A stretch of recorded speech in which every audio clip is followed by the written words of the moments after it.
to a live chat with your host, who will probably be limited by TikTok. So last time I did a live, I had 15 people that they limited me to. Hi, Darwin. Funny you should join, Darwin. I was just thinking about doing a live for some reason or other. Welcome. Yay, first. You must be a mind reader or something, I guess. Hello to everyone that's just joining, just started this live.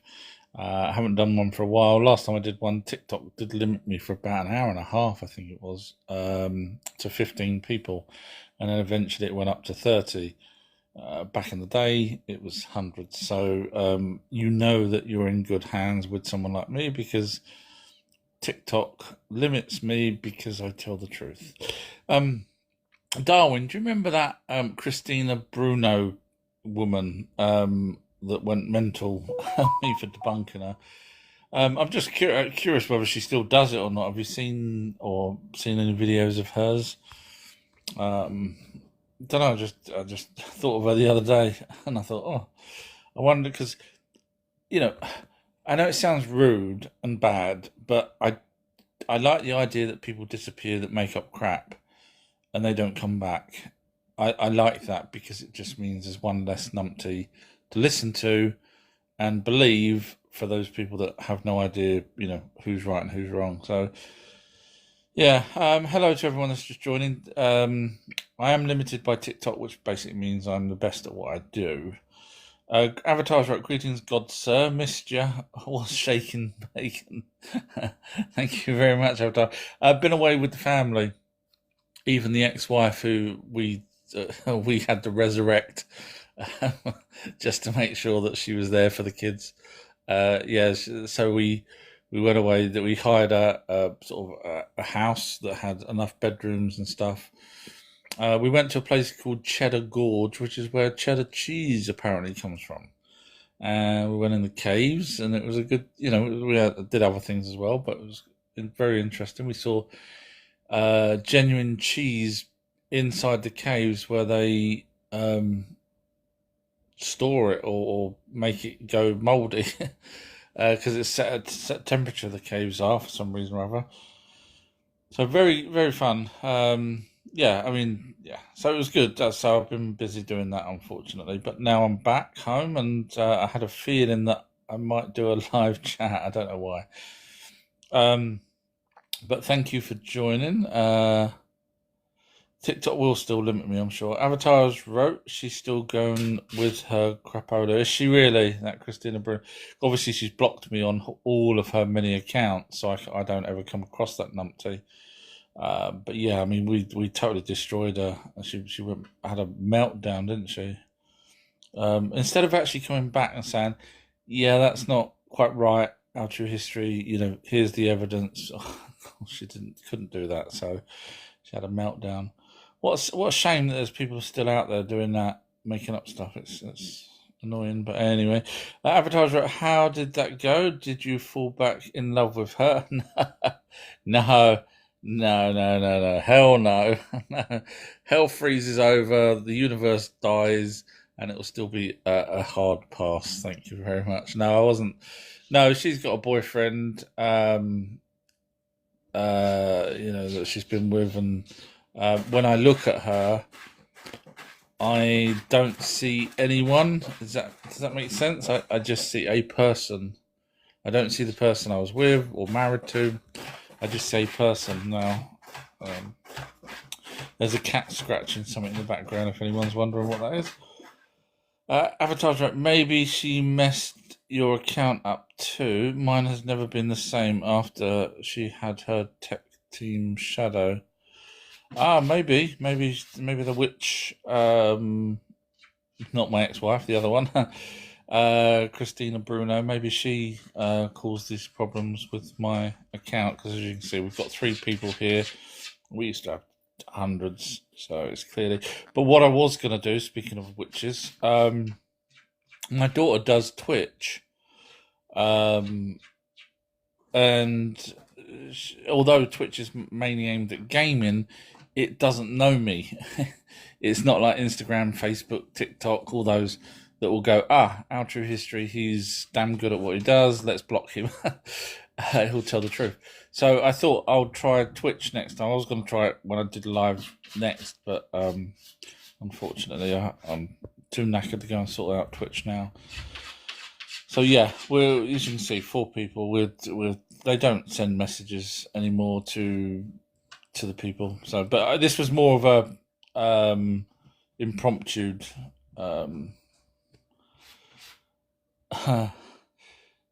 Oh, I just saw AI's wrote discussing the paranormal like Christina Bruno. Share your own theories. No, mine's facts, and hers is made up crap. So thank you, AI, for that. So if you're listening, AI, you know. Clearly, I'm limited by AI. You can just tell. You can manage the AI summaries in the settings. I think I should bloody well do that, shouldn't I? So yeah, if anyone's interested, I don't know who's in, but I am limited by TikTok. So anyone that doesn't know me, feel free to ask any questions on paranormal, ancient aliens, modern aliens, etc. I have done videos. It's hot. I hate having to explain myself because obviously it sounds big-headed, doesn't it? Saying, I've done videos where I debunk other people. I've done videos where I've solved things. It's like, oh, yeah, right. Okay, sure. But how do I tell people that the other people make up crap? And it's a weird one. But while I've got you guys, I'm waiting for any messages. You probably seen the trailer for the movie that I've just I've been working on it as well. So it's the Anunnaki, the Search for Gold. So if you saw that trailer, hopefully you enjoyed it. It's going to be about a 2-hour movie. It is AI, but in the hands of someone that is a filmmaker, an actual proper director, which is me. I think I'm going to get a damn good film out of it. As good as you'll get on cinema. And that's because I know what I'm, again, sound big-headed. It's because I've been making films since I was 15, which was about a week ago, a long time ago. So yeah, so it's looking good. It's part 1 of 4. So the plan is that once the first movie's finished, I release it everywhere on YouTube, anywhere that anyone people can download it, whatever. It doesn't matter. It's not a problem. But if they want to watch the second, third, and fourth ones, which I haven't made yet, I'll do a sort of Kickstarter campaign for it because it's costing me money. Obviously, it's costing me a hell of a lot of time to do what I've got to do to make a movie out of AI because it doesn't always give you what you need. So it's really time consuming. So if people are interested, then they can do a Kickstarter, which would at least allow me to maybe pay someone else to help me because it's so time consuming. And if and I'll know, it will also be a gauge as to whether or not people are interested in seeing the full 4 movies. They'll get them free of charge, obviously. Once if I was funded, I mean, I can obviously fund it myself, but the point is, I don't want to go and make 4 movies and give them away for nothing and just spend an absolute fortune doing it because it does all the different software packages I have to subscribe to and everything. And when I run out of credits, I top them up, and I run out in like a week, and I've still got a whole month to go. So it costs a lot. So yeah, that was my plan. So 4 movies. But the other 3, I'd be able to gauge whether people are interested if they, put a GoFundMe finance in. It doesn't have to be a lot, but yeah. So that's my plan. Avatar's right. What about Discord? Discord, you can have live watch parties. My daughter uses Discord. I still, I'm not the world's smartest man when it comes to Discord. I have used it, and I found it so counterintuitive. But if you think there's people out there that will be able to find it, so what I'd rather have is like TikTok and Instagram and stuff, where people come across the live chat as opposed to having to tell people. Because if I'm having to tell people, then they can go to my new live chat, my own one that's on my website. But History and Coins is just tweaking it at the moment with her son. So if it's pointing people to somewhere, I might as well just point them to my own website as opposed to Discord, because at least with my website they don't have to sign up, whereas Discord you have to sign up. So let me know your thoughts on that. Cristiano has wrote Happy Easter. Oh, thank you very much. Funny enough, completely forgot it's Easter. Yeah, thank you very much. I didn't get Clark any chocolates or anything. I hope you've got all that you wanted from the Easter Bunny. But yeah, Clark had enough while he was away. We went away, so yeah, he had plenty. Avatars wrote, maybe the world ended and all the numpties disappeared, and here's what's left. And there are 7 of us. They're all the smart ones are still here. You make an interesting point. Just scrolling down, see if there's any messages. Tweezy's wrote, look into AI promoting. You mean promoting the problem is honestly I am limited. So even if on TikTok I paid to TikTok to promote me, they won't. So I've got over nearly 300,000 followers, which should get me, as it used to, hundreds of people listening at any one time. But we can see that every single time I do these lives, it got to a point where it was 15 for the first 20 minutes to 30 minutes, and then it went up to in between 30 and 40. It never went over 40. And that's every single time. So when I contacted TikTok, they're like, no, it's it's fine. And then I said, look, I've got over 250,000 followers. They're like, yeah, you're right. That's a bit weird, isn't it? You should have way more than that. And I'm like, every single time I'm sending another message saying, look back, 15 for the first 20 minutes. And they didn't want to know. So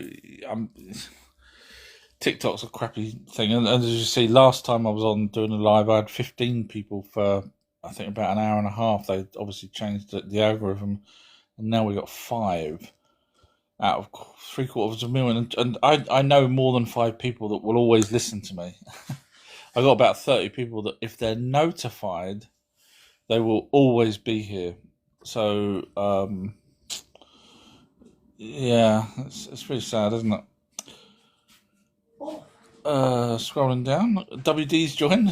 Good evening. Hi, WD. And WD is one of those people that I was just talking about, that if they know that I'm on, they'll jump in. WD's wrote, the world ended in 2012. Hello, Clark. Sorry, Clark's just walked in. So the Mayan, you can have that, yeah.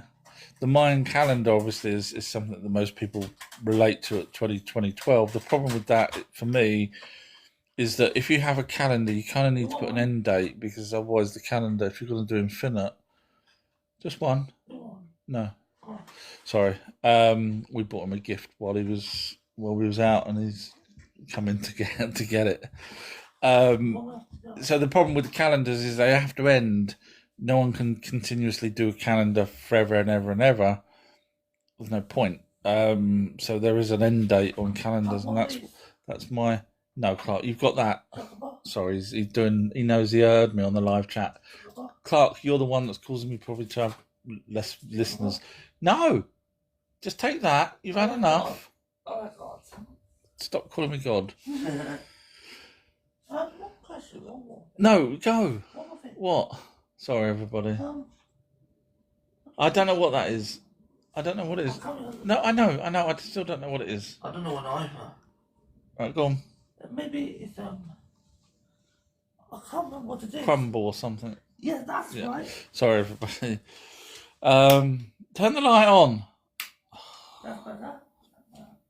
A nightmare. Sorry, scroll down. Tweezy's wrote, basically you can do AI Make AI do things you want them to do. Yeah, AI agents. Yeah, I've looked into it. I don't think it's quite there yet for the things that I want it to do. There is one out there, but people warn against using it because it will actually access all your whole system. And if someone, because it's open source, if someone has put a Trojan in there, for example, then unless someone finds it, it could be doing things to your system, and basically if you've entered your bank details and stuff like that. So I'm a little wary on those type at the moment. Um, yeah, I see what you're saying. Down the line, it probably would be worth looking at to promote. But again, TikTok has limited me. So even if I promote and said, I've tried loads of things. I've tried doing, hey, I'm going to be live on Saturday at 7 o'clock, and still limited me to the 15 and then the 30. So it's even if I told 1 million people and 1 million said, yeah, I'll come, we'll still only have the handful of people because of the way TikTok works. So um, it's a shame. Tweezy's wrote, look up how to prompt. I mean, possibly on Instagram or maybe YouTube, but certainly not TikTok. I mean, I am literally, they hate me, so I'm limited on TikTok. But yeah, I hear what you're saying. Thank you, Tweezy. Avatars wrote, enjoy the cake cut. It wasn't a cake. It was some. I can't remember who bought it. His mum maybe or something. But bought him a. I don't even know what it was. Avatars wrote, get to the milk.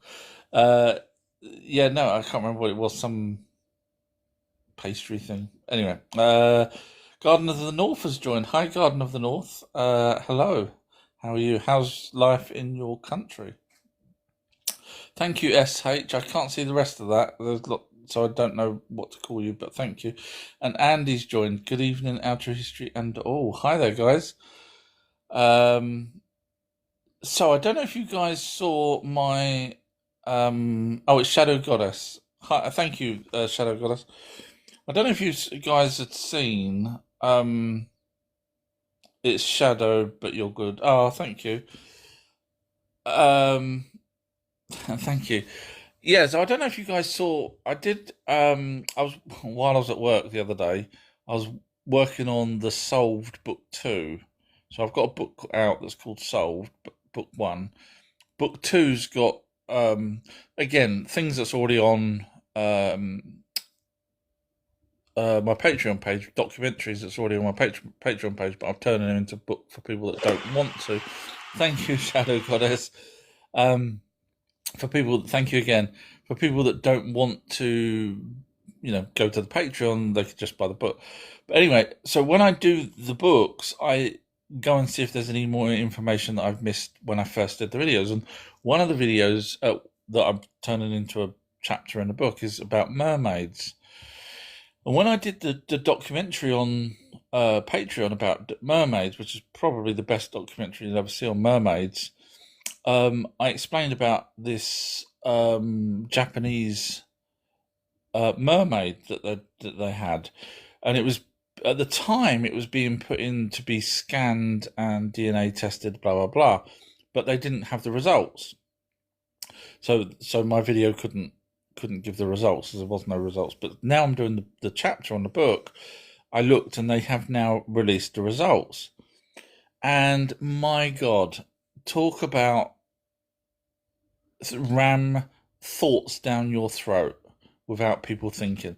So basically, you've probably seen the thing that was posted up on it, but basically they go through and explain that they call it a fake. They call this little creature, probably only about a foot long, or it looks about a foot long anyway, from the images and the photographs of it.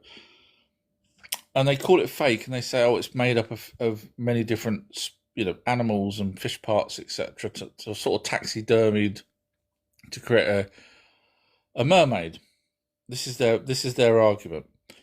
So you then look for any evidence of the scan. Someone has sent you a WhatsApp. Sorry. You look for any evidence of the scan that says, this bone belongs to, and you don't find it.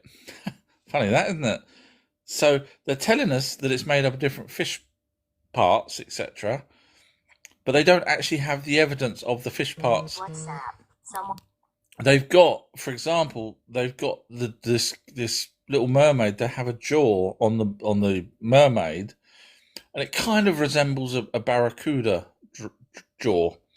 So I looked to see how many species of fish they've actually got. Thank you, Shadow.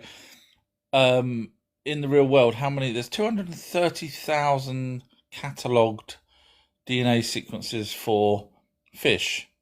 So of course, barracudas and all those kind of things they've got the DNA for. So you'd think that this creature that's supposedly taxidermied, you'd think they'd be able to tell you what it's made of. It's something like, they said. So they haven't actually got it on record what this jawbone is. There's so many other things. So, for example, it's coated in gypsum. So they say, it's fake because it's coated in gypsum. What they don't tell you is in Japan, they use gypsum to preserve bodies. So if you've got something that you want to keep hold of, you would cover it in gypsum, which is what this, obviously, the person that found. So the story goes, there was fishermen, more than one, that caught this in a net, and then they brought it back, and it died, and they didn't know what to do with it. So they kept it, held on to it on their family for a long period. Now, apparently, the carbon dating says about 200 years ago. The story supposedly was about 300 years ago. But obviously, we know that carbon dating is completely wrong. I've done so many videos where they get the dates wrong. So at least it's certainly not, 60 years old or, made last week. It certainly is old. And the fisherman's family that had it kept hold of it, and eventually they sold it to someone in Japan. And they put a note in it and explained the sort of backstory about the fisherman finding it, and then they passed it down their family. So then the rich family then passed it down their family, and it ended up in a museum, not museum, a sort of temple in Japan. And that was found about 40 years ago. Someone went to the temple and said, hang on a minute, or they put it out. We're not sure, or I'm not sure whether or not it was put out 40 years ago, or it was put out a long time before that, but only someone noticed it 40 years ago.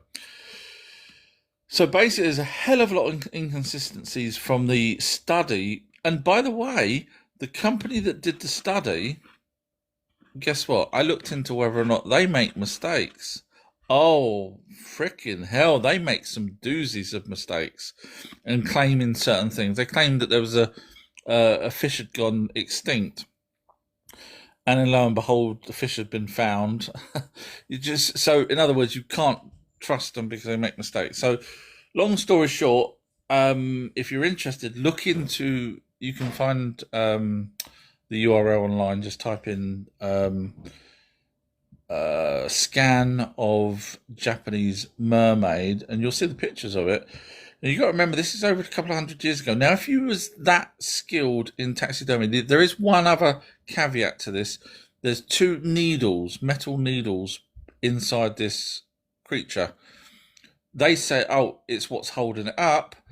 But when you look at how the Japanese, this is what makes it, when you look at how the Japanese used to store things, they would put the needles through it to basically be able to pick it up and make sure that it doesn't fall apart. So they're using the needles to say, it's fake, and yet they also use the needles. So everything that they say can be countered, in fact, easier than their whole thing. So I would certainly, if you're interested, have a look at it, because they haven't got the evidence to prove 100%, even though they say they haven't. So in my chapter, I'm breaking down everything and totally destroying their stupidity for lying, because obviously they don't want us to know that there's all sorts of weird creatures out there. And there's others as well of that same ilk that was found in Japan.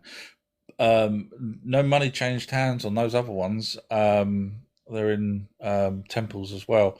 So what's interesting is if you knocked up something like that and had the skill to knock up something like that back then and fool people to sell it, surely you'd do another one. Now, I was chatting to AI about this and I said, surely they'd knock up another one.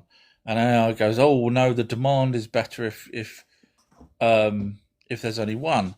And I said, hang on a minute, don't be stupid. I said, look, we're talking 200 years ago. They didn't have internet. So unless you bumped into the person that had it, the private collector, and he then, it's not like they're going to put it in the newspaper. So unless you bumped into the person that had it and said, oh, I bought one of these. Oh, so have I. Oh, the guy's conned us. Oh, well. You could knock out Christ knows how many of them before someone bumped into someone and spoke about it. So yeah, I mean, it's not like they had phones and stuff back then in Japan. So it was, yeah, I think the creature's real personally. If you have a look, look into Scan Japanese Mermaid. You'll see pictures of the scan and the mermaid. I say mermaid. It could be a merman. Shadows, are you still working on that movie? Last time I spoke to, that's what you was doing. So there's a film that I've done a year or so ago. It's with a distribution company at the moment. They're going to be putting it, fingers crossed, they're going to be putting it on streaming platforms. So that's a previous film, nothing to do with Anunnaki. That's under my own directorial name, which I don't give out sort of my name. But the other film, the Anunnaki one, yes, I've started work on it. I've got a trailer. It's on my website. It's on AnunnakiFilm.com. It's also on TikTok if anyone's interested. You just scroll back and see the trailer. So that will be out Christmas, and it's about 2 hours, give or take, film, and you guys can sit and watch it. I'll have the highest quality you can all download, put it on your own Plex system, put it on your TV, watch it off of YouTube. It's all there for everyone to watch free of charge. But that'll be the first of 4 movies. If that's the one you're referring to, yes, I am working on it.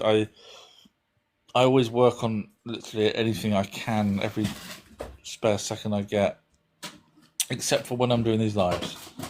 WD's wrote West African religions as well for mermaids. Thank you, Nicole. Oh, hi, Nicole. How are you doing? Hope you're well. Thank you very much. Nami Wata. Yeah, so in the chapter, funny you should say that. In the chapter, thank you. You don't have to, Nicole. I prefer cash. I'm joking. TikTok, I'm joking. Doesn't probably now says, right, I'm going to limit him even more. He wants cash. I'm joking. I don't want anything, but that's lovely. Thank you, Nicole. Yeah, so basically, in that chapter about mermaids, I looked into, again, the Dogon tribe, but I also looked into the 7 sages, which I did read it years and years ago, but I'd completely forgotten about it. So I had to go back through that. So if anyone's interested in what the 7 sages are, let me know and I'll explain it. But very briefly, they came from the sea, and they had 2 basically underneath the fish suit. They were basically human, and what they were demigods. So Adapa was one. So in other words, where Enki would teach someone something, those demigods would then teach the humans. So it wasn't an Anunnaki sitting there in front of everyone going, A is for apple. It was the demigods that was going, A is for apple. But they had fish suits on. Well, we know, the funny thing is, Zachariah Sitchin talks about the Anunnaki wearing fish suits when they first arrive here. In other words, the fish suit is more like a space suit. And so if they go off into the sea, not necessarily deep down into the sea, but of course people assume they go off to the Abzu or Apsu. They get it so wrong. Apsu, there's two. There's Apsu and Abzu. And unfortunately, the people that have translated I don't know how many has translated, probably only one. The Seven Sages tablets has called it Apsu, APSU, which is not. Apsu is the sun. Abzu is what it should have really referred to, which, if you believe mainstream, it's deep water, but it's not. It's actually Africa. And I can prove that, and I have proved it.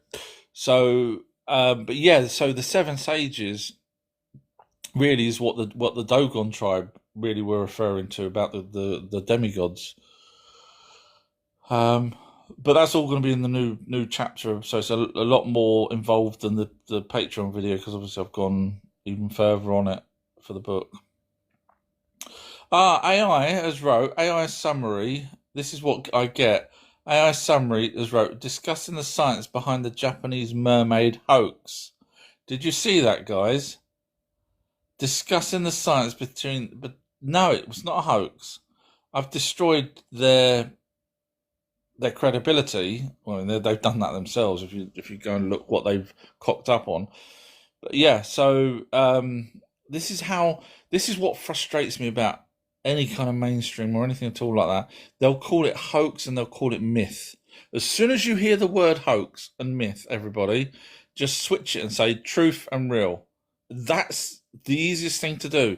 If mainstream say, "Oh, the myth of Adapa," which is Adam out of Adam and Eve, so the tablet called the myth of Adapa shouldn't be called the myth. It should be the truth about Adapa, because there's no way on this planet anyone would have been able to write about someone going to another planet, and the king on another planet sending him back to Earth. No one would have done that back then. And of course, Adapa was one of the Seven Sages. So again, it's a demigod, which is exactly what he would have been, because he would have been the offspring off of Enki and a human Homo sapien woman, not a Homo sapien sapien. So yeah, that's what frustrates me when you read something like a hoax. It winds me right up. Sorry. Salvatore's wrote, "Hello there, hope you're well." I'm not too bad, thank you, and I hope you're well too. Nicole's wrote, "Hello, our true history. Hello all." Salvatore's wrote, "Greys have anti-gravity technology. You think they share it with all of them or just only the leader?" Greys have anti-gravity technology. Do you think they share it with all of them? I'm not sure what you miss when you say share it with all of them. I'm guessing you mean their own kind. Like we have, the military have, certain technologies that they don't share with us. If you're saying would they share it, depends which greys. Obviously, if we're talking the Zetas, which are their own species, if we believe, now this actually leads on to Disclosure Day. So apparently in Disclosure Day, it's going to continue something from Close Encounters of the Third Kind. Now, if anyone knows Close Encounters of the Third Kind, you know that the whole premise of the movie is what they call Project Serpo, where 13 American personnel, and not all military personnel, went to the Zeta Reticuli home planet called Serpo. So if Spielberg's going to continue anything, it would be that, because that's the only thing you can really continue in Close Encounters, because the whole film was based on that. Now that makes a lot of sense, because if you're going to do Disclosure Day, if you're going to disclose something in a movie, Project Serpo would be the thing to bloody well disclose. So I find that really fascinating. If he does that, if that's what it's going to be. But going back to Project Serpo, the whistleblowers, basically, the Zetas are like us. That's going to be in the future. So it's going to be the elites and everybody else. And at the moment, we've got the rich people, the poor people, blah blah blah.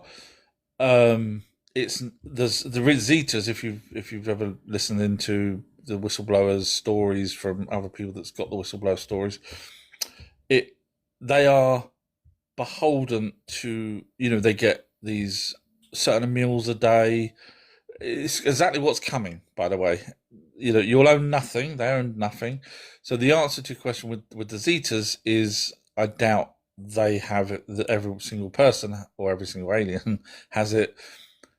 But I do think that obviously the ones flying around, the ones that's been trained to do whatever their jobs are to come here and other places, they obviously have the anti-gravity. But I don't think the normal ones do. Not from listening to everything about the Project Serpo. They are buggered. They are literally told what to do, when to sleep, when to eat. They own nothing, and they're supposedly happy.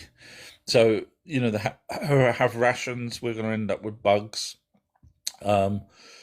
It's coming. It's exactly the same as what's coming, and I don't know how people cannot see that that's where it's going to end up. All right, it may not be today, may not be tomorrow, but it bloody well will be that. Anyway, sorry. Scrolling down, Salvatore's right, meaning they share it with all Greys or only the higher ups. I think only the higher ups. Yeah. If you believe Project Serpo, which I have no reason to doubt, then they are, yeah, they have a family unit still, but everything's owned by the ruling Greys, Zetas, whatever you want to call them. So yeah, we're going down that road. We don't know it, but we are. AI Summaries wrote, analysing a Japanese mermaid statue history and examining its authenticity. So it did hear me when I said stop calling it hoax, and it's now trying to not use the word hoax. Thank you, AI Summary. Well done. So if I keep repeating something, the AI Summary is going to eventually repeat it. Our True History is the foremost expert on absolutely everything that he looks at. A caveat there. Salvatore's right. Enki and Enlil died. Did Thoth survive? Is he still alive? So Enki. So there's the royal tomb of Ur. There was Samuel Noah Kramer mentioned in 2 different tablets that there was a burial at the royal tomb of Ur.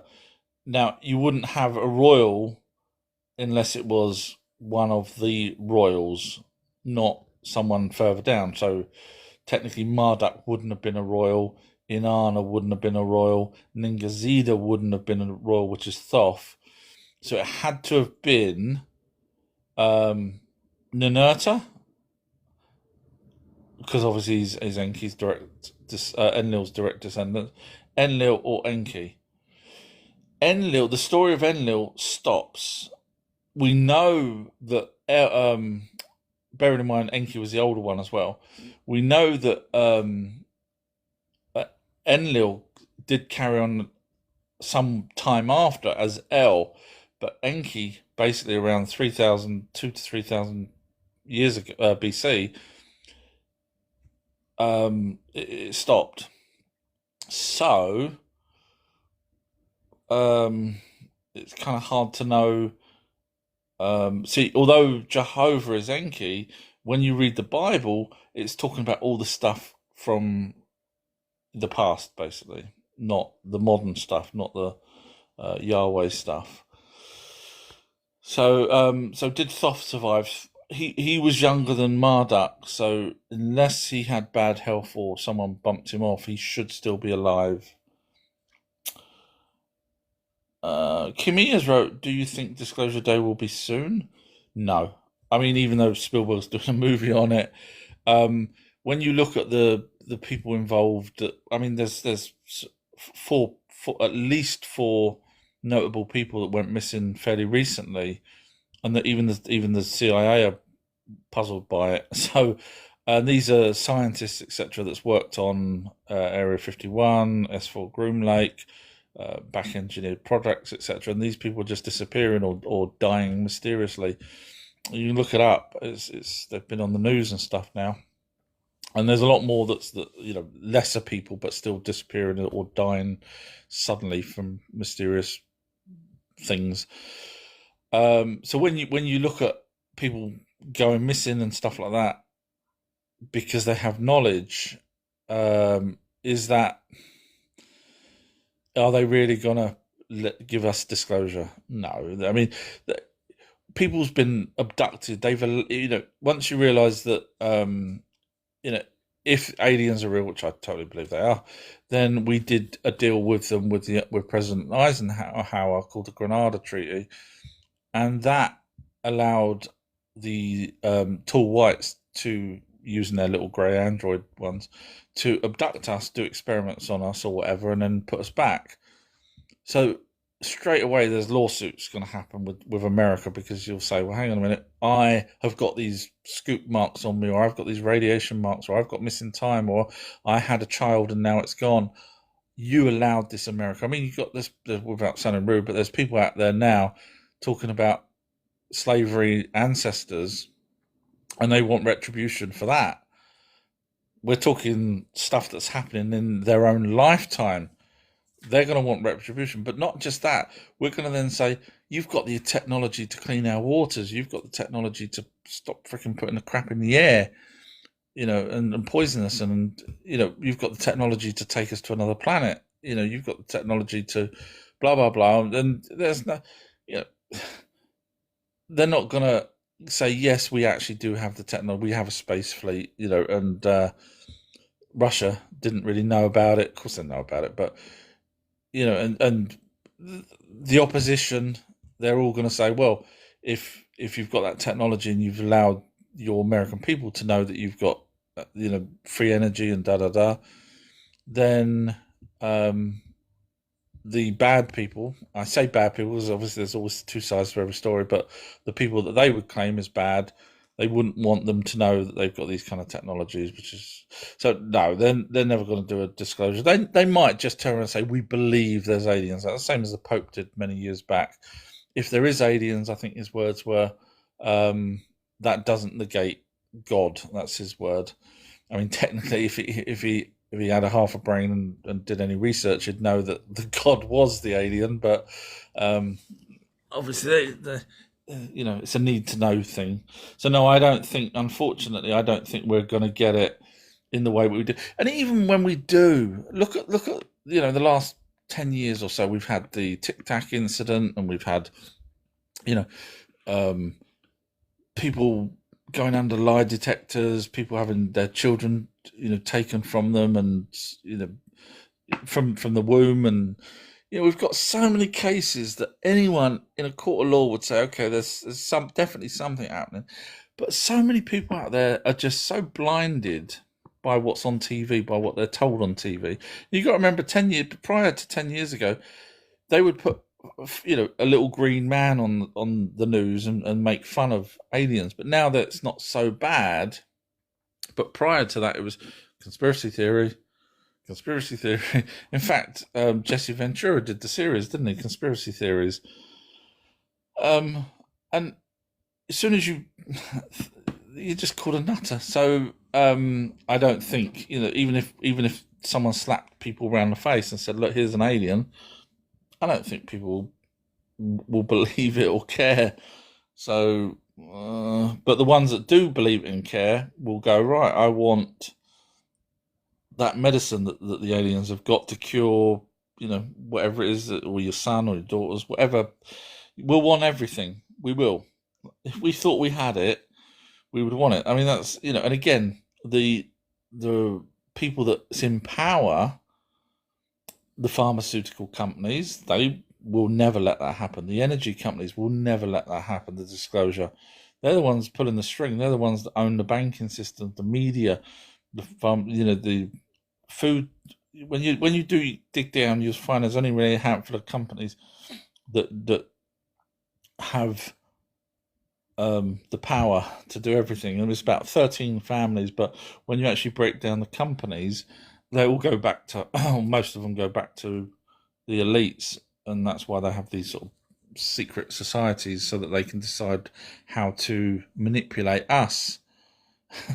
So, I mean, it makes sense. Think about it. If you was them, would you want to let disclosure happen?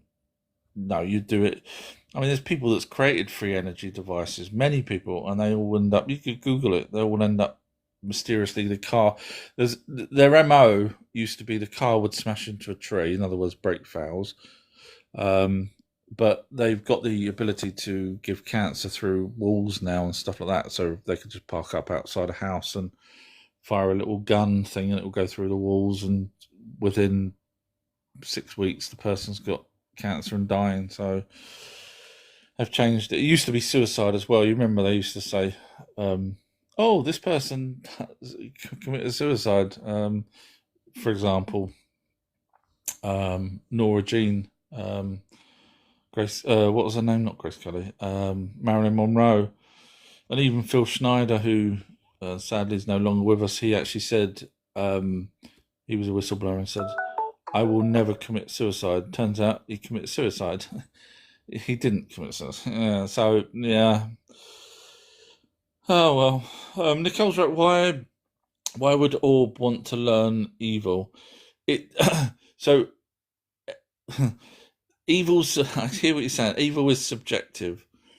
So if you wasn't an entity that survived or can live for eternity, you will see that everything comes and goes except for the orb itself, energy. So while we sit there and we say, oh, that person went through, hell, or went through, a bad time, or was, kidnapped by someone, blah blah blah, to an entity that survives probably for eternity, that is just literally a blink of an eye. And so while it learns, so the orbs are the ones that join with the pineal gland. So while it learns what evil is, so in other words, if it was the victim, it will learn what it's like to be a victim. If it's joined with the one that's doing the evil thing, it will learn what it's like to be angry, what it's like to be aggressive, what it's like to be mentally unstable, blah blah blah. To it doesn't. There's no differentiation between it. I mean, you look at a cat and a mouse. It depends on what side of the fence you're on. I like mice, and I don't like the idea that a cat will just kill it for the sake of it because it's running, and the cat's instinct is to chase after it and catch it, like a bird even. And I don't like that, but the bird thinks the cat's evil. The cat's just got an instinct. So there's degrees of evil. The bird and the mice will think the cat's evil. We know, because we have the intelligence to understand that is something that's inbuilt in them for whatever reason. As soon as they see something move, they chase after it. That's my answer. Thank you for your question. I can't put you in the class, but it's a good question. But I think someone has asked that once before. AI Summary has wrote, a paranormal expert debates the authenticity of alien lore. Do you remember I said earlier, it listens to me, so if I said I'm the foremost expert, it actually come back. Right, AI Summary, the next thing you need to explain is that I am the world's hunkiest man. I'm the world's billionaire. I'm joking. I'm joking, AI. Salvatore's right. US seem to have more of UFO sightings, maybe because they are up to no good more than others. It's a good question. It's a good point, should I say? The reason, personally, I think is the Americans have done the back engineering. In other words, Skunk Works, the company called Skunk Works, Lockheed. They're the ones that do the back engineering for the military of the alien crafts, and they do test flights. And so that would explain why America has more sightings. The other reason is because it seems that the Americans are the ones that are dealing with certain factions of aliens. So in other words, if they're going to meet them, they'll probably meet them somewhere in America. And so the UFO is probably flying over for that reason. The other reason would be we can speak English and Americans speak English. So when people's doing videos saying, hey, I've seen a UFO, we listen to it and we share it, etc. Very rare do we get Russian videos of people saying, hey, here's an alien. Not saying that we don't, but it's harder for people to share it and us have it in our psyche. Oh, there's a lot of Russian UFOs being seen, because obviously unless you hear.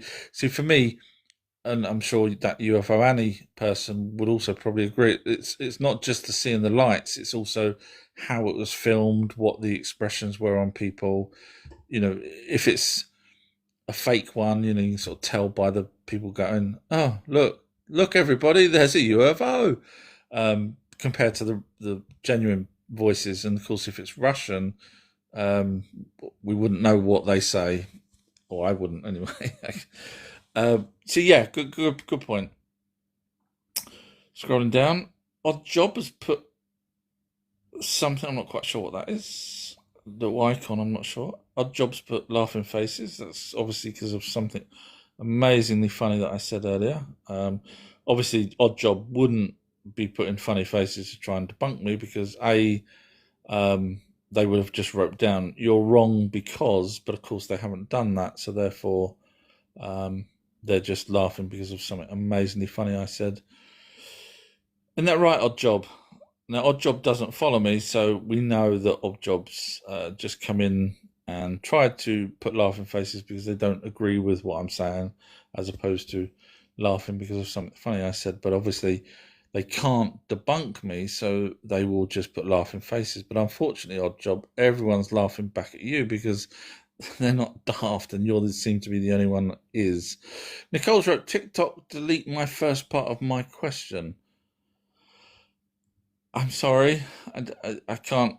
I don't know what it was, but I reword it is all I can really say. AI Summaries wrote, a paranormal expert discusses UFO and government cover-ups. Join the debate. It's getting better. I have to teach this bloody AI. Darwin's wrote, where does the word mermaid come from? It's a very good question. I think it's in my video, and I think it's in my chapter in my book. But I can't remember off the top of my head. I can't remember off the top of my head. Very good question. Get gold star for making me look stupid. I can't remember. I've slept since since then. I can't remember off the top of my head. I'm so sorry. The book's at work, the chapter that I'm doing, so I can't. I'd have to dig the video out and hunt for it. Sorry, but well done. I can't answer that. Oh, you can probably look it up, but yeah. Salvatore's wrote, when will your Anunnaki movie come out in all theatres? No, so the movie is done by, me using AI, and so it's only 1080 in resolution, so it's not 2K, 4K. My last film was 4K, which was proper cameras. But this is obviously AI, and the best they can do is 2K. Standard HD. For people that don't know what 2 and 4K is, basically 4 is better resolution, which is ideal for cinema. HD on cinema screen can do it, but you end up, it will look a bit not as sharp as you would with a 4K screening. So anyway, the point, what I was going to do with this video is when it's finished, which will be Christmas, I was going to release it for everyone to watch, download. I'll have links for it to be downloaded. People just help yourselves, put it on whatever device you want to watch it on, TV, projector screen, whatever you want to watch it. And it's yours. You keep it. Keep the copy of it. But it's part 1 of 4 films, sorry. So there's another 3 that follows on from that. And I'll make those if so I'll do a GoFundMe because it costs a lot of money to do these AI things. I have to pay for all the different subscriptions, and they don't always work when you do what they call a generation. So I will do a Kickstarter type GoFundMe thing for the remaining 3 movies. That way I can sort of pay people to help me do the things, because I have to, every shot, it's quite complicated. So every shot that I do, so for example, if I've got a shot in an aeroplane, I have to have the whole of the aeroplane correct in terms of, before I even put people in it, I have to have the cockpit, I have to have the fuselage, the center, the back part inside the plane.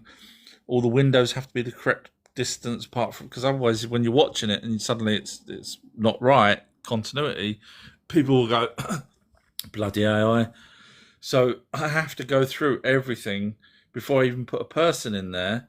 Then I put the person in, and they have to look exactly the same as they did in the other previous shots, which isn't always the case. They do go wrong. And so I have to put them in the position that I want them in to say the line with their own voices. So I've actually got real voices. People let me use their voices, and some actors as well have let me use their faces. And then I have to do, for example, the reverse shot over the shoulder shot of the other person talking, and they have to be in the same position. In other words, the back of the hair has to be the same for the reverse shot as what it was on the front. So it's quite complicated. It's not straight. You can't just sort of magically press a button and it does it. It's very difficult. I mean, the car sequence where the character called Jacob, Professor Jacob, nearly gets run over. I think I did about 20 times. I kept saying, no, I want the car to turn and go towards the guy, and it would go off the road and da-da-da. And of course, each time I'm doing these generations, it's costing me money. It's eating into my, the credits that I've bought, which on one particular thing. So Kling AI, for example, I spend £100 a month, but I go through that £100 in a week. So I have to spend another 100 basically, yeah. So in other words, even though I'm subscribed for a month, I use the credits up within a week, and that's just one software, let alone all the other software. So yeah, that's the reason why I thought I'd do the other three if people want me to, and that way I don't keep spending my own money. So it won't be in theatres, but you'll have it for Christmas. You can sit back and watch it. It's going to be a couple of hours of a movie, and it's going to be a good one because I make movies and I won't make a bad one. Never made a bad movie yet. Ones I'm not happy with, there's ones that I could have done better on, but they're all 7 or 8 or 9 on IMDb. The ones I've done, which is phenomenal. Darwin's wrote, King of UFOs got called out about knowing R. Bigelow about a disclosure date. Yeah, he's a numpty, isn't he? It's a shame. I mean, I've called him out on a date or not date, for something else that he said. I think it was a date. As well. Yeah, I can't remember what it was, but Andy will probably tell you what it was that I'd done, caught him out on. But yeah, he's stupid, really. He's got the followers, and then eventually he's just going to lose them all, and no one will just ever listen to him again. Yeah, I don't know. I don't know why people do it. Why lie? I can't grasp it. TikTok's been limiting me, by the way, everybody, to 15 people for about an hour and a half on these lives. So I've probably got another 40 minutes or so before it goes up to the 30 people. And the reason why is because I tell the truth, and I've got evidence that backs up stuff. If anyone's interested in evidence of the stuff that I say, feel free to go to my website, ourtruehistory.co.uk. You'll get documentaries there with evidence. Alex has joined and wrote, hello, Our True History. Hi, Alex. Nice of you to join. Hope you're well. Salvador has wrote, how long will each Anunnaki movie be? So the first one's going to be... the script was done a couple of years ago, and I was humming and hawing whether to shoot this as a proper movie or AI. This was a couple of years ago. And so the script sat there. I did another movie in between, properly shot, and now it came to the point where the other one's now sort of going to end up on streaming platforms, so that film's over and done with. And I thought, right, okay, so what do I do with this Anunnaki one now? And I really studied hard on the AI and whether or not it's capable of doing an actual proper film. It's all well and good doing these little clips of people talking for 1 second or whatever, or cats or whatever, but I actually need to shoot a proper movie with AI, which has never been done before, and not just that, but using real people's faces and their voices to lip sync. So it's an incredible task to do all on my own. so I looked at the options. Do I shoot the movie myself? Fund it myself? Do I get funding? Do I da da da da da? But I thought, well, I enjoy challenge, and if it's going to be one of the first probably movies out there that's ever done with AI, and it'll be a damn good movie because I know the script's damn good. So the people that I've shown go mental over the script. So the first movie is going to be 2 hours, and basically it starts with I'm going to tell. I don't mind telling you the story because it's going to come out and it's free of charge. So basically, the start of the film is Professor Gilbert, and a woman called Julie. They're in Iraq, as you see. Well, actually, right at the beginning, it shows the beginning of our solar system forming.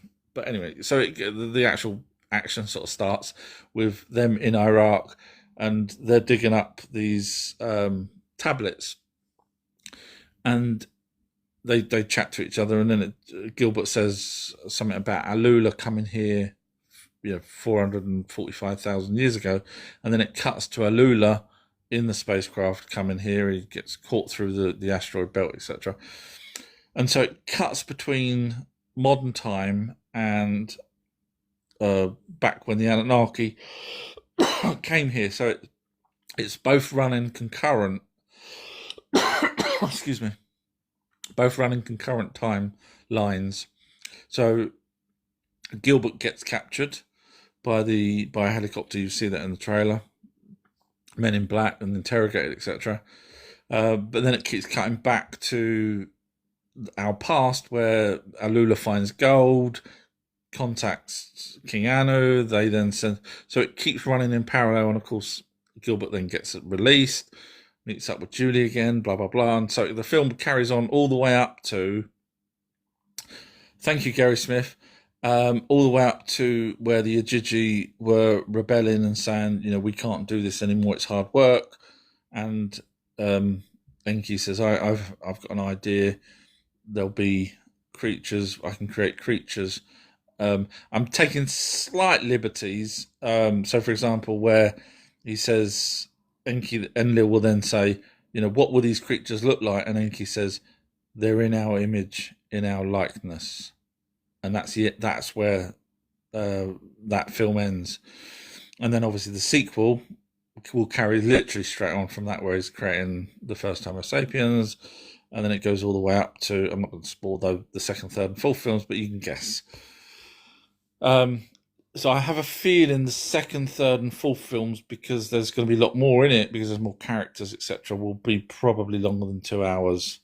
Probably looking at 3 hours each movie, if not more, because of all the different characters that I've got to follow. So, for example, when it starts getting down to Noah, we've got to follow Noah, we've got to follow what happens after, we've got to follow what happens before, we've got to follow Enki, being the father of Noah, and all the things, and the Great Flood. Obviously, I want to make that epic. So, yeah, lot involved. All on my little own. Andy wrote, if Alula never successfully made it to Earth, would Anunnaki have attempted to save Nibiru? According to there are kind of tablets. I've got a video coming out. It's not out yet. It's called the. I don't think it's out. It's called the ME tablets, and it explains the tablets that I've. Not the ME tablets. The.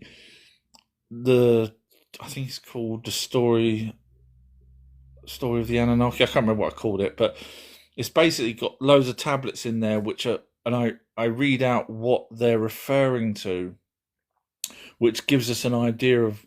Oh, there's so much more that's not in those, so that's why there's part one. There's a lot involved, but basically, there is reference to their home planet obviously having issues. Certainly from the Moorhens collection, there is. But would they have come here? So, for those of you who don't know, the Anunnaki have had an issue with their atmosphere, and they came here for gold. I mean, the Bible, I think there's a phrase in the Bible that says, love thy neighbour, love gold, love this, love that. It's like, what? Gold? Really? An almighty being? Oh, you got to love gold. God saw that gold was good. Yes, I know. I just created the whole freaking universe. Of course, I know gold's good. Why would you even write that?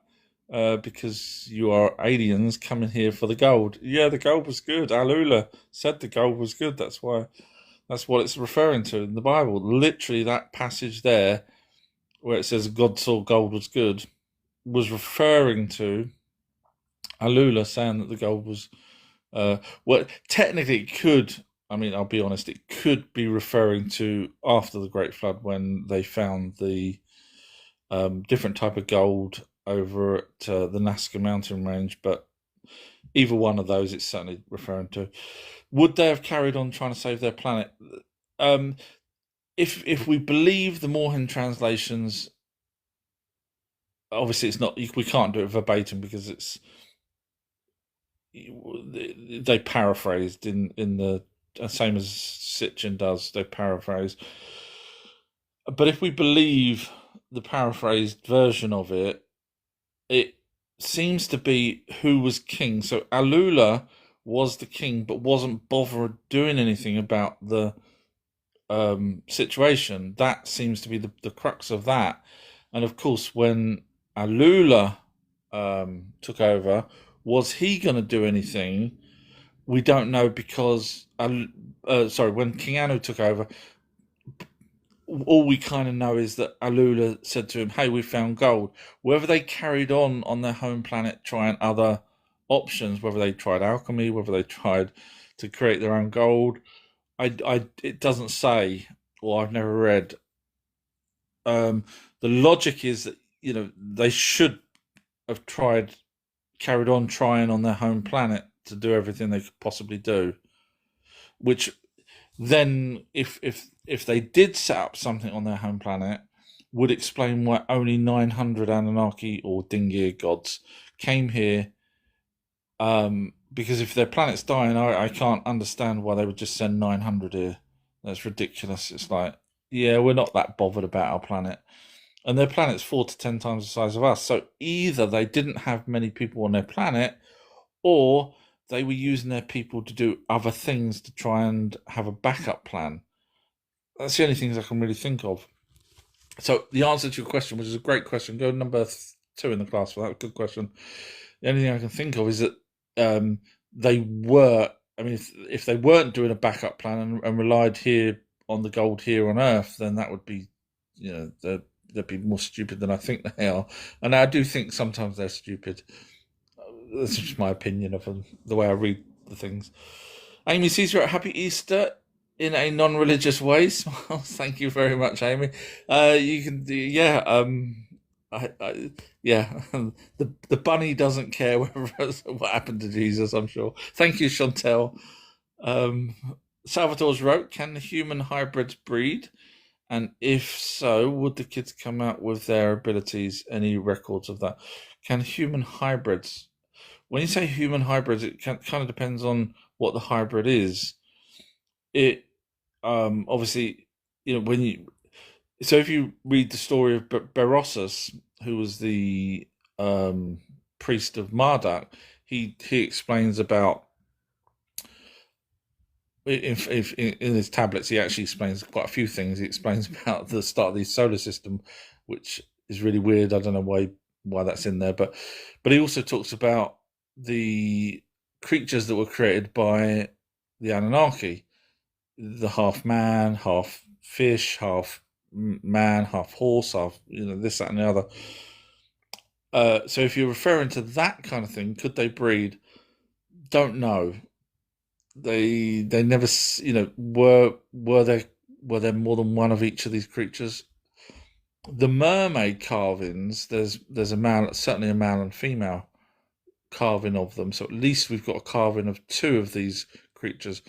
But if we're looking at, a centaur, for example, have we got more than one centaur carved? And is it just a representation of, a group of centaurs, or is it just someone saying, "Hey, they had centaur," and then someone thinking that they had more than one centaur? It's really hard to know.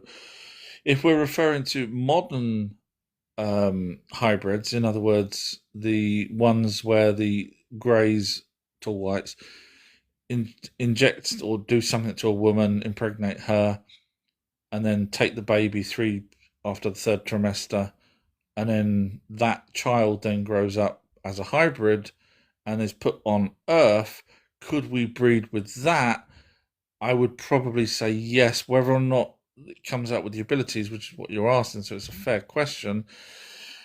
Would it have possibly mind reading abilities, which is what probably, and I have heard people say they do, the hybrids, they have the ability to actually not just mind read but control us by telepathic thought. So in other words, they would tell us to go and draw money out or whatever they want us to do. Would an offspring from that and a human have that ability? Don't know. I don't know whether they designed it.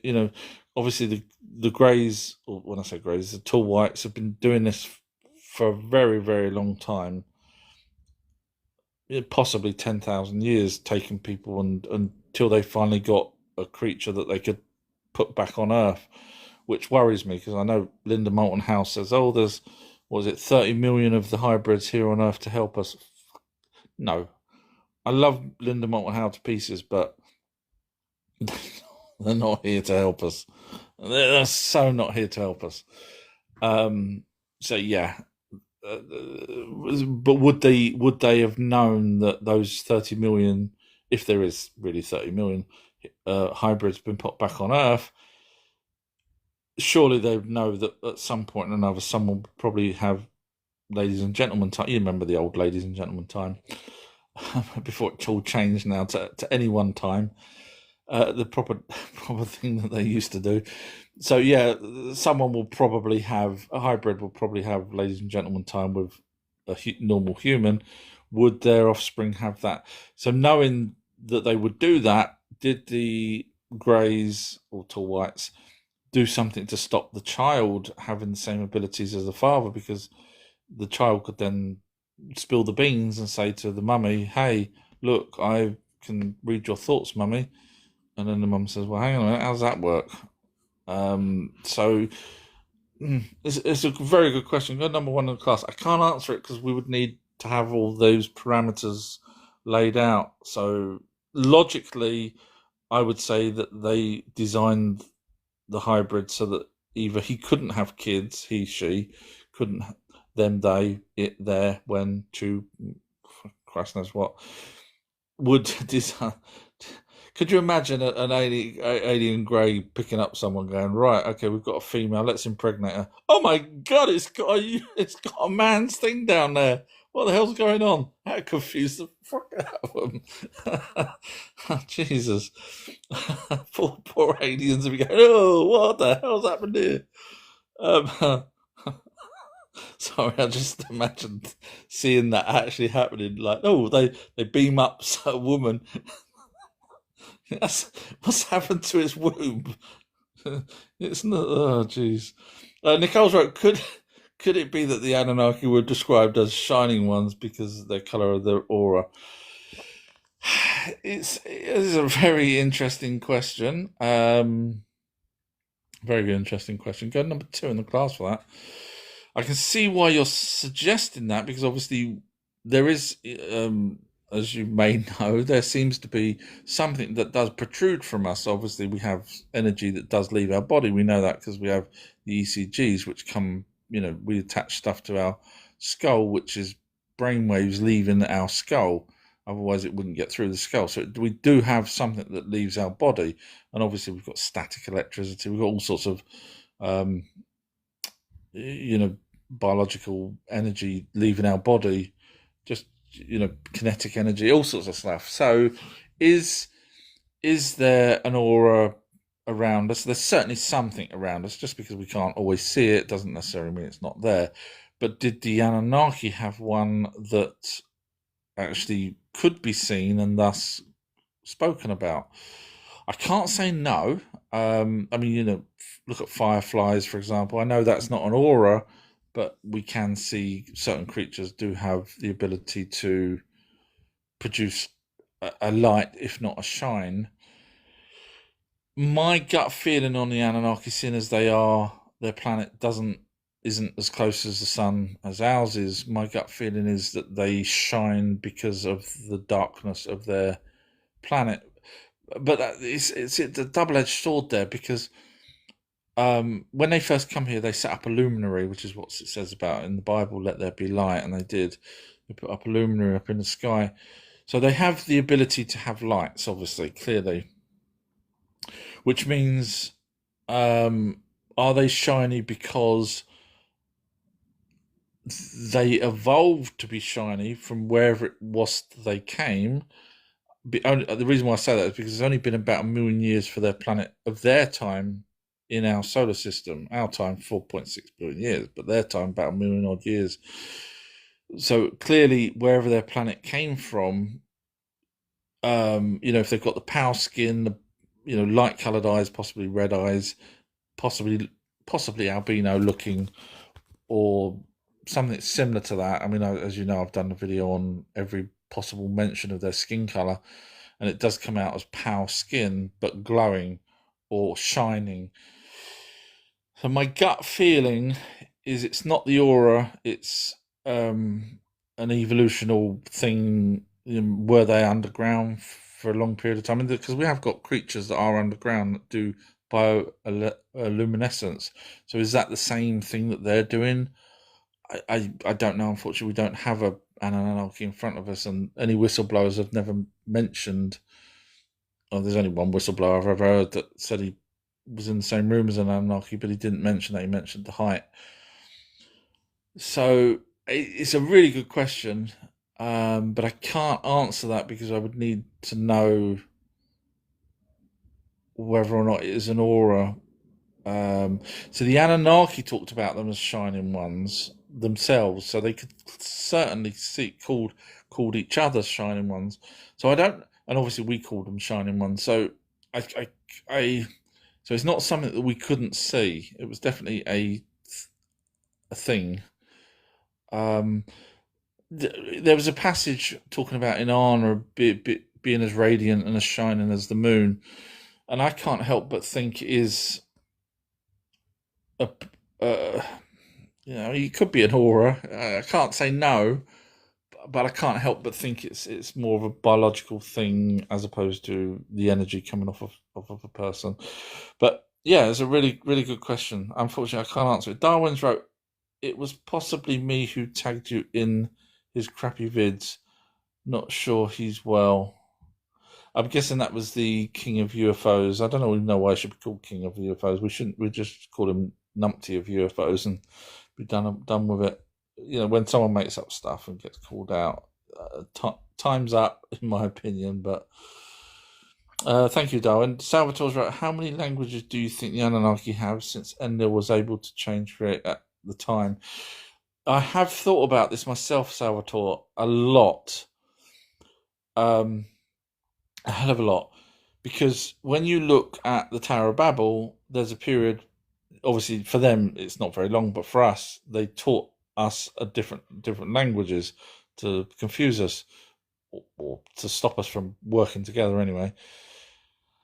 Now, my thoughts were, and it's changed slightly somewhat recently, my thoughts were that they had, many languages on their home planet, and they decided to teach Babylonian, and which wasn't Babylonian, it would have been their own language, but from their home planet.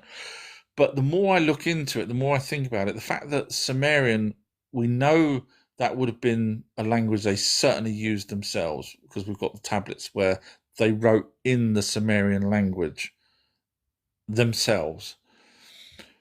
And that's the oldest language, so that makes sense that that's their language. And of course, the Sumerian language is a dead language; it's its own language.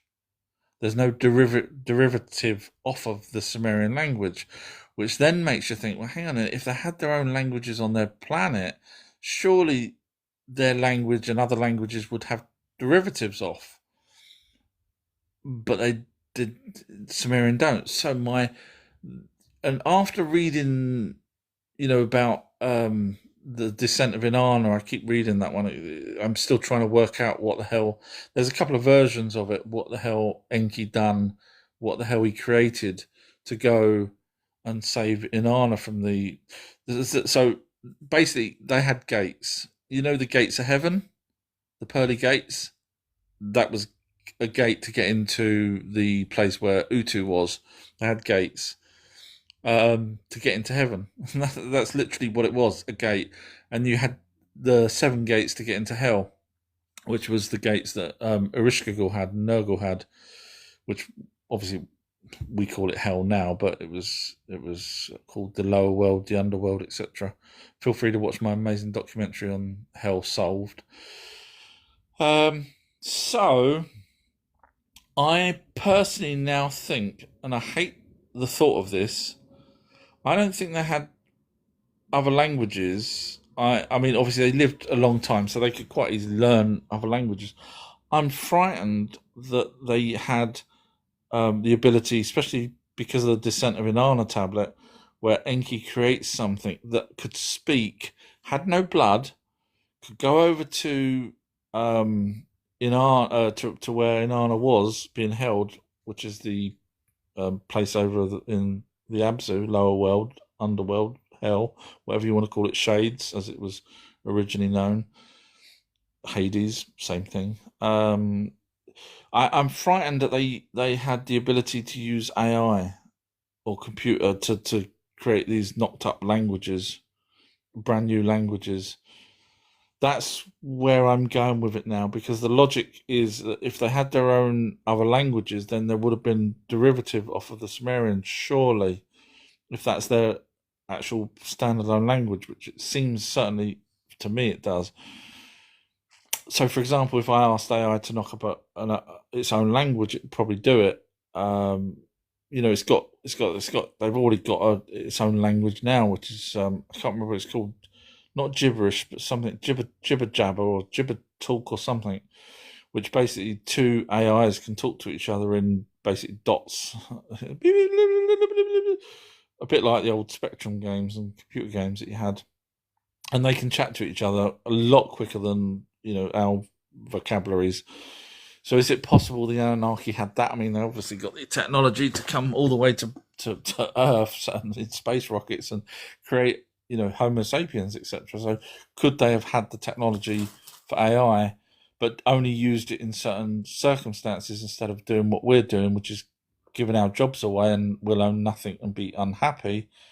They're smart and probably decided, hang on a minute, let's not do that. Let's actually put the work in ourselves, but only use it under certain circumstances which won't affect the anyone's jobs. That's the way we should be using AI, but we're so not doing it. Yeah. So it's a really good question. Go number 1 on the cast for that. I like that question. Edith's dad is right. Evening. Just saw you were in. Hello and goodbye. Hi, Edith's dad. Looking forward to the movie though. Oh, thank you, Edith's dad. Yeah, it's coming along really good. I haven't worked on it for a short while because I was away on holiday, but I'll be back on it. Salvatore's right. I see many lights UFOs at night where I live. Any way I can tell if it's a true UFO or a military one? It's really hard now. Really hard. Generally, the triangular ones are classed as military. So you can sort of, if you see a triangular one, or even if you don't see it, because obviously they're black, they paint them black so that they can't be seen. But even if you see the 3 lights in a pyramid, or in a triangle shape, and they move in sync, the chances are it's a triangular craft. And you're looking at the underneath of the lights, and then they generally have one in the center. Sometimes that can be switched on and off, so it depends on whatever that device is, whatever that is that they use. But other than that, I mean, obviously we have back engineered, as Bob Lazar tells us, we have back engineered other craft in different shapes. So how we would know whether it's an actual alien or whether it's military testing or flying or whatever, really hard to know now. I mean, go back to the 80s and we would have probably said, that it's all aliens, because obviously they were just, as Bob Lazar said, they were still testing the back engineered ones, but now they've obviously succeeded, and It's anyone's guess now. I guess they wouldn't use the. There's a few different types of shapes, so you can sort of look at the George Adamski type, which they seem to upgrade them, because when you look at the UFOs from sort of the 40s upwards, older ones seem to disappear, and no one ever takes pictures of them. No one ever talks about them anymore. So you've got sort of like the George Adamski one, where it's got like what looks like three ping pong balls underneath it. It looks like sort of almost like a top hat, but with three ping pong balls. But you don't see those ones anymore. But if you did, then you could say, that predates the military and the chances of them having that themselves. But I think the only ones that they probably wouldn't have would be the cigar-shaped ones. They seem to be an observation craft for aliens. That's one that what do you call it? Said he saw. The guy that created Gene Roddenberry, the guy that created Star Trek before he made the very first episode. He ended up working for the CIA as well, a three-letter agency to do with UFOs. Funny enough, he used to be a pilot as well, military pilot.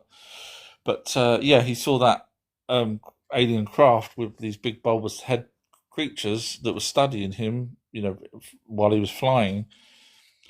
Possibly was abducted, I don't know, and then the next thing we know is we've got an episode called The Cage with big bulbous head aliens that are watching people. Yeah. Do you think Roddenberry was trying to tell us something? Hell yeah.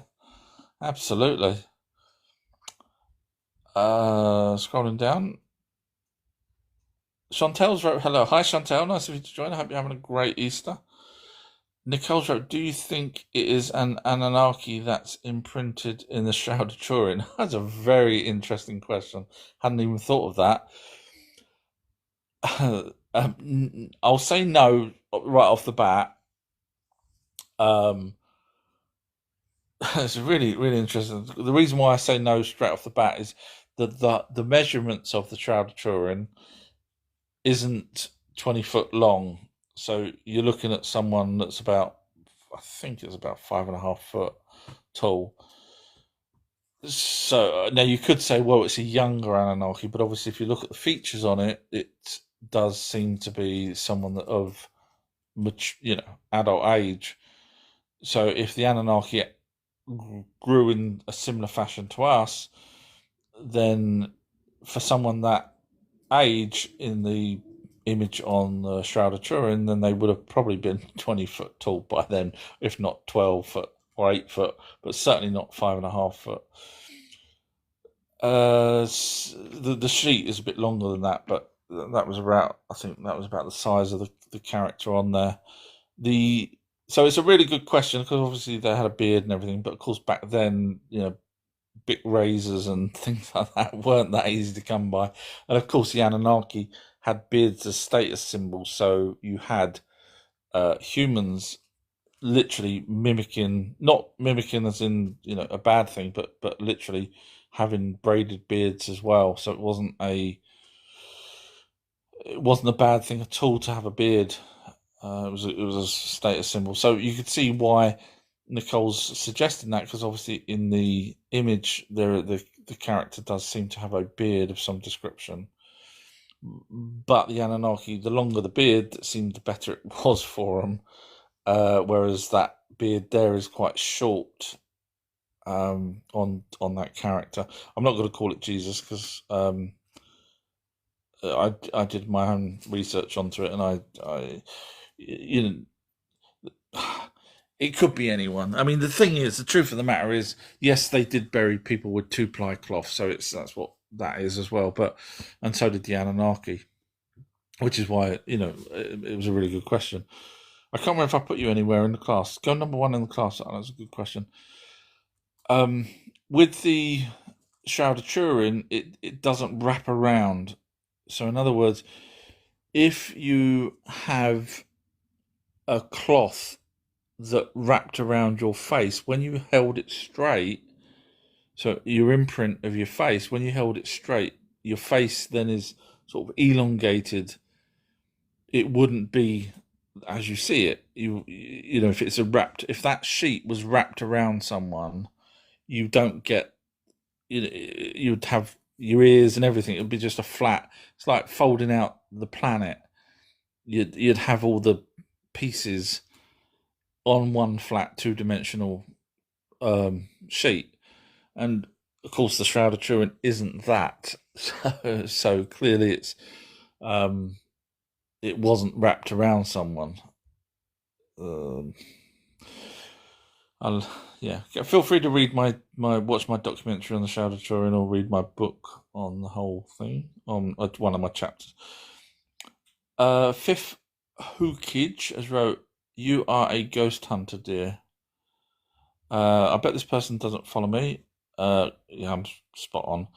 So if you wouldn't mind, ladies and gentlemen, this is where my intellect kicks in.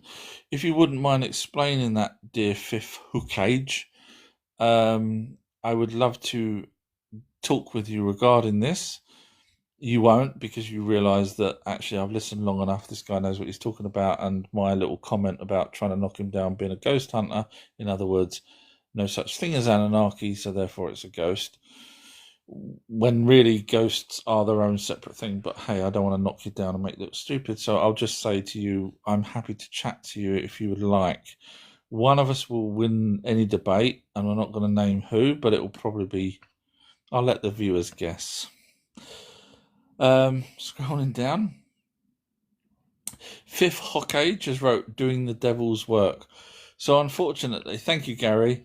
So unfortunately, there was no devil. You obviously don't know how to read the Bible properly. So if you would be interested to know who the devil would be if there was such a thing, it would be Nurgle. Now, he was the god of the underworld. What would the devil be? The god of the underworld. So yes, Nurgle, which was the god of the underworld, I can happily show you the evidence of that, which you won't want to see. So I'm guessing you're religious and don't like the idea that the Dingir, which is the race name for the Anunnaki, which translates to gods, were here before, obviously, the Bible came along. So I'm guessing you don't like the idea that the Anunnaki were the gods in the Bible, and you know it, and we know it, and so does the tablets know it, the ancient tablets, and our DNA knows it, because we suddenly appeared thanks to the Anunnaki telling us that they created us. So yeah, but like I say, feel free to have a debate with me. I'd love that. Apparently my listeners like me debating with people, because it's a bit of fun. Darwin's wrote, "Tell us about the person who was in a room with the Anunnaki." I only heard it. Oh God, this. So you got to remember. Thank you, Darwin. So you got to remember, I've been doing this for over 40 odd years, and I was doing it all for my own self until TikTok came along, when I realised there's people actually are interested in listening to me. So this was pre-TikTok. This was going back probably 2011, something like that I found out about, and it was a whistleblower it was a guard, military guard, and all he said was he was in a room with an Anunnaki, and they were absolutely huge. That was pretty much it. He didn't elaborate on it, because obviously as a guard you have to just stand there and not say a word and blah blah blah. So that made sense to me. You know, if he had elaborated on it and said, "Oh, I spoke to him and I chatted," then I would have thought, this guy's probably sounding a bit kooky. But literally, he just said, "I had to stand there, and this Anunnaki was in the room." It was massive, it's huge, which, you know, to me makes a lot of sense. So unfortunately, that's the only person I've ever heard mention being in the same vicinity or seeing an Anunnaki, other than the people in the Bible, by the way. Fifth Hockage, the people in the Bible, some of them did see Ezekiel, by the way. He saw one of the Anunnaki. Happy to show you the evidence of that. Noah, clearly, or as you probably know his name, Ziazudra. Clark Kent has wrote, "Can you help me recover?" It depends on what it is that you're recovering from. I'm not that kind of person. I just research. I'm not someone that will be able to say, "Oh, you need to take this or do that. If you have been abducted, which is what I'm guessing that's where you're going with it, the only thing I would probably say, it depends on whether you really want to be recovered. So if you was abducted and you have flashes of thoughts that may have happened, the last thing you really want to do is actually get hypnotized, because if they recall everything, then you could end up being more screwed up than you are now, because there's a lot of people out there that have done that and ended up worse off by knowing what's happened and probably what's going to happen again, because if they took you once, they may take you again. So it kind of depends on what it is that you're recovering from. If it's alcohol, then just, stop, have a cup of tea, and sit down and have a cake. Sorry. Scrolling down, Clark Kent has wrote, I have a brain injury. I can't help you recover with a brain injury. I'm not a doctor, I'm afraid. So, or a psychologist, or physiotherapist, or a occupational therapist, or anything like that, I'm afraid. Sorry, that's just not my remit. And Avatar has wrote to Clark Kent, our true history is not a healer. He is an evidential researcher. Oh, thank you. Scrolling down, this is live. I read every single question out. I have got a website if you're interested in the evidence, not the other people that you've seen all those videos that come out with a load of crap. There was one the other day that someone sent me. I can't remember who sent it to me, and it was someone put in the family tree of the Anunnaki, and of course they had Enki was Marduk. I mean, oh God, what's wrong with people? And even people were writing on there saying, how the hell can Enki be Marduk when Marduk is Enki's son? And we've got tablets that tell us he is his actual direct son. We've got that. Not just that Enki is his father, but Marduk is definitely his son. Balut says, what do you think about Tamils and humanity? Not quite sure how to answer that. Tamils. Do you mean the Indian Tamils? Unless I'm missing something. So with humanity, the Anunnaki did teach us. They had the seven sages that after the Great Flood, which is interesting because it was even before the Great Flood. They taught some people, not everyone, and then after the Great Flood, they carried on teaching. So in terms of humanity, in terms of us, the Anunnaki were happy to teach us things. It says it in the. Feel free to read the Seven Sages tablet. They're called the Kalapku. Kalapku. I can never pronounce it unless I say it once. Otherwise, I'm never going to remember it. I never need to read it out when I'm researching. So anyway. So regarding humanity, unfortunately, the religion side of things really was just people worshipping whatever Anunnaki was in that area. So Catholics worshipped the pantheon of Enlil, in other words, Enlil's family. Christians worship Marduk without them even knowing it.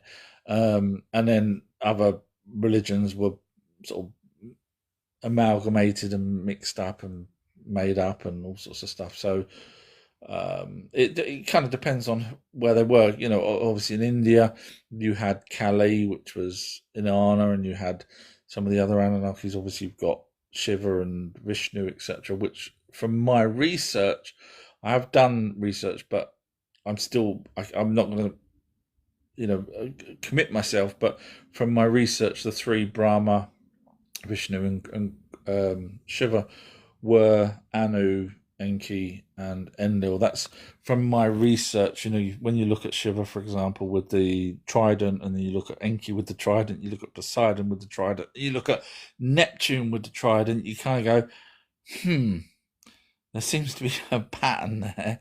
And of course, they weren't always blue. The original carvings, they didn't have blue, but they used blue to represent the sky. So yeah, sky gods. So yeah, it's a tricky question to answer, because I kind of need more of a question about what do you think about humanity.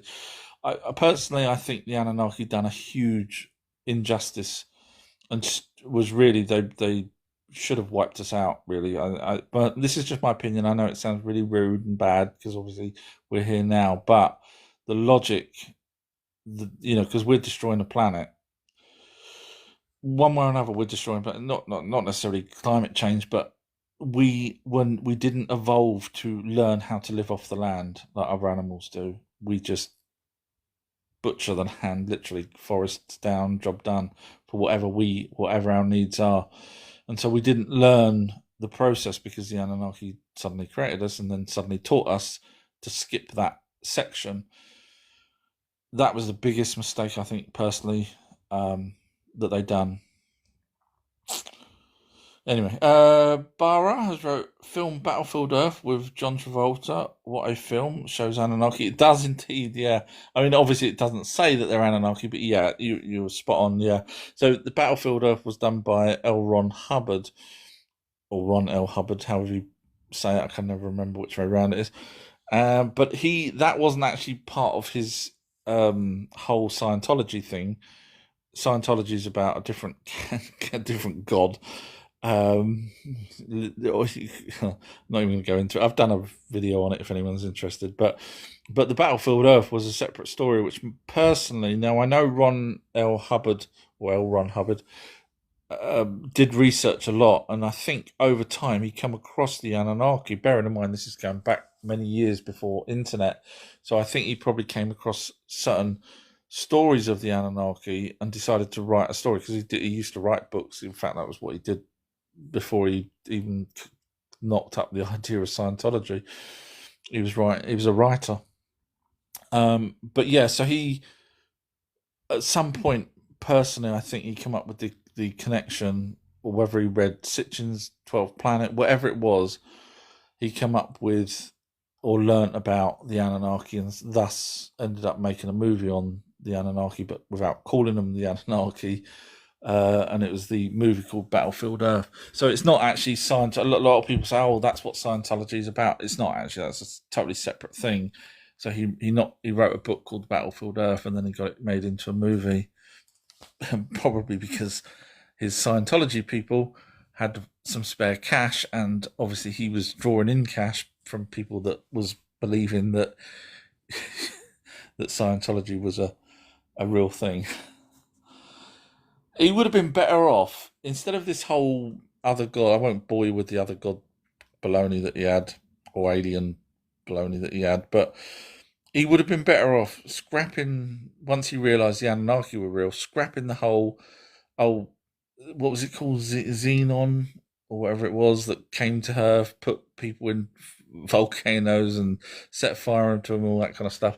He would have been better off scrapping the whole of that Scientology and then looking more into the Anunnaki, because he had stuff that could back it up. The tablets, and he could have probably done a lot of good, but unfortunately was a bad. I say bad. He did what he needed to do. Avatar wrote, "Do you think the Anunnaki are back engineering humans to create a perfect one, hence annihilation?" It's an interesting question, Avatar. I'll go number 3 in the class for that. Do you think the Anunnaki are back engineering humans to create a perfect one? So, okay, so the Anunnaki obviously created us, Homo sapiens. They failed 6 times, technically 7, but and then finally got the first Homo sapiens. Well, we've got tablets that tell us that. If anyone's interested, go look at the tablet called Enki and Nimna. There's a couple of others as well. Feel free to watch my documentaries and you'll find them all. Research yourself. So they got one that was good enough to do the work for them. But if we believe the Moorhen translations of the tablets that's now in Columbia University, the first Homo sapiens, when they first came out, would just grunt. They didn't have kind of vocabulary. They had to shout at them. This is what the Moorhen say, that the Anunnaki had to literally shout at these humans to do what they wanted them to do. No, stop, type of thing. Not that they probably understood the word stop, but having someone shout at you, you sort of stop and look.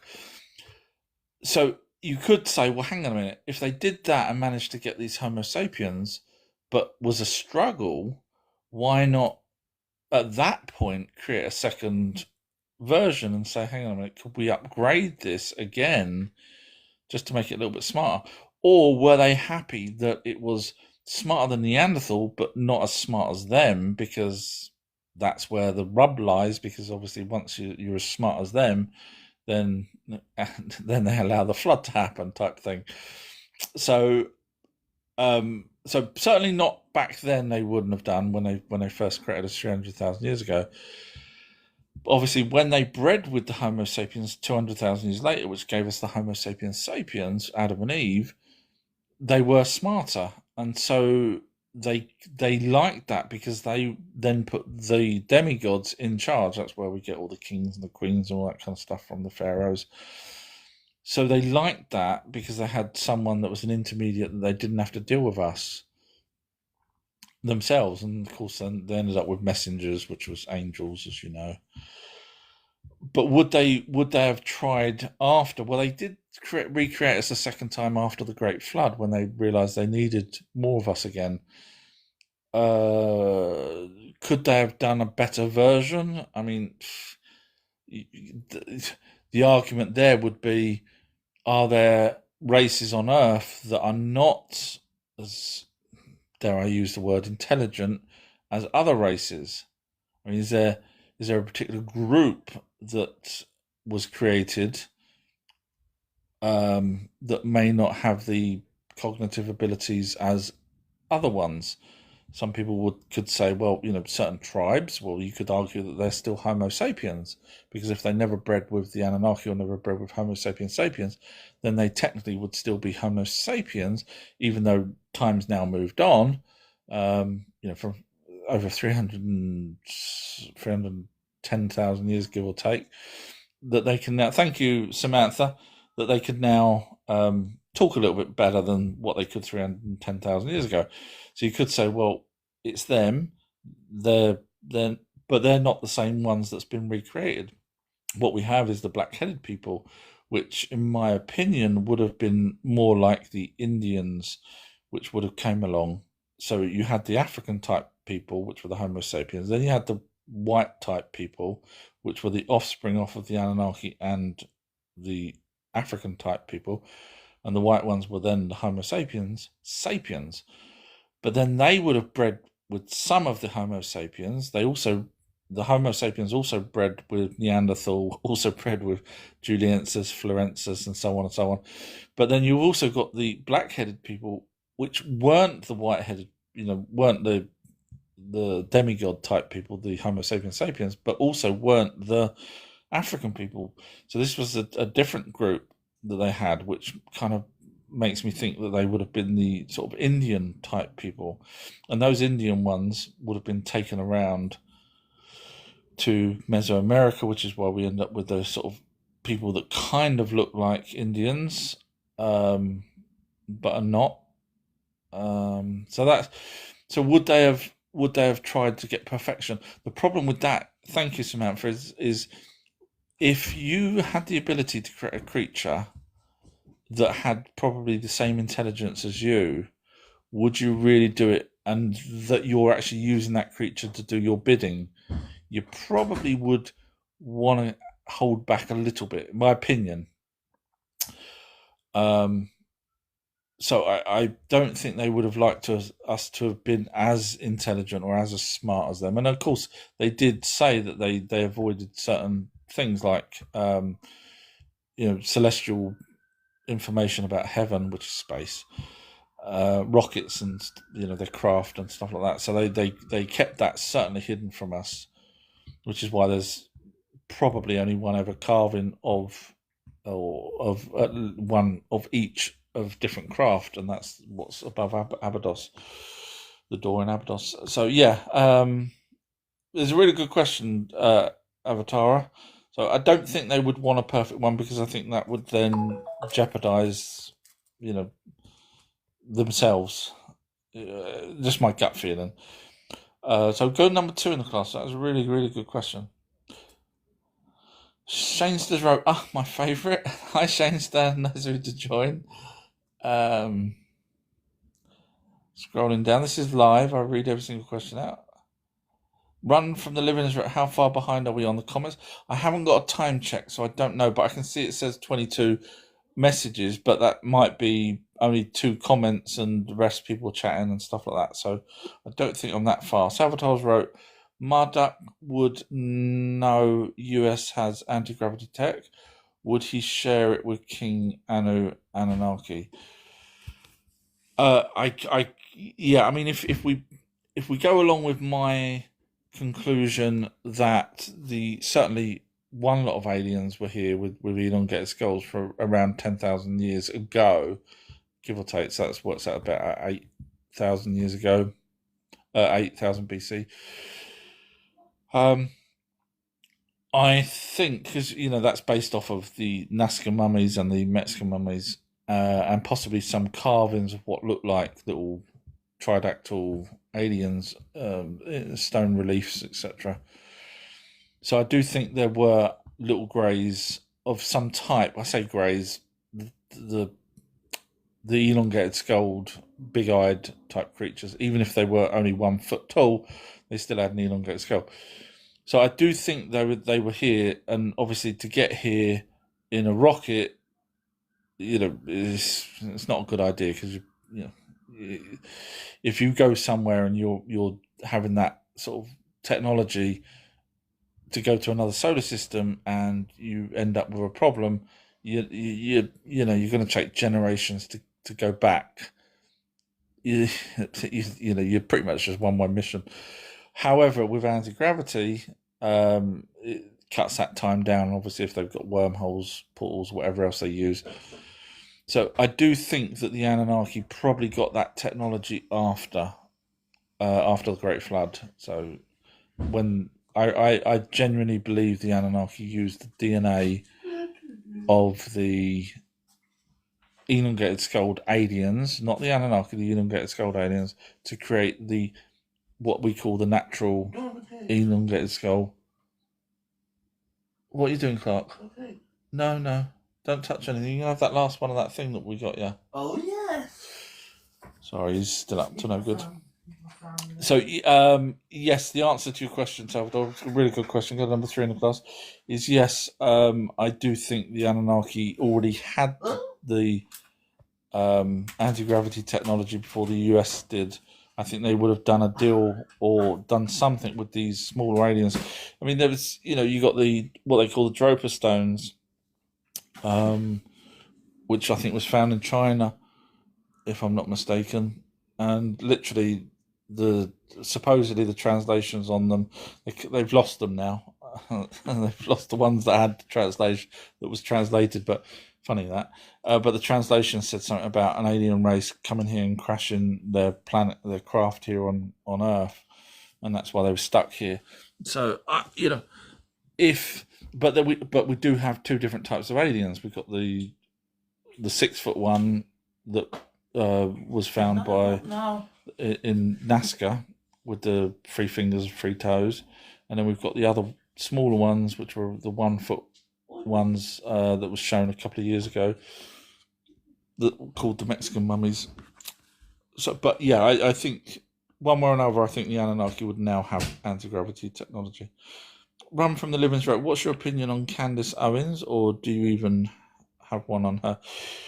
Without sounding rude, is she the darker skinned person, female? I've come across a couple of videos which I think is her. Forgive me if it's not, where I've debunked her and she's made up really stupid things.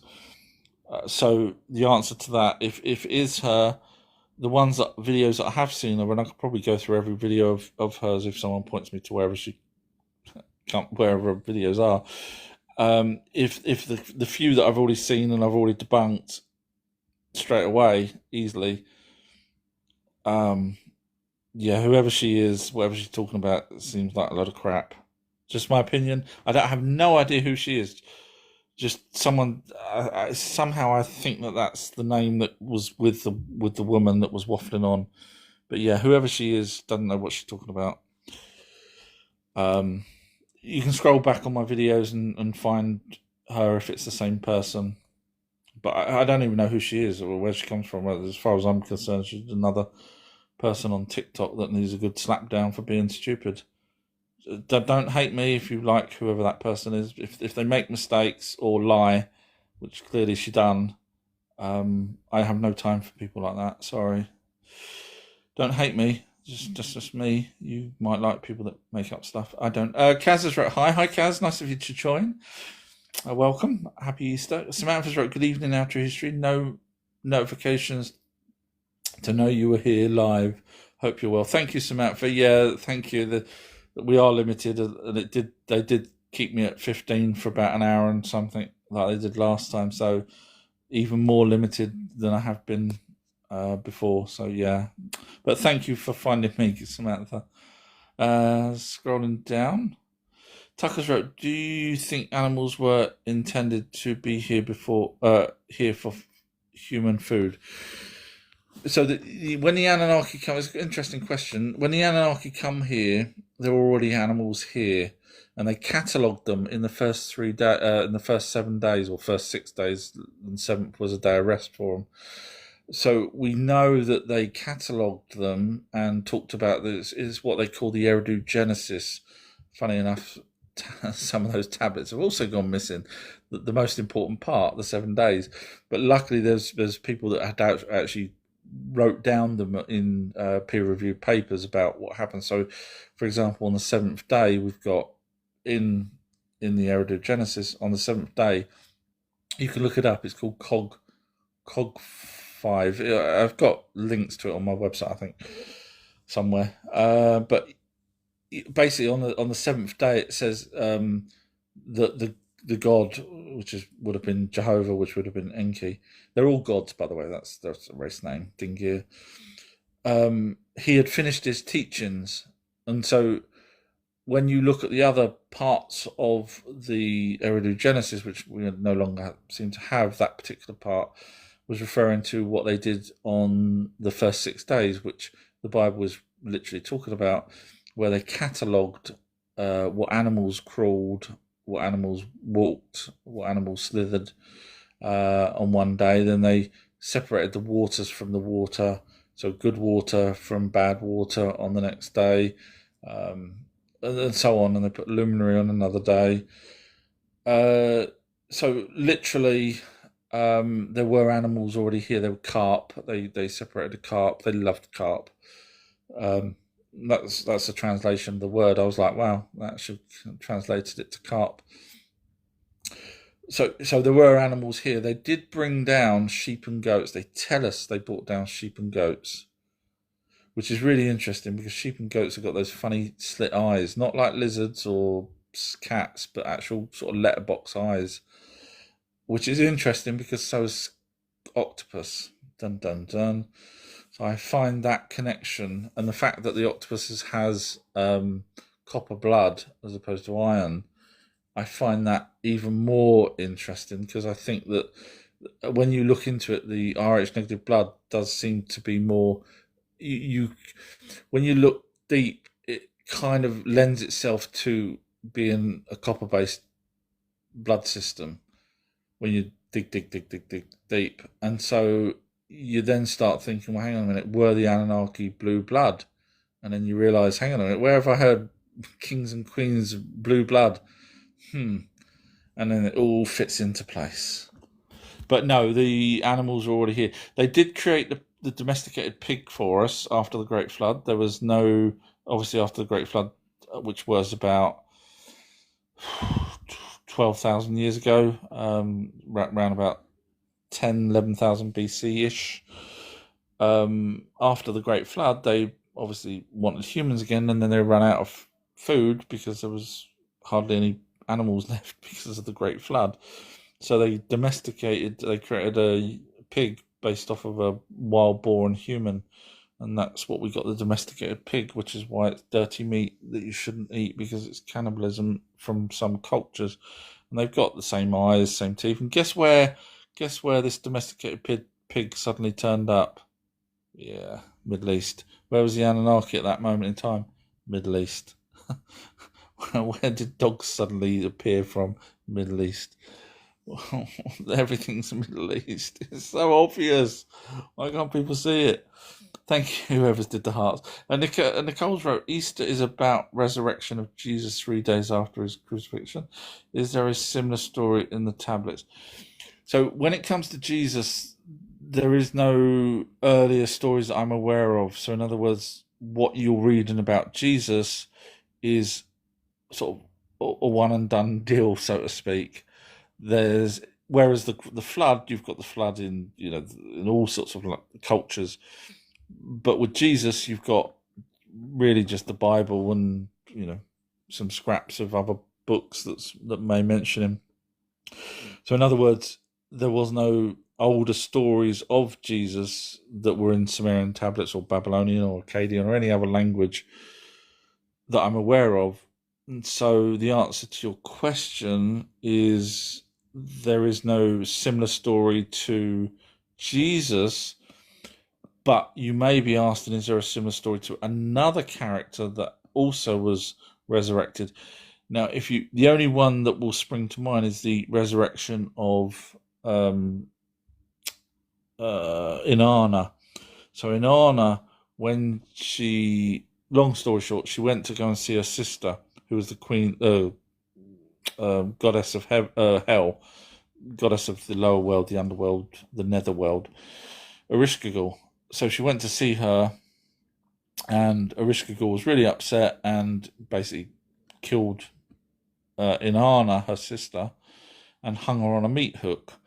This is the translation. I have a feeling it doesn't say that. I have a feeling the translation's slightly wrong, but unfortunately we don't have I can't see them to look at. But so anyway, Enki then, long story short, Enki sends these two creatures, whatever they are, whether they're flies, whether they're drones, whatever they were, he sent them. They spoke to Ereshkigal and gave the food of life and the water of life to Inanna. They got her off the hook on the wall and put her on the floor and gave her the water of life, and which is interesting because there's another tablet where Inanna finds out about the Book of the Dead and the whole afterlife from the Egyptian side of it, from Thoth, from Ningzila. She hears about that and she's like, oh wow, that's brilliant, I'm going to go over there and find out all about it. And then Enki says, remember, we cannot bring anyone back from the dead. So it's kind of like a double-edged thing there, because one minute she's brought back, but obviously the chances are that she wasn't actually 100% killed. She was doing a Princess Bride, mostly dead. She was probably not 100% dead in the underworld. If anyone's interested in what the underworld is with evidence, I'm the only one that solved it. Feel free to watch my documentary called Hell Solved. So yeah, so she probably wasn't fully dead at that point. She was probably captured. You've got to remember the underworld did have a prison system there as well, so it wasn't just for judgment. It was for a prison as well. So she was probably captured and wasn't fed or anything for a few days. And then they came and revived her, because also if you go with the story from the Moorhen translations of the Columbia tablets, Anzu, which was Alula's grandson, he was on Mars. So Alula died on Mars, but Anzu stayed with him, and when Ninhursag, Nimna, arrived there to pick Anzu up, he was on his last throes, and so she revived him using, I think, if I remember correctly, can't remember what it was, but probably the water of life again. I mean, it could just be as simple as water, but they do talk about the water of life on their home planet as well, when Adapa, you'll know him as Adam and Eve, was offered. Sorry, I'm just getting a power wire. Was offered food and drink on Nibiru, and he refused it. So there is a few instances referring to it, but again, as I say, there's a tablet that literally Enki says we cannot bring anyone back from the dead. It's not a pretty sight. Don't make me do it. Anyone get the reference to that? It's a very old film. Anyway, yeah. So good question. Go number 3 in the class, but I can't say that it's similar to Jesus, but there is stories of people coming back, even though they admit that they can't bring people back. So I guess it's more of a she wasn't dead fully. Samantha's right. Have you watched Falling Sky, Netflix, Steven Spielberg, 2012? Thoughts on relevance today? Thank you, Samantha. I watched it years ago when it first came out, and I think I got about 4 or 5 episodes in, and I can't remember why, I found it boring, which is really sad because I love Spielberg. Not in that way, but I love Spielberg's work, and obviously this was more of him producing than it was directing, etc. So I didn't quite get into it, I'm afraid. I should. I think it's back on Netflix now, isn't it? So I think maybe I should just try it again, see if there's something. So yeah, I'll try it again, Samantha. For you, I'll try it again, just so that I can safely say, because obviously over since 2012 to now, my knowledge base on stuff has grown. So maybe it might make me learn more, or certainly piece together a bit more. So yeah, thank you for that. We'll stick that on. I'll put that as on my watch list. Thank you, Samantha. But unfortunately, I can't answer it because I can't remember much of it. Hope you're enjoying it if you are watching it. Scrolling down, 9:04 from Samantha. Okay, so I'm 20 minutes behind, but it says only 19 messages, so we shouldn't be too far. Salvatore's right. I need to go. Thank you very much. Take care. Thank you very much for joining in. Samantha's right. Hi, Clark. I hope you got loads of chocolate Easter egg. He didn't actually over the Easter because we was all out, but we didn't spoil him, but yeah, he had whatever he wanted. Run from the living as wrote, she just can't shed that Catholicism yet. I'm guessing that's Candace Owens, whoever that person is. I have no idea who she is. Sorry. Yeah, I think once it is hard for people to. I've never believed in an almighty being, so for me it was quite easy to just sort of look. But I can, if you're saying that was a Catholic or is a Catholic, then I can understand how it's really hard to break that. I know there's people on here that's come along and said, I'll tell you, people have said they hated me when they first heard me talking, because obviously it goes against everything. But some of those have said, I hated you when I first listened to you, but now you make so much sense. You show the evidence, and it's clear as day now. So they persevered. But if they didn't, or like many others that probably hate me for just saying what I say, then I can understand it's really hard. I just don't like the idea that people make up stuff. You know that. I struggle with people. If they don't know the answer, just say. Avatar's wrote one and done deal. Funny God, sir. Funny Sir God. Thank you, Avatar. Avatar's wrote, Inanna resurrects all the time.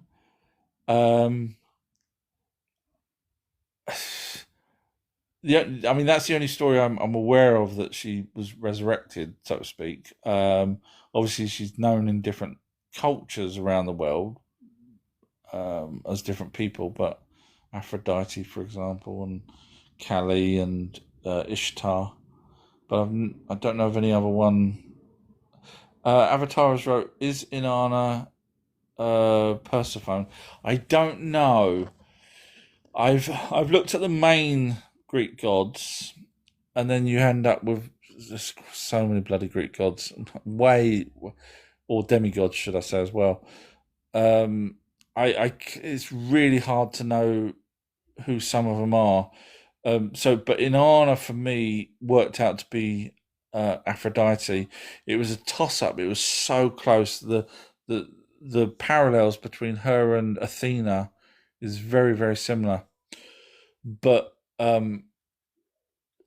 Zachariah Sitchin also said she was Aphrodite, but obviously I weren't going to take his word for it, so I did my own research.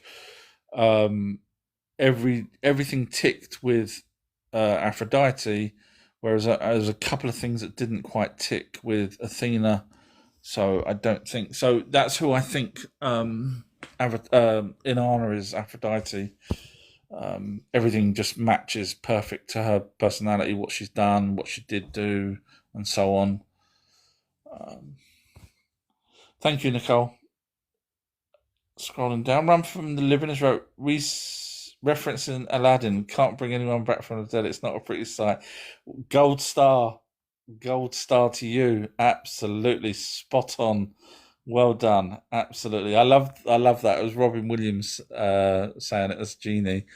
Correct. You're 100% correct. Well done. It's not a pretty sight, dog, when we do it.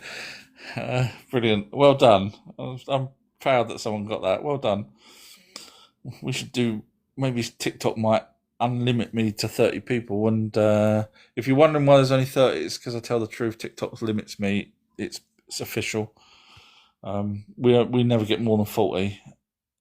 We used to get hundreds, but they kicked me down, and that was it. Lisa's wrote, love the Aladdin reference. Lisa got it as well. Unfortunately, thank you, Jane. Hi, Jane. Goddess Jane. Unfortunately, Run for the Living got there first, but well done, Lisa. Yes, it's I loved Aladdin. It was, back in the day, it was it was good. Darwin's right. I didn't know what to make of you at first, but you came through. Oh, thank you, Darwin. I guess I'm like Marmite, aren't I? You either love me or hate me, or just, well, you either like me or hate me, or you can tolerate me or hate me. But thank you. I have no idea what I sound like to people like yourself. Listening to me when I'm big-headed and I say that other people are numpties and stuff. I can imagine, if I was listening to me, I guess if I got to know me and realise, that he really cares about what he's talking about and everything else, and he really does put the work in, then maybe I would, not think that I'm such an egotistical idiot.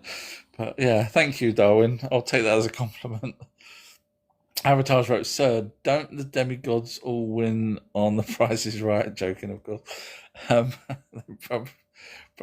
not quite sure the reference there, because obviously our Price is Right was different to your Price is Right over in America.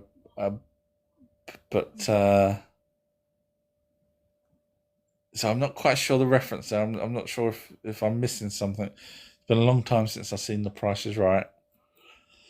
Although now, do you know what the funny thing is? I bought on the way home from Cheddar Gorge, where we went for the last few days. I stopped at a petrol station and I bought these two little Yazoo milkshakes, just little small plastic bottle things. And I bought one for me and Clark, and I thought, it'd be nice, we'll drink that on the way home. And I went to pay, and they said £1.36. I said, sorry. I said, I'm buying both of those. They goes, yeah, that's it, £1.36. I said, that's London, that's £1.36 for just one. They goes, oh, bless you.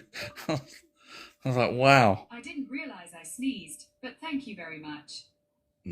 God. Sorry, that was who. Cheaper bloody prices. Darwin's wrote, if only I had heard you years ago. Oh, thank you very much, Darwin. I think I started sort of the same year as the COVID baloney started, because my first videos was about helping educate people about that. So But I have been researching for 40 odd years, but no one would listen to me. But I'm guessing you would have. Oh, bless. Thank you. Samantha, what's your thoughts on why now they are visiting the dark side of the moon, apart from the political? It's an interesting question. China's already sent a rocket round the back of the moon already, and they somehow found larger glass balls on the back side of the moon. I have done videos on the balls on the moon, the glass balls. Turns out, if you actually watch my amazing documentary on it, so they say, oh, it's naturally formed, but when you dig deep, you'll find that where UFOs had been here on Earth, sometimes little glass balls are found after the UFOs left. Dun dun bloody dun. Yeah, they don't tell you that, do they? That's why I'm insert ego mode. That's why I'm the best, because I look at everything. So the question is, why would they really be, if they really are sending someone round? Now they've got the technology. We know NASA's got the technology to, or the heads up know that the secret military complex has got bloody fleets up there, so they can go wherever they want. So what benefit would there be if this is even going to get there? Now they've got to go through the radiation issues as well, or are they just faking it again? I mean, what, as you say, what benefit they got to go around the back? They could just send, if they wanted to look at the back, they could have sent up a TR-3B themselves. They know what's on there. They're not daft.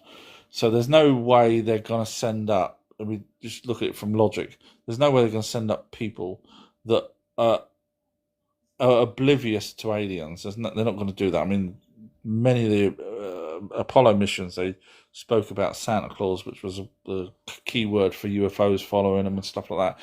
So that they're not going to send up astronauts for a whole mission all the way around the moon and back, and then go, what happened? We saw aliens, we saw UFOs. They're not going to do that because they're obviously clued in. Those astronauts are already clued in.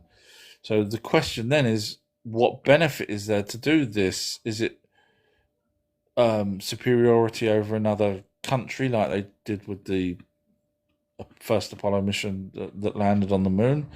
Is it for that reason, propaganda? There's no benefit in them sending up people, in my opinion, to go around the moon,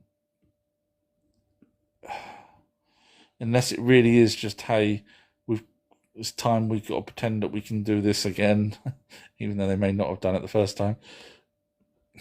I don't know. It's a good question, Samantha. I don't know the answer to it, really. As I say, China's already been around the back of the moon, so with a probe. So they, NASA and whatever else, Musk and whoever else wants to send stuff up, could have done the same. The only argument I could say is, if for some strange reason they don't know about aliens, these people that decided to create this mission, they don't know about it, and they're doing it as a test ready to colonize the moon, or have a base on it at least, and they're unaware that there's already aliens on the moon and inside the moon, etc. But I find that so hard to believe that they don't know that. So I don't know what their game plan is. It's a really good question. Go number one in the class for that. I mean, you look at the old one. Clearly, it was a race. It was a who was going to get to the moon first. So are they up to the same trick as Russia or another country, China? Was that what it is? Are they worried that China's going to get up there? I don't know. It's a good question. I haven't really looked into it deep, but it's a good question. Avatar's wrote, do I think the RH he's? Do I think the RH he's? HE apostrophe S. I don't know what that means, Avatar. Sorry. If you mean, do I think the RH belongs to the Anunnaki? Absolutely. One way or another. It's theirs. There's no no other way around it, in my opinion. Jane has wrote, "Hi God, hi Goddess Jane. Nice of you to join. Hope you're well."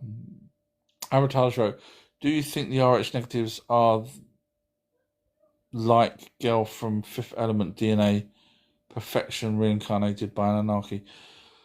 It's a really interesting way of looking at it. I personally think the Anunnaki had copper blood, blue blood, with RH negative. So when they bred with us, and they didn't breed with millions of us, they only bred with, probably thousands, but not millions. And obviously, if those ones then bred with each other and so on, you would have kept the bloodline pure, which is what they tried to do. But obviously, over time, people would breed with other people that had different blood groups, and of course, sometimes it would be barren. The womb would be barren. But there's the other option as well, because after the Great Flood, they do say that they did something to the womb. Nicole suggested, could it be the menopause? But the menopause seems to be only a human trait, which is either a byproduct or, as Nicole possibly suggested, that it could be what the Anunnaki did to us. But the problem with that is you could have 1 billion kids, hypothetically, you could have lots of kids before you get to the menopause, whereas at least if they gave us the RH negative, if you've got it, you can't, and you're with a particular partner, you can't have a kid. So it lessens the chance of having as many kids because it was to do with population.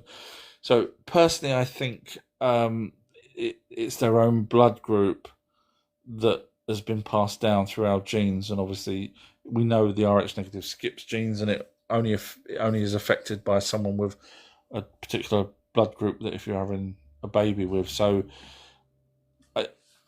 that's my theory on it, which all seems to line up.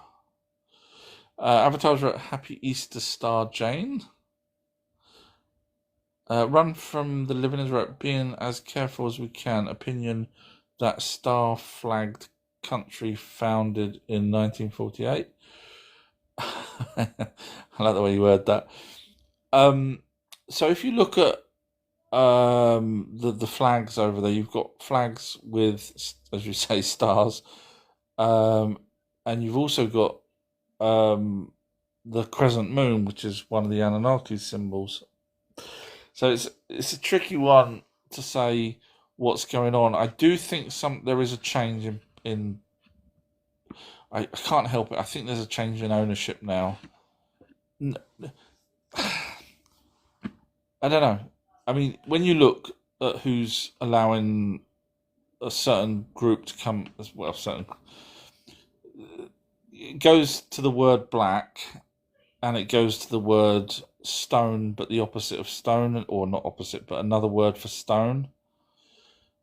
They are the ones with the dinghies. They're the one that's replacing the dinghies and putting them back so that people can come back over. The same dinghies are going backwards and forwards. They're the ones paying for the ships to take the dinghies back over to France, etc. So there's that particular group that starts with opposite of white and another name for a stone. They're doing it, and so you got to ask yourself: is there any connection with the Anunnaki? Obviously, it's a multi-billion-pound company, probably trillion-pound company. So they've obviously got huge influence in places. So to allow and I think Trump knows. I think he knows what's going on. Whereas people like Starmer, who is welcoming that, you then think, hang on a minute, is there something that we don't know? So it's a tricky one. Is it anything to do with the Anunnaki, or is it just a total? I don't know. I don't know the answer. I'm something's going on. Clearly, no one, as Trump's aide said, the best way to destroy a country is from within. And so, is that what's happening? Is it? I don't know. Something's happening, but I don't quite know the ins and outs of it. So I hear what you're saying. It's It's a fair point. Samantha's wrote, blue blood, pale skin, veins look blue. Said in the tablet that Anunnaki, pale skin, blue blood, octopus. Yeah, that's what I was referring to earlier about the octopus having copper blood as well. And it's blue. And so it makes sense to me that the Anunnaki, especially with the royalty, had blue blood. Obviously, I can't prove it, but yeah, it does make sense to me. And then Samantha wrote, could octopuses come from Nibiru? That seems to be the consensus now, where when you look at the eyes of the octopus, which match the same eyes as the goats and sheep and horses, and of course the Anunnaki tell us they brought down the Lakmu creatures, and again, watch my video if you haven't already done so on where the horses come from. And in fact, that religious person, I don't know his name, which talks with a sort of American southern accent, if I'm not mistaken. You must have seen the guy, short greyish hair, and he's doesn't allow comments on his videos. And he did a video what recently that said, look, horses, something like, I can't remember what, horses weren't supposed to be here, blah blah blah. And I did a stitch video saying, actually, I've got a documentary that says exactly that the Anunnaki used what they called the Lakmu creatures to bring down. They also had Lakmu heroes, which would have been the Ijiji. And we also know that 200,000 years ago, humans apparently changed the genome of horses. Yeah, right. So that's according to mainstream. Yeah, right. It was the Anunnaki. So going to the octopus, there's over 60... institutions now that are saying that they do believe the octopus doesn't actually belong on Earth. So if you put all of that together, and then you put, Poseidon being Enki and introducing certain creatures as Poseidon to Earth, the horse being one of them, dolphins being another, you start thinking, hang on a minute, did the octopus come down? Was it just food for the Anunnaki? I mean, for all we know, they could have just brought it down as a delicacy and it escaped, because they're clearly clever, very clever, and dolphins are clever, funny enough, and horses actually seem to be clever. So you start thinking, hang on a minute, is this all, it does make sense. So yes, I can't say 100%, but yeah, it does make sense that it come down. 9:30s from Jane. Thank you very much. Appreciate that. Scrolling down. This is live. I read every single question out. I am limited to... Well, actually, we broke the 40 mark. Well, it'll go down to 40. You watch. It'll just go dong, dong, dong. Won't go up. Won't go to 50. Because we're limited, because I told you. Rule Britannia, as wrote, they definitely went on April's Fools. Yeah, the rocket. I mean, I think it's a huge, extravagant April Fool's if it was. I mean, obviously, people did see the rocket go up, so it wasn't a CGI rocket on just being shown. There was people that actually could physically see the rocket from certain vantage points. So certainly a rocket went up. What I find fascinating is when you certainly hear on the news here, they're talking about, oh, wow, and they've got experts on and they're going, oh, wow, it's gone into space. It's amazing. It's amazing. And you think, hang on a minute. How many times has people gone to the International Space Station? They shouldn't be saying it's amazing just to get to space, but they are. These astronauts are now in space. It's amazing. And I'm thinking, I heard that, flicking over while I was on holiday, and I saw some news things, and it was like, this is amazing. I'm thinking, well, hang on a minute. You've got people going to the International Space Station regularly. Elon Musk sent up a thing to go and help them about a year ago, whatever it was, to bring them back down to Earth because there was an issue. And this is amazing. Once they get past the furthest part that anyone's ever been, and that would be the back of the moon, fine, call that amazing. But you got to ask yourself, and these are some of these. You got to ask yourself, why are they saying it's amazing? As if like we've never been into space before.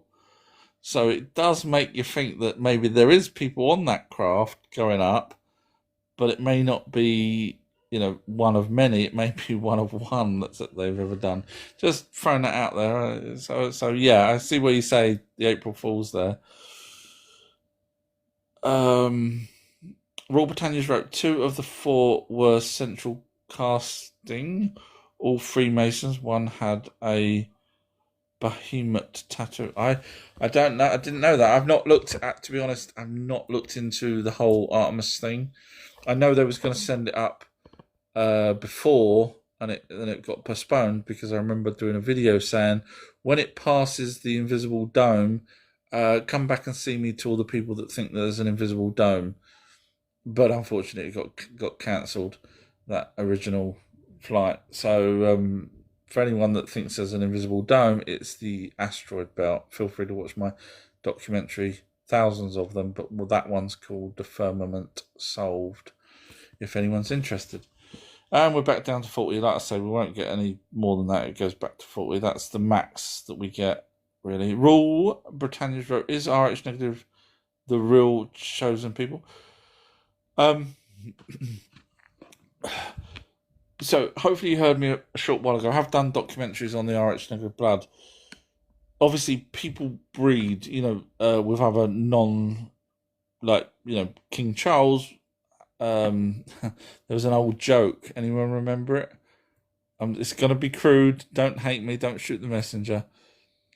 But back in the day when I was at school, there was a joke that remember Diana? So the joke was, why does King Charles have a multicoloured, manhood? Because he's stuck in dye. Yeah, I know. I was young, okay? It was the early 80s. Don't shoot me. Thank you, whoever's doing the hearts. I know it was bad. So obviously, like I say, the royalty do breed outside of their own kind. When I say own kind, their own bloodlines. Probably not so much back then, but certainly as time went on, they did. So the answer to your question, from my opinion, is that yes, they were probably supposed to stick with their own kind, but over time, they can't help it if you find someone attractive and whatnot. Boy meets girl. The old story, boy meets girl. Boy was an alien hybrid. Nowadays, it's a different story. It's now them, they meet them, they.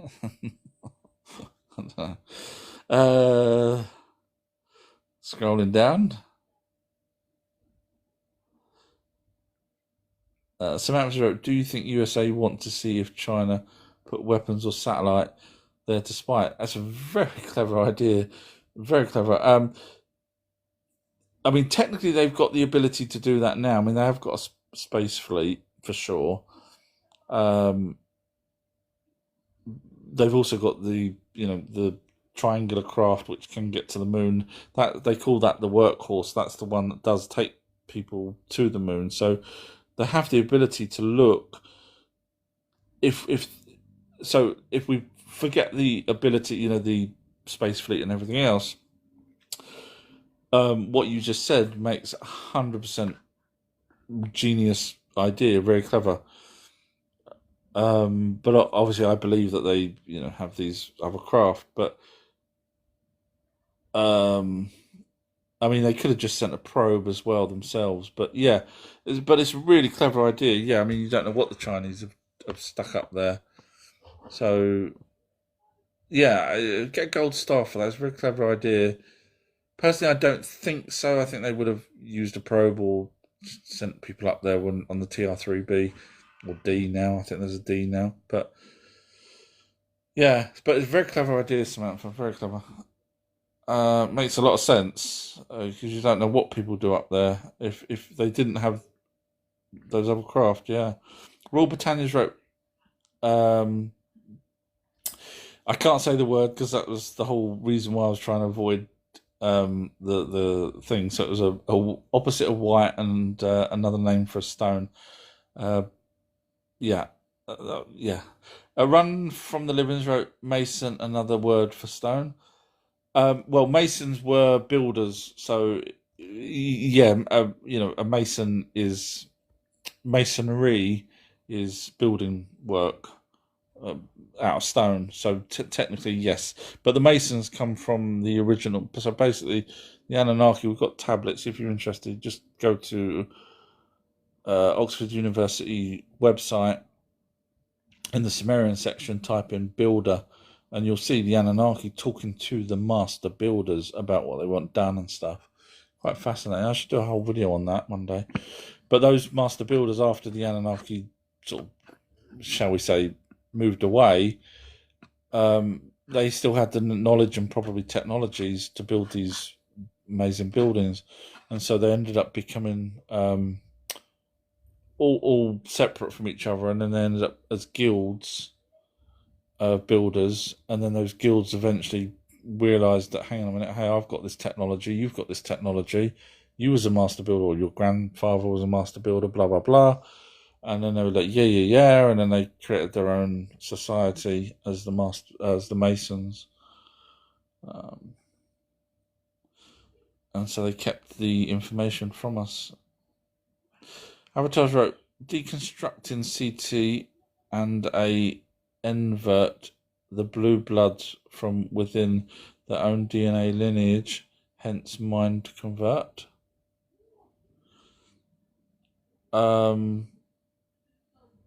Okay, it went slightly over my head, Avatar. It's not you, it's me. I've had a long week. I kind of get what you're saying. And then you wrote a bit more. Blue bloods from within their own DNA lineage, hence mind, convert queen, concert, ET, hive mind. I see what you're saying now. Yeah, okay, that makes a bit more sense. And then underneath you wrote a bit more. Hive, sorry, I'm sunbathing outside, can't see that. I know what you mean, the screen glare. No, that makes a lot more sense. I don't know whether it is a hive mind. I mean, the Anunnaki doesn't seem to have a hive mind, so they had to go and talk to each other and stuff, like physically talk to each other. So I don't think they had a hive mind. In fact, many a time they were arguing with each other. So, but yeah, it's an interesting point you make there. Avatars wrote, invert ETs when Queen is inverted, all become one. Interesting. And then Avatars wrote, they feed on their Queen and will starve. I'm guessing other aliens as opposed to the Anunnaki. I'm guessing you're referring to. I can't say that's right or wrong, and you could be right. Run from the Living Rope. Do you believe there's a pure connection between the Nephilim and the 13 lines? So the Nephilim, if you're interested, I've done a documentary on the Nephilim, and anyone once worked out what the actual word properly means with evidence. Nephilim is a word for giants. Now, you're probably going to say, but of course that is. It's the children off of the Anunnaki and humans that are Nephilim. No. The word Nephilim is just another word for giants, regardless of whether or not they were the offspring off of the Anunnaki and humans. I have got a video proving that. I mean, the Bible says it all, really, where they're talking about and the children, the children saw that, or the children of God saw that the humans were fair, blah blah blah. Men are renowned, men of old. What that was referring to, heroes of old, I think it was. What that was referring to was the Ajiji. They were called heroes, and of course they were giants as well, because they were Anunnaki, and any Anunnaki, and of course the Ajiji were seen mixing with humans. So, in other words, that's whereas the Anunnaki really tried to avoid being seen by us for some reason or other. Enki, Enlil, and all those kind really did try to avoid being seen. Very rare that they allowed people to see. Cain and Abel saw the two sisters. Yes, they were sisters. They saw Enlil, but or at least presented the food in front of him. Now, whether or not he was hidden behind a wall or not, I don't know. But So yes, going back to the Nephilim. So the Nephilim is just a word for giant. So if you're referring to the offspring off of the Anunnaki and humans, then they would be basically people that with gigantism, really, if they're bigger than the Anunnaki. And the 13 families, no, personally, I don't, because obviously, if we're going to go along with the children off of the Anunnaki and the humans, they were the ones that, the Book of the Giants, etc. They were the ones that seemed to be the problem for the Anunnaki. They're the ones that ate us at everything, including people. So I don't see them being in any connection whatsoever with the 13 families. It would be more of and again, not all of those 13 families have the lineage that so for example, the Rockefellers, I don't think they're actually on the list of the 13 families, but some people do sort of class them as part of it.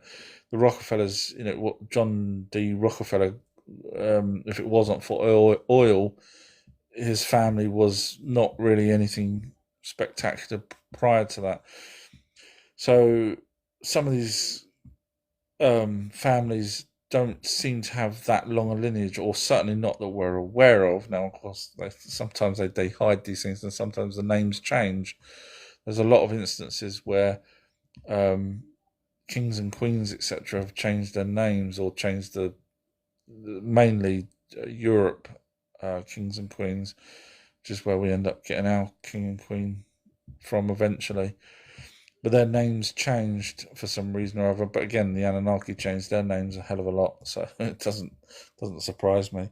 But I don't think the Nephilim, the giants, had anything to do with the 13 families. I think it would be more of a direct line from the Anunnaki, but with normal height.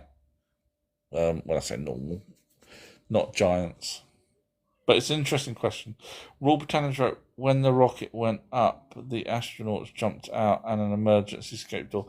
I did see a little clip of something that people said was a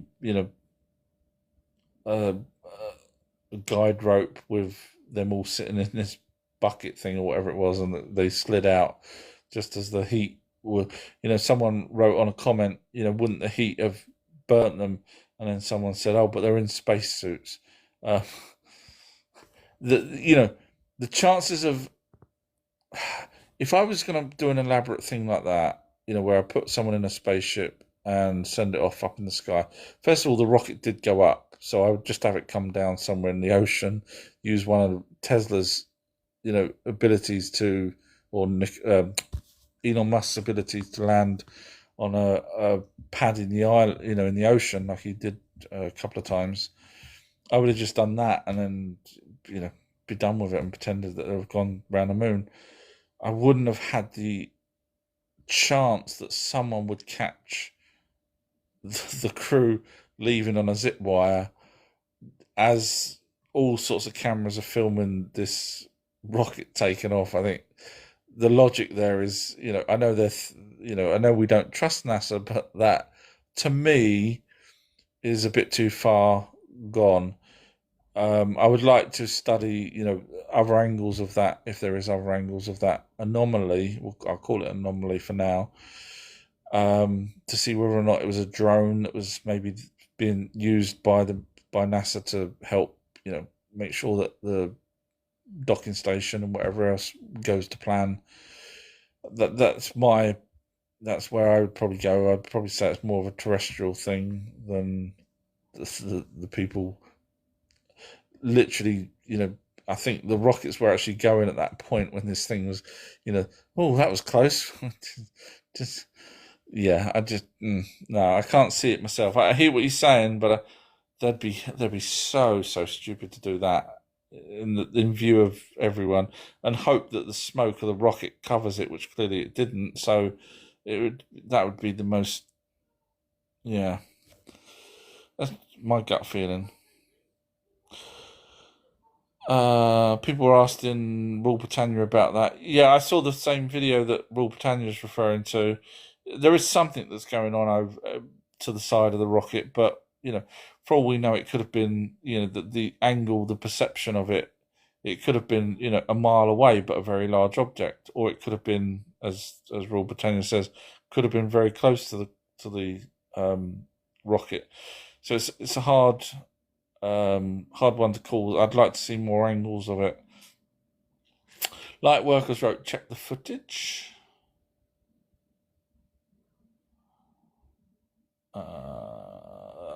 Scrolling. The Light Workers wrote, you'll see a large pod getting thrown off. I mean, I saw a blur moving away from the rocket. That's what I sort of saw. Like I said, I'd like to see other angles of it if there is footage. Woodlanders wrote, you can see the footage of it if you look closely.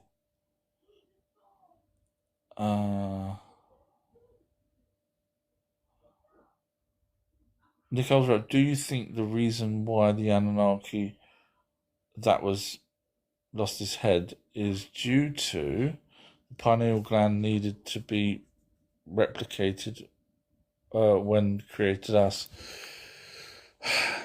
So you have heard me mention, that there was an Anunnaki. So when they created us, just for everyone's benefit, when the Anunnaki created us the first time, they actually tell us that they slain one of the Anunnakis and they took his head off in order to be able to do something to create us. Now, my gut feeling is that it was something to do with the pineal gland, because anything else, they could have just waited for someone to die. They could have used, stem cells. They could have done. You don't need to really kill someone in order to create a new species from a Neanderthal and their own essence, their own DNA, in my opinion. One of my followers reminded me to go and sort of re-look at the tablet because they mentioned about it being a ghost, and I did. While I was chatting on the live last time, I reread that particular bit, which, funny enough, I was going to get to anyway on one of my videos, but and it does talk about the ghost of that person. Which, now, if you follow my train of thought, the orb is the ghost, which is connected to the pineal gland. So what Nicole's asked in here is, the pineal gland needed to be replicated when they created us. In other words, to give us a soul, a spirit, an entity, whatever you want to call it. The thing is a brilliant question. The problem we've got is we don't know whether Neanderthal had a pineal gland. We know certain animals do, but we don't know whether or not the other hominids had it. If the other hominids, for example, Neanderthal, which we do have DNA of, if they had a pineal gland, why would they have needed, the chances of the new species having a pineal gland is probably a good chance that it did. So if we said that it didn't have a pineal gland, what benefit would the Anunnaki have had making sure that we had a pineal gland in order for an orb to join us? Now, I have said many a time that the Anunnaki were certainly aware of spirits, ghosts, whatever you want to call them, prior to the Great Flood, but before they even come to Earth. They were aware of the entity as a ghost, whatever you want to call it. They were aware of it. They may not have been able to talk to it, but they absolutely were aware of life after death. But they probably didn't know too much about it. And obviously, when you realise the Book of the Dead suddenly kicks in, they then worked out what's going on. So they were here for 400,000 plus years before they worked out, and then they went mental over the Book of the Dead. So clearly they was aware of the spirits, entities, orbs, whatever you want to call them. But would they have took, because I can't imagine you'd cut open someone's brain, take out the pineal gland, stick it in a petri dish, and hope that pineal gland will then end up being connected with the person. So it's more to do with the spirit side, the orb.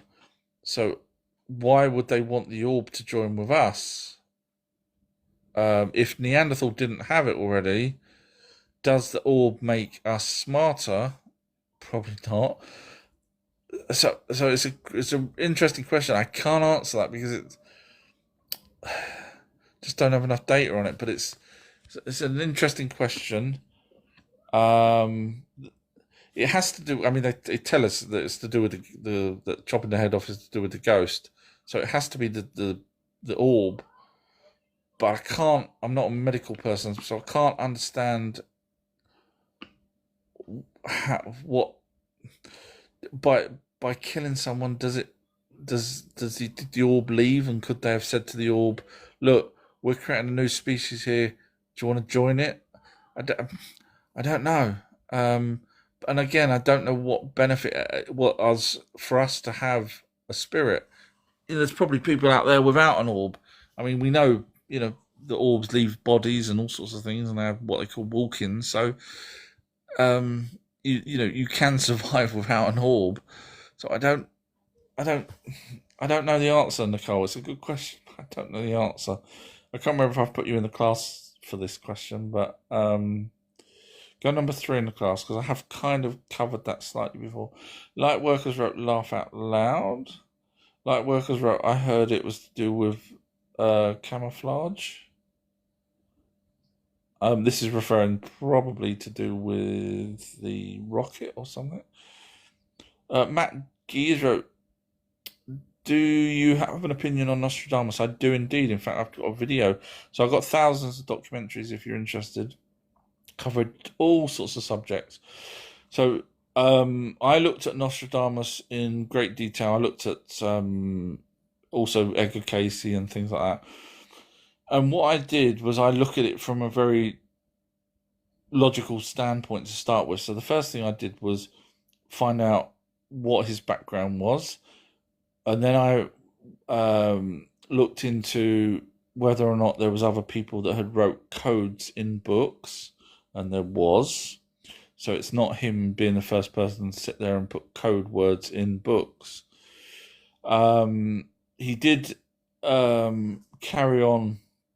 He did sell these books, by the way, so it wasn't a one-off. So he did sell these books, and then he actually did revisions as well. Not a lot of people know that. And then he also did other versions of the book, so continuations. So, long story short, I mean, I've looked into a lot of his quatrains and stuff like that. A lot of them are down to interpretation. They really are down to interpretation, a lot. So you feel free to watch that documentary. You'll see I went through a lot of them, especially the main ones that Hitler and Hisler and all those kind of things. A lot of it's down to interpretation. So basically, there's people that have read his quatrains back in the 80s, and they would say, aha, he's referring to World War II, World War One, whatever. But when you look at them now, you could say, he's referring to the Falklands War, he's referring to the Iraq invasion, you can put it to something else. And that's where the problem is. So a lot of his stuff, because he doesn't really have dates on them, you can mix and match whatever you want to mix and match them with. There are some that do come very, very close to being, a possible prophecy, dare I say it. And again, that's not to say that he wasn't a prophet of any kind. The downside he had is, what I looked at was, why write it in the book back then for people that have no idea what Germany was or what Hitler was and things like that? No idea whatsoever. So there'd be no benefit for the people reading that book back then in any shape or form. It would just confuse the crap out of them. So he had to hope that his books would A, sell, B, be around long enough for people to, see the fruition of whatever the prophecies were. And the next one is they have to understand the prophecy and work out that prophecy was relating to something that's either happened or is about to happen. But when you realize there's no time frames properly, it's just so base. Long story short is you you're not going to get anything coherent out of it. You're not going to be able to read it and go, oh, right, okay, there's going to be World War III next year. You ain't going to get that. You'll get there'll be another war. Fine. Is that referring to one now, for example? You could say, well, hang on a minute. This is, we're all getting sucked in slowly because of petroleum and whatnot. Although some of that is, there's an old video of Trump, where he was when he had his normal hair, years and years ago, saying, "Let's just go into Iran." This was before he was a politician. Let's go into Iran and take the oil. Let's just do it. Let's just do it. I was like, what the hell? And now he's doing it. You'll see. That's the end goal. I mean, that's the reason why they went into Iraq as well, to secure the pipelines. One of the reasons. So yeah. But feel free to watch my video on Nostradamus. It's quite interesting because I do cover a lot of stuff. Same as Edgar Casey. A lot of his, if you know who he is classed as sleeping prophet. A lot of his stuff actually came out after. His wife would write the stuff down and say that he was the one that said it at the time, but it was actually written retrospectively, which then ends up matching some of the stuff that actually happened. So people go, "Oh wow, he was perfect." Not quite. No, this was written after the fact, and then, so yeah, a lot of misinformation out there. Feel free to visit my website, Our True History. Just click on my profile, ourtruehistory.co.uk. Scrolling down,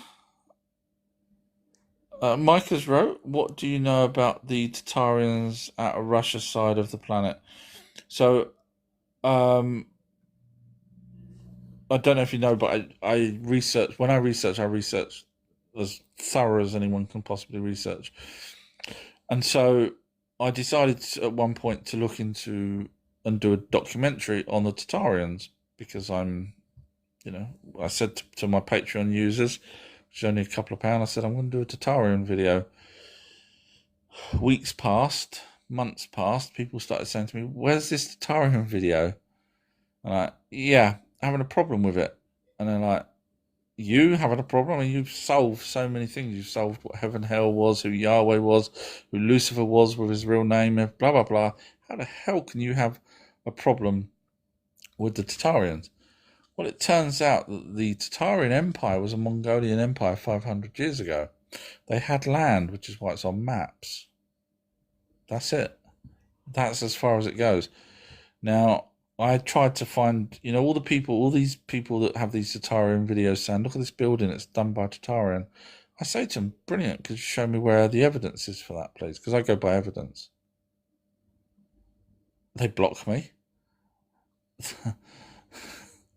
So I'm like, no, seriously. So I find another one. I say, "Okay, cool. How do you know?" And I've even done live chats with people that talk about Tatarian. I say, "How do you know that was built by Tatarian?" Do you know what they say? "Look at the building." And I say, "Okay, I've looked at the building. Now show me that was done by Tatarian." And they say, "Look at buildings around the world." And I say, "Okay, no problem at all. Yeah. So how do you know that was built by Tatarian?" "Well, they were, weren't they?" No, that doesn't quite work. Sorry. "Could you show me the evidence?" And then they leave the chat. So basically, you've got buildings that were probably done by the Masons, that some reason or other silly people make up the idea that there's a race of Tatarians that somehow survived the Mongolians, somehow had technology to build these buildings in and around the world, without any evidence whatsoever that they were built by Tatarians whatsoever.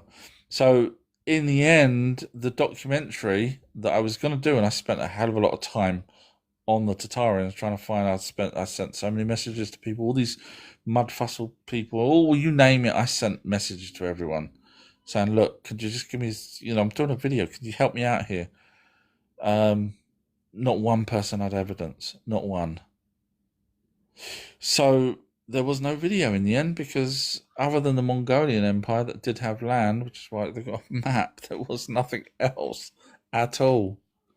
Obviously, if you've got any evidence, I would love to see it, but it's not probably going to happen. So yeah, I don't know how they put two and two and made five, but people do. Run from the Livings wrote, I'm working my way through the various scriptures before I dive in your work and tablets. No worries at all. Yeah, no, enjoy. If you need help or whatever, just let me know. I'm here for you. Mike Lowry's wrote banking systems. Yeah. I saw a video the other day. I don't know if it's AI or not, but Trump said he's never going to allow one single currency, which was actually, funny enough, on the Georgia Guidestones that deliberately got blew up by their own people. You wonder why I'm limited to 40 people. It's because I tell the truth. Mike has wrote Rothschilds, one of the people, yeah. They have their own libraries, actually, with Sumerian tablets and as well as other ancient stuff. Quite fascinating, actually. The Rothschilds used to pay people to go into Iraq and take tablets and stuff. Literally, it's paid, thieving, really. Tucker's wrote, why do you think the Bible recorded Cain and Abel as males? Because there's two tablets. One called The Debate Between Winter and Summer, and one called The Debate Between Grain and Sheep. And the Winter and Summer one was two males, and they did exactly the same job as Cain and Abel. One dealt with the grain and one dealt with the sheep. Those two were brothers. Those two were Ninurta and his brother. Don't ask me his name. I did do a video. I can't remember it off the top of my head. And they did the job.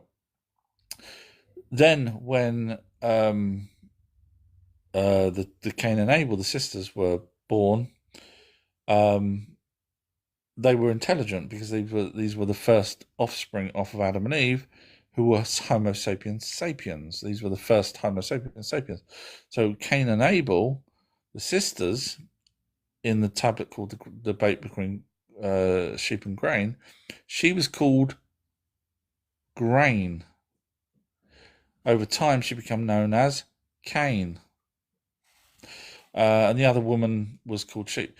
So what happened is them two got into an argument.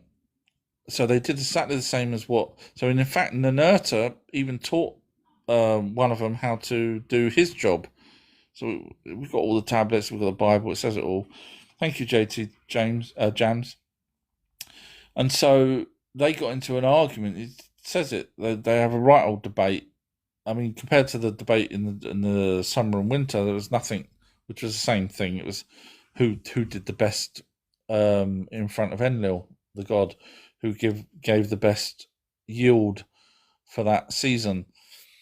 But the Cain, Grain, that was her name, her and her sister, they went right at it, and you just read the tablet and they just go on and on and on. Mine's better because of this. Mine's better because of that. Now, we know the brothers never killed each other because Ninurta and his brother carried on living. The sisters we hear nothing else about. So from that, we can say, well, we know that Grain sounds like Cain, and obviously over time it could have quite easily turned into Cain. We know they did exactly the same jobs as the men, and we know the men didn't die. So it's a no-brainer. And it's not just me that says that. There's other researchers out there that have read that and said, hang on a minute, this is probably the Cain and Abel.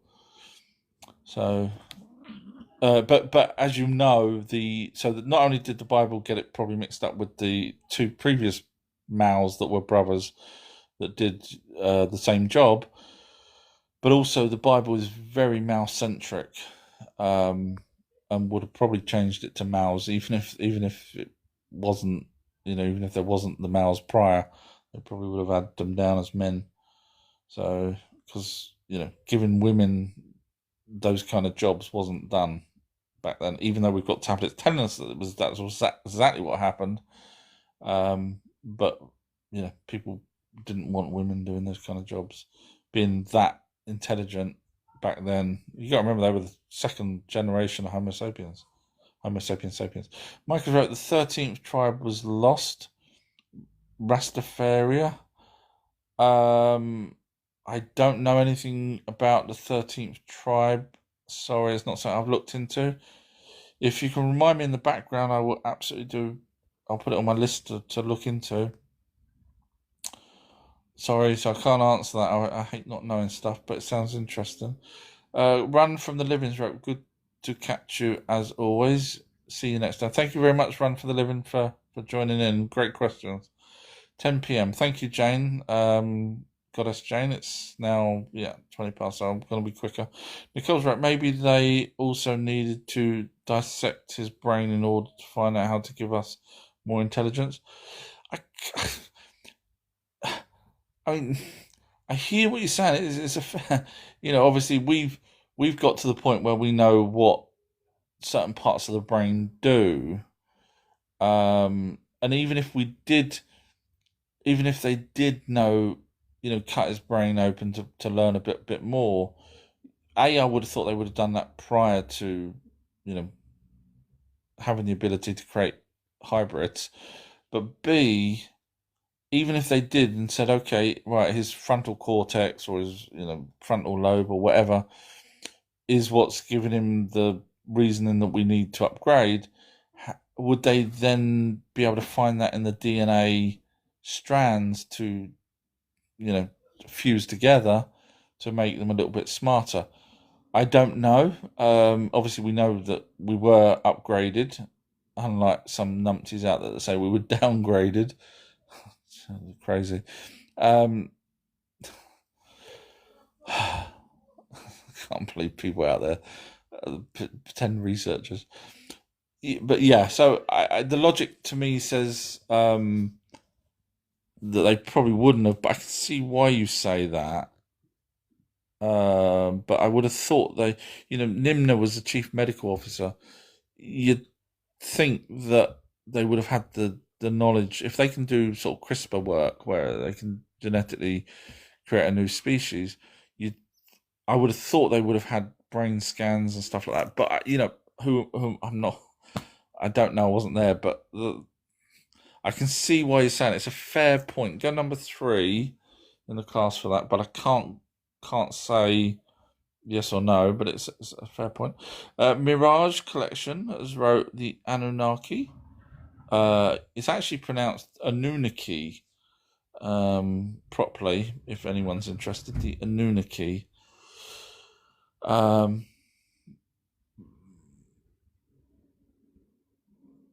Mirage has wrote to Nicole, or maybe it's a pile of BS and we are all animals as all other. Mirage, would you like to talk to me? Mirage. You don't follow me. Mirage, you think, oh crap, I'm going to get totally annihilated with evidence. Bombarded, buried by evidence. Mirage, are you still here? Sweetie pie? You cooey, are you here? Little chat. Samantha's wrote, Outer History, would you please do a video chat about authenticity of carbon dating? I did do one, yes. It was one of those ones that I do with Julie, so you'll see how bad carbon dating is. They can really only go back as far as the oldest known dated something. Long story, but yeah, that's the official statement.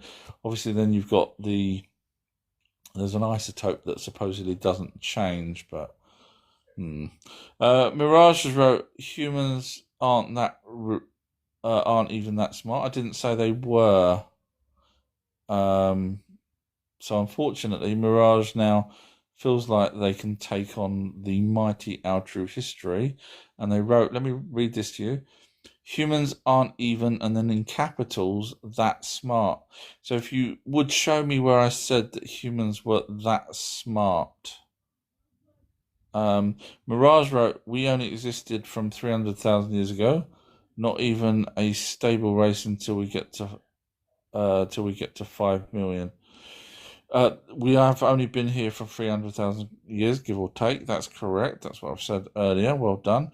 But that was the Homo sapiens. Don't forget, we are Homo sapiens sapiens, Mirage. Oh, are we? Yeah, we are.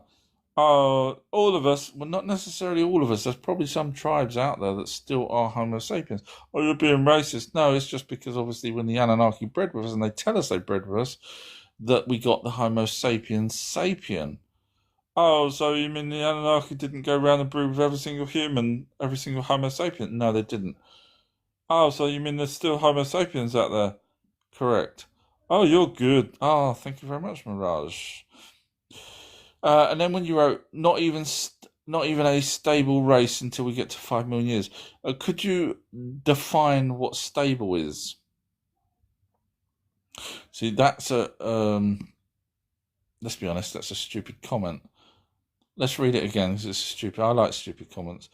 We only exist from 300,000 years, not even a stable race until we get to 5 million. So in order for you to know that, you would need a control of something that is 5 million years, e.g. humans. Now you could say, but there's animals that's 5 million years, but they're not as intelligent as us, we could argue. So I would still need the control for the 5 million years of a Homo sapiens sapien in order for us to, bear in mind they only came along around 100,000 years ago, not the 300. That was the Homo sapiens that came around 300,000 years ago. So I would ask you for your evidence that you have for the 5 million year control source of your experiment to prove that whatever it is is stable at that point. And then I would ask you what is referred to as stable. Is it well, I don't know, I have no idea, because it's basically you made it up trying to sound clever. So Mirage, could you show me what your evidence is for the 5 million years, please, for Homo sapiens sapiens, not another species, because you've got to remember there was a missing link for the Homo sapiens, wasn't there? Oh yes, there was, wasn't there? Yes. So it's Neanderthal DNA and something else. Yeah, no one really knows what the other is. Well, we've got tablets where the Anunnaki tell us they use their own essence. Oh, you mean like DNA? Yeah. So is Homo sapiens got Neanderthal and Anunnaki DNA? Yes. Oh, is that why we're part of God? Because their race name's Dingir. I have been listening to you. Yes, the word Dingir translates to gods. So when anyone's talking about gods in the past, or Dingir in the past, they're referring to gods, which is why it's in the Bible as well. Oh, so that's why there was all those different gods back then, more than one. Yes, Mirage. Oh, I'm sorry for trying to make you look stupid. I know I did make myself look stupid, but you're very clever. Well, thank you very much. You're probably a Homo sapiens sapiens sapien, the newer kind. Oh, that's very kind of you to say. Thank you very much. Mirage has wrote, also, why TF aliens would travel millions of years to meet us? None. So that's a stupid question. Oh my God, we've got a stupid one tonight. So in order for them to meet us, they would need to know we're here. So we've only been putting out signals for the last 100 odd years into space. So so when you say they would travel millions of years to meet us, the radio signals that we've broadcast hasn't even reached them for millions of years. So unfortunately, thank you, Kerry. I'm guessing that's because my intellect is destroying someone. Thank you, Kerry. Appreciate that. So unfortunately, the idea of coming here to meet us, now, you would need to prove to me. Oh no, he wants evidence again. You would need to prove to me that they come here to meet us. In other words, they would have needed to know that we was here in order to come and meet us, as opposed to just traveling around the galaxy and then bumping into us. Bearing in mind they wouldn't have met us. We were created by the Anunnaki, as it tells us in the tablets, as well as the fused chromosomes, as well as the Bible. You're good. You just destroyed 2 of my comments, man. You're just so clever. Oh, thank you, Mirage. It's very nice of you. I want to hate you, but I can't. I just love the way your brain works. Oh, thank you. 1111 has wrote, what does it mean when sitting alone? My basement and out nowhere, orange ball orb zooms by my head. I'm guessing it was tennis ball size. I'm guessing it's tennis ball size. And the reason why I say that is because generally inside buildings, people see the orbs tennis ball or smaller, whereas outside they see sort of basketball or bigger. I'm just guessing that's based off of my research. Now there's a couple of different things. One is the orb could just be going somewhere, so and yours, they'll just go through the walls. The walls don't affect it at all. So it could just be going somewhere, or a deceased person maybe connected with that orb and wanted you, has been hanging around for a while, and this is the only time you see it, maybe out of peripheral vision. So, the only thing I would probably say is if you've got strange things happening, books flying off the shelves, tapping on the floor. No, not chains rattling. Woo! But strange things happening. Then I would say that entity is kicking around and trying to get your contact, trying to contact you in some shape or form. If that was just a one-off, complete one-off, then chances are it was just passing by, going somewhere. Generally, an orb, from my research, feel free to watch my 3-hour documentary on everything you need to know about spirits. Generally, an orb is either without someone in it, in other words, a dead person, or a dead person that died and is now controlling that orb until the orb takes back over, in which case then it becomes just the orb again.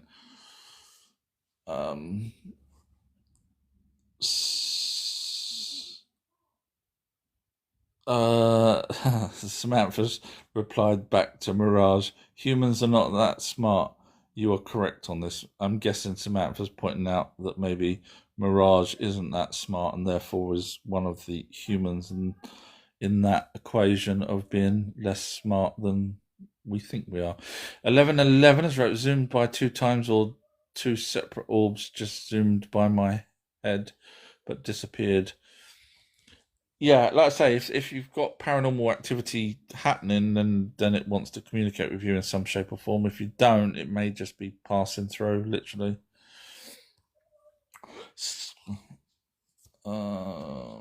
Samantha's wrote to 1111, have you ruled out migraine? Scrolling down. Tell Marie has wrote, Billy Carson may have some answers for you. Unfortunately, I debunked Billy Carson with my eyes closed. Feel free to watch my debunking videos. They go on for hours. I got told off for basically debunking Billy's literally everything that Billy opens his mouth and says.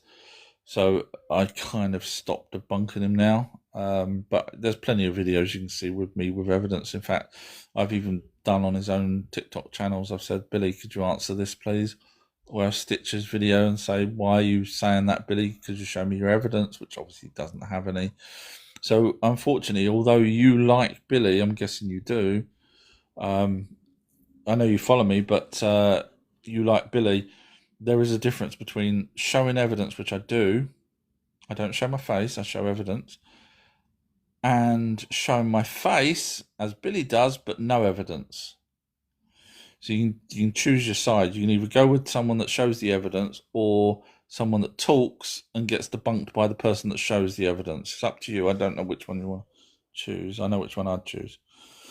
Fool's Gold has wrote, our true history. Hi, do you know of Chris Bledsoe and his prediction for Easter 2026? I know of Chris Bledsoe, yeah. I didn't know he'd done a prediction for 2026. I know I don't know what his prediction was. I've not heard of it. When nothing happens, and I think someone said to me the other day on a live, something's supposed to happen by the 4th of April or something. And I said, when that date comes and goes, just come back and just subscribe, follow me, whatever you need to do, because anything with dates, just ignore. And they put a thumbs up. And so all I'll say is whatever the thing is, when someone gives a date, just wait for it to come and go, and then go. He'll, I'm not saying he's lying or anything else like that, but the dates just no one's ever said something has actually happened on the date. I've been doing this over 40 years. I've looked at every single that I can find every single time people say something on a date, and it just never happens. So I wouldn't worry whatever his prediction was. Yeah, I don't know the prediction, but when it comes and goes, just follow me, because I won't lie to you guys. I'm not saying he lying. I'm just saying I won't lie. Jane had pointed out to tell Marie that Billy doesn't provide evidence and can often be inaccurate. What a well politely way of saying what I was saying. Scrolling down. Tell Marie, Marie is wrote, show me evidence, please, that he is not incorrect. Okay, so go to my website.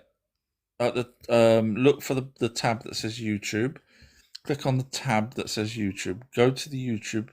Type in the word debunk. Look for the, I think it's about 3-hour, 4-hour debunking video with loads of videos in that. Sit back, enjoy that. Watch me debunk Billy with evidence. And then come back and say, oh crap, yeah, I see your point.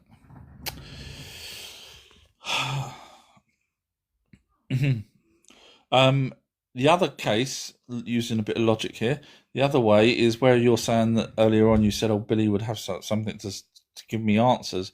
Tell you what, you tell me something that Billy said that I've said differently. Because clearly you must have noticed something that I said that Billy had said differently.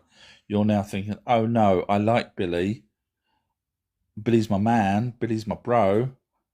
I was just sticking up for Billy, trying to push him out there. And now you're asking me to actually point out where I kind of made you sound like, our true history, I kind of made you sound like that Billy has better answers than you, and you're calling me out on it now. And I was only really just trying to, push my bro. Yeah, sorry, Tel, that's not how we work here. We don't push people because we like them. We push them because they're good at what they do. So could you do me a favour, Tel, and tell me what I've done, what I said that's different to what Billy said? You must have something in order for you to have said that Billy's got the answers that I need, or want, or could get. What? Sorry, you haven't got anything? So how do you know then that he has the answers compared to me? I don't. I was just pushing my bro. There you go. So you now see what we're referring to here, Tel. Ask Billy to do a 6-hour live chat like I do and answer the questions and never get debunked. Asked him to do that. He won't. I even sent him an email after he got had those problems with Wes Huff. I sent him an email. I found his email address. I've never spoke to the guy before, and I said, "Look, I'll help you out. I'll totally destroy Wes Huff for you, or I can give you the information to destroy Wes Huff." He didn't reply.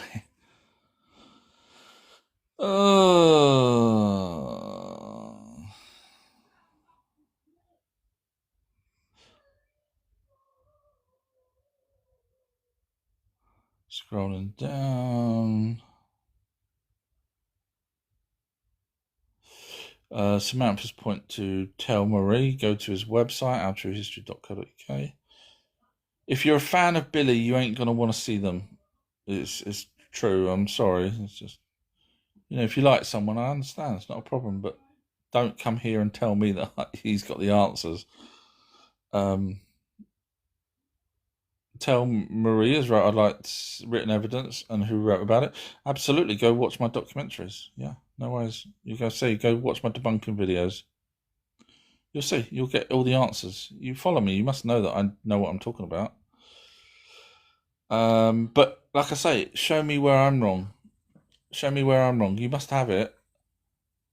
You ain't going to do that. It's never going to happen. Ladies and gentlemen, just to let you know, I know I'm big-headed. I put the work in. I really do. No one's going to debunk me like that. So, sorry, Tel. Where you're trying to make it sound like it's not going to happen.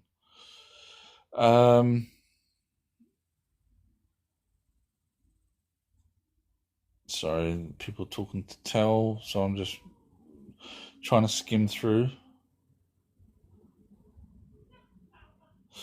Tell, let me explain something to you. I got a video of Billy where he says that the island, there was an island called Atlantis.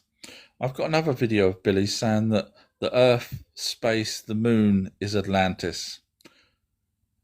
Take your pick. Bearing in mind Plato, there's only really two ancient references of Atlantis. So, how the hell did he get Earth, space, the moon, etc. is Atlantis?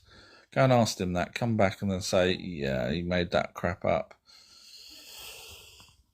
That's just one of the many things. Bearing in mind, Plato said it was an island. I like Billy. He's my bro. Sorry, don't hate me. It's not my fault.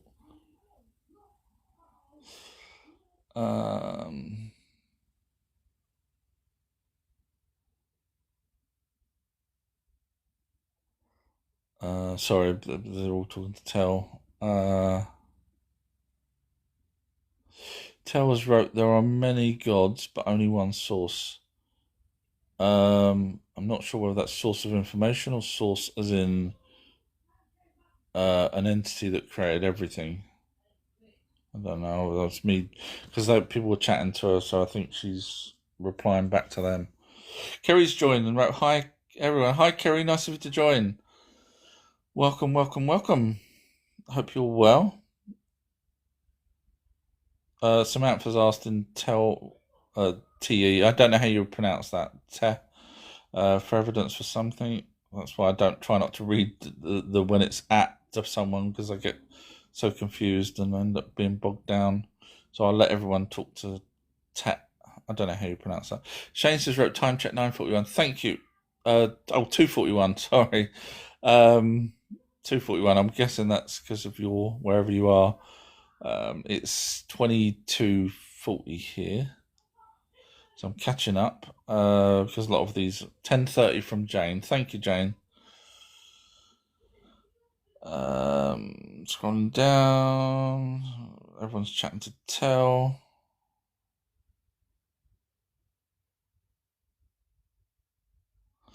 I'd love to have read all these, but there's too many to read. I think lots of people talking. Sorry if I keep calling you Tell. I don't TE. I don't know how you would. Obviously, it's not Tell. I'm useless at pronunciations. I'm not perfect.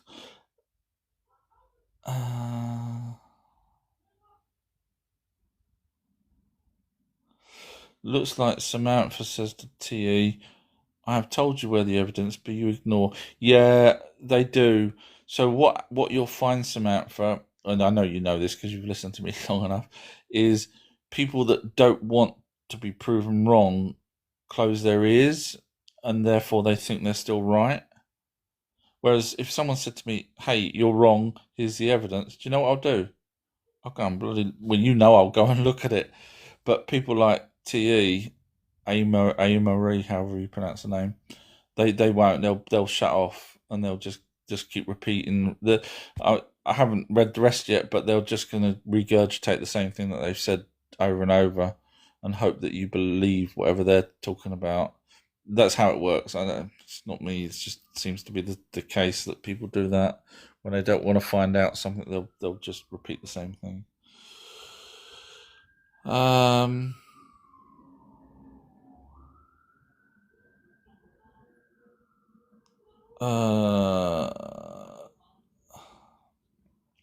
TE has wrote, just because I'm following someone doesn't mean I believe. I'm just searching myself. Yeah, no, I didn't say you have to believe me. But I did say that you kind of have a choice between someone that researches with evidence and someone that just talks and gets debunked by the person that does the researching. But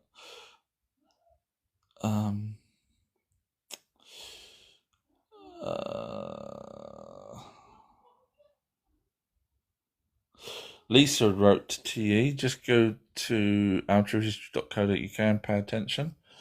I'd love her to, forgive me if you're not a she, but I'd love her to actually be, like she said, they're open, even though the first comment where she was talking about, Billy would give me the answers, didn't seem very open to me, but sounded like very biased.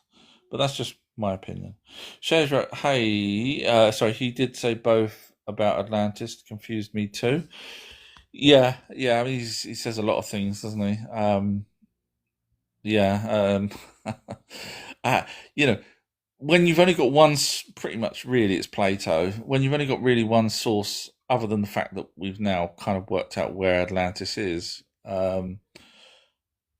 which does match Plato with the island, etc. But how he ended up going off world with that, he also says things about the Anunnaki had wars on other planets and stuff. I'm like, well, okay, show me the evidence of that. I think what he would have probably done was pointed out that Mars has these isotopes. That's about the only best he could do for that, which can actually be formed naturally as well. So, yeah. And of course, there's no tablets where the Anunnaki say they had any kind of fight on Mars at all in any shape or form. So I think he was just trying to be clever by saying, oh, they had fights on other planets, even though there's zero mention or evidence of it anywhere. Oh well, that's Billy. Kerry's wrote, sorry I was late, sir. Just got home from Easter dinner. Ah, oh, good. How was the bunny? No, she doesn't eat bunnies. The bunny was sitting with her. Unless she eats bunnies. Are you a bunny boiler, Kerry? Sorry. Name the film, everybody. First one gets gold star.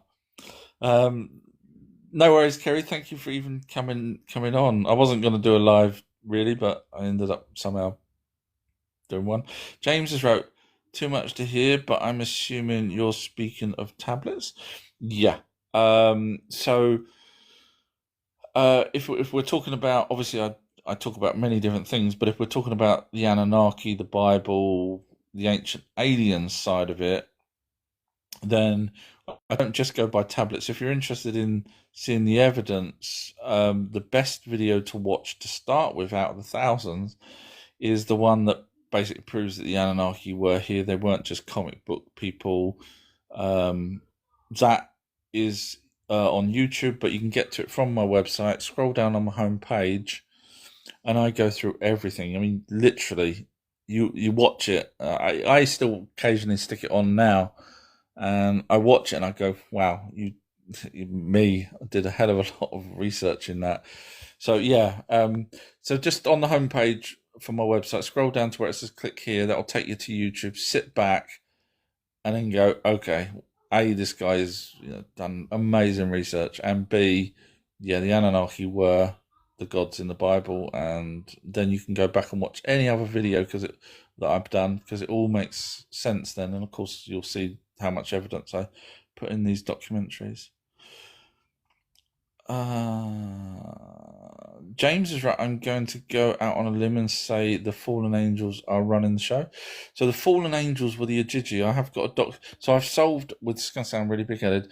I have solved many things, and that's not just. It's basically me researching. I've been doing this over 40 years. I can't pronounce things, but I can research damn bloody good. And so the fallen angels were the Ajiji. They were the younger gods. So in the Bible it says the sons of God. God should have been plural gods, or Elohim plural, or Dingir plural. Should have been the sons of God. So in the Bible it says the sons of God took unto them daughters of man, and that was the Ajiji. So we've got tablets where the Anunnaki basically had their sons, the Ajiji, where they come down and see that the women were fair, human women. So they was on Mars, and they come down. So they had an away station on Mars, and they come down.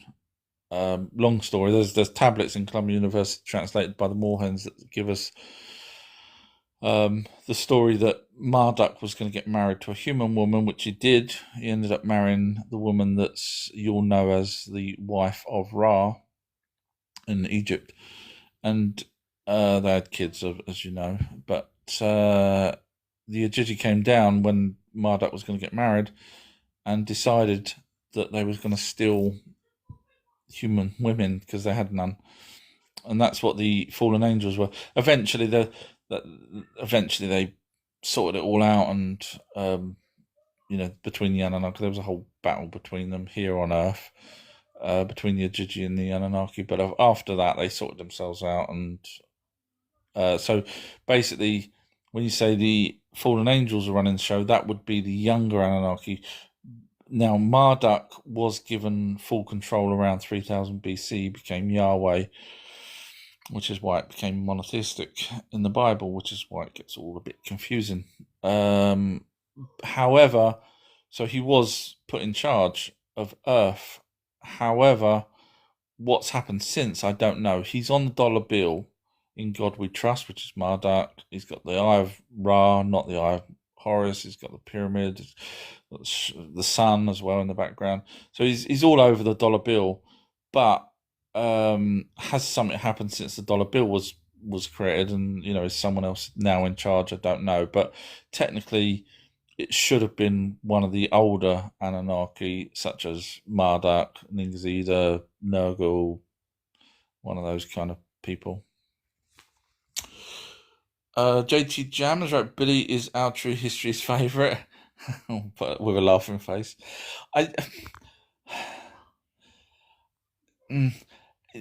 Nothing against Billy. I've said many a time, I think he would be amazing. Far better than, those Christina Brunos and all those, literally anyone else. He would be brilliant. He's a great ambassador. If he didn't make up stuff. If he kept to the facts. I mean, he's admitted that he's only been doing this a very short space of time. I think he said something like 5 years when I saw a video of him at that point. So he's, I've been doing this over 40 odd years. I've when I'm done debunking videos, I've said to him, Billy, I can help you if you're interested. But I think there's an ego there that's bigger than mine. And I don't think he would want that help, which is a shame because I just want the information out. I know he sort of, sells books and stuff. I know I do, but my books, literally, I don't make it hardly anything on the books. I do it just to get the information out there. But, yeah, I don't know. Jane is right. Night all. Thank you, Jane, for joining in. Thank you. No night. I sleep well. James has wrote, it's clear we are under control of a higher life form. Absolutely. Yeah. Yeah, one way or another, we certainly are. JT Jams has wrote Ishtar, which is also Inanna, Kali, and Aphrodite, and probably some other names that I can't remember off the top of my head. Kerry's wrote, I have eaten bunnies, not a fan of. Oh, Kerry, you bunny boiler. It's from a film, honest. Shane says wrote Soylent Green. In that bloody, yeah. So those of you who don't know, Soylent Green is a movie, I think from 60s or 70s. Charlton Heston stars in it. From a book actually originally. I think the title was slightly different of the book, if I remember correctly.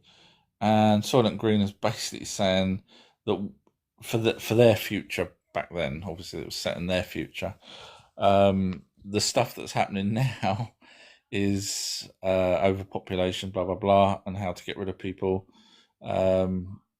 Is pretty much not far off of the movie, which is quite scary, isn't it? I wonder if Bill Gates read that and thought, oh, that's given me an idea. Maybe I should buy up the farmlands and tell people that they need stuff in their arms 3 or 4 times. Samantha's wrote Bright Eyes, joking. What was that referring to?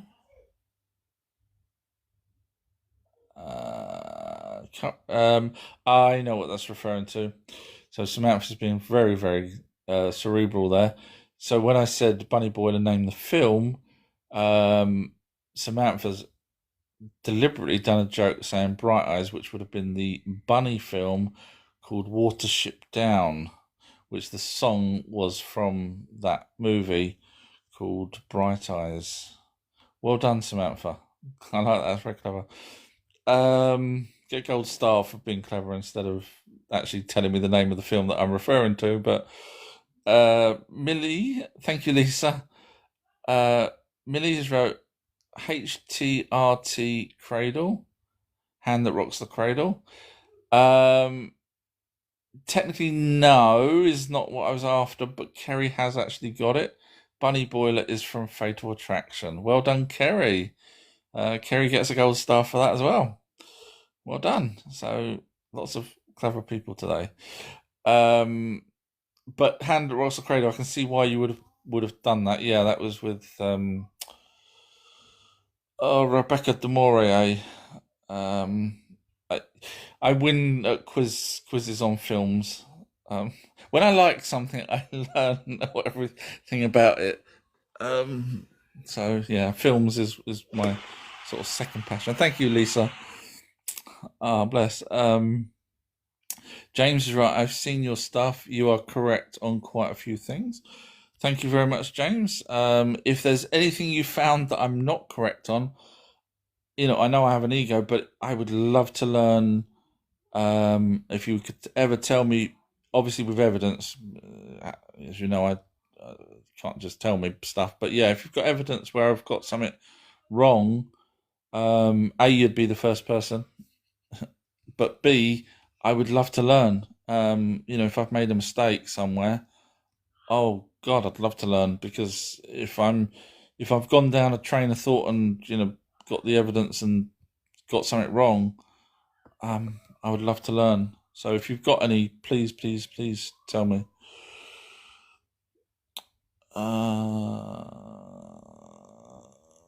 Millie's wrote, how did I get that so wrong? I can't remember what that was for. The Hand of Rock's Cradle, maybe. I can see why. I can see why.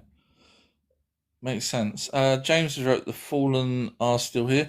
Technically, they would be. There's no reason for them to have gone back to Nibiru. So the Fallen were the younger Anunnaki. They ended up being the second Odin in Norse and stuff like that, from my research. So there's no reason for them to have left. That's not to say they didn't. Their parents probably, some of them probably had parents still back on their home planet. So some of them may have went back. But the logic for me is that here they were somebody. Even if there was only 900 of them, here there's somebody. If they went back to their home planet, yeah, they would have been classed as a hero. They said that in tablets, that they were heroes for coming here. But after a year, no one really cares, and they're going to have to get back to their mundane, whatever it is that they would have to do on Nibiru. But here, they could live like kings and have us serving them. So, or like gods, should I say? So I can't see too many of them wanting to go back to their home planet, seeing as they stayed here for certainly we know the Ojiji were here 300,000 years ago. So for 300,000 years they stayed of our time. So the chances that they want to go back, especially as that they probably now can go backwards and forwards a lot quicker with possibly tech that they may now have got from other aliens that now visit Earth, such as anti-gravity. So they could probably go back anytime they want a lot quicker. Scrolling down, James is right. Our energy is their food. If you're referring to the Anunnaki, there is no evidence of that at all. I have heard that there's a species out there, and I've heard people say demon. I've heard them say all sorts of things that feed off of our energy or our fear. But if you've got evidence that the Anunnaki feed off of our energy, I would love to see it. I'm just going to help you out, James. You won't have it. There's none. They didn't ever do that. You got to remember, they've survived before they even created us. They evolved enough to be able to travel to Earth. The chances that they need our energy to survive is they were already surviving. So no, there's no mention of that in any tablets whatsoever. Scrolling down, James has wrote, "We live on a computer. We are the ones and zeros." So was James the one that said I've got a few things wrong by saying that I've got? Yes, it was. Oh dear, James, I was frightened of this. So James had wrote, "I seen your stuff. You are correct on quite a few things," and that's when I said, "Tell me where I'm wrong." But now, as I carry on reading, James is the one that's wrong when he says things like our energy is their food. I would ask for the evidence of that. Of course, James won't have it. And then James had then wrote, we live on a computer. We are the ones and zeros. So that's the reason why James thinks that I'm wrong, because James has got his ones and zeros round the wrong way.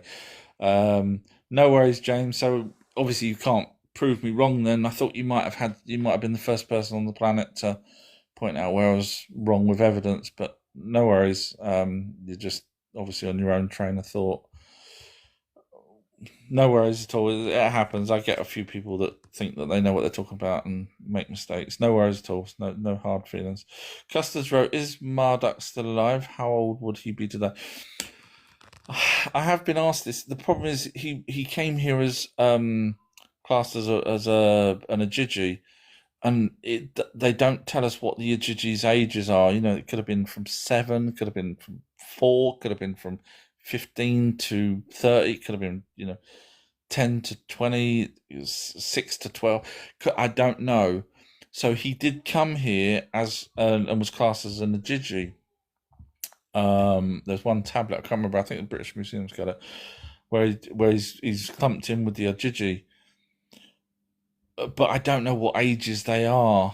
So you can kind of work out 3,600 from whenever he turned up, which would have been he would have probably come with the Ajiji. So we're talking probably 400,000 years, give or take.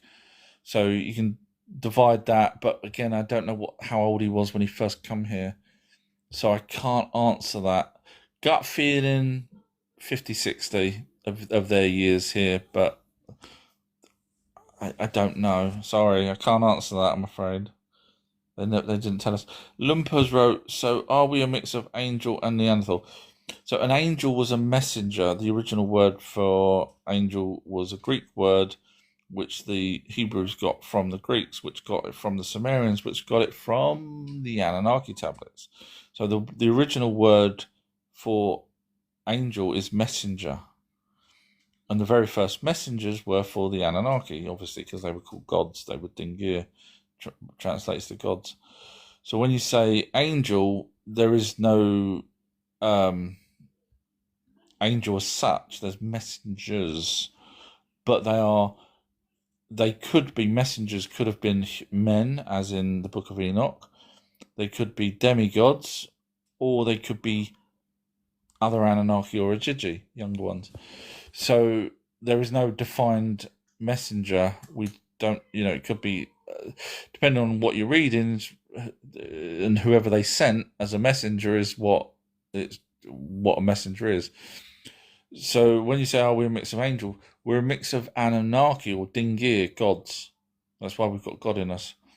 We're a mix of Dingir gods, which is the Anunnaki. Anunnaki is the name for the elder ones, really, and the Ajiji were the younger ones. Just team names. That was what they were.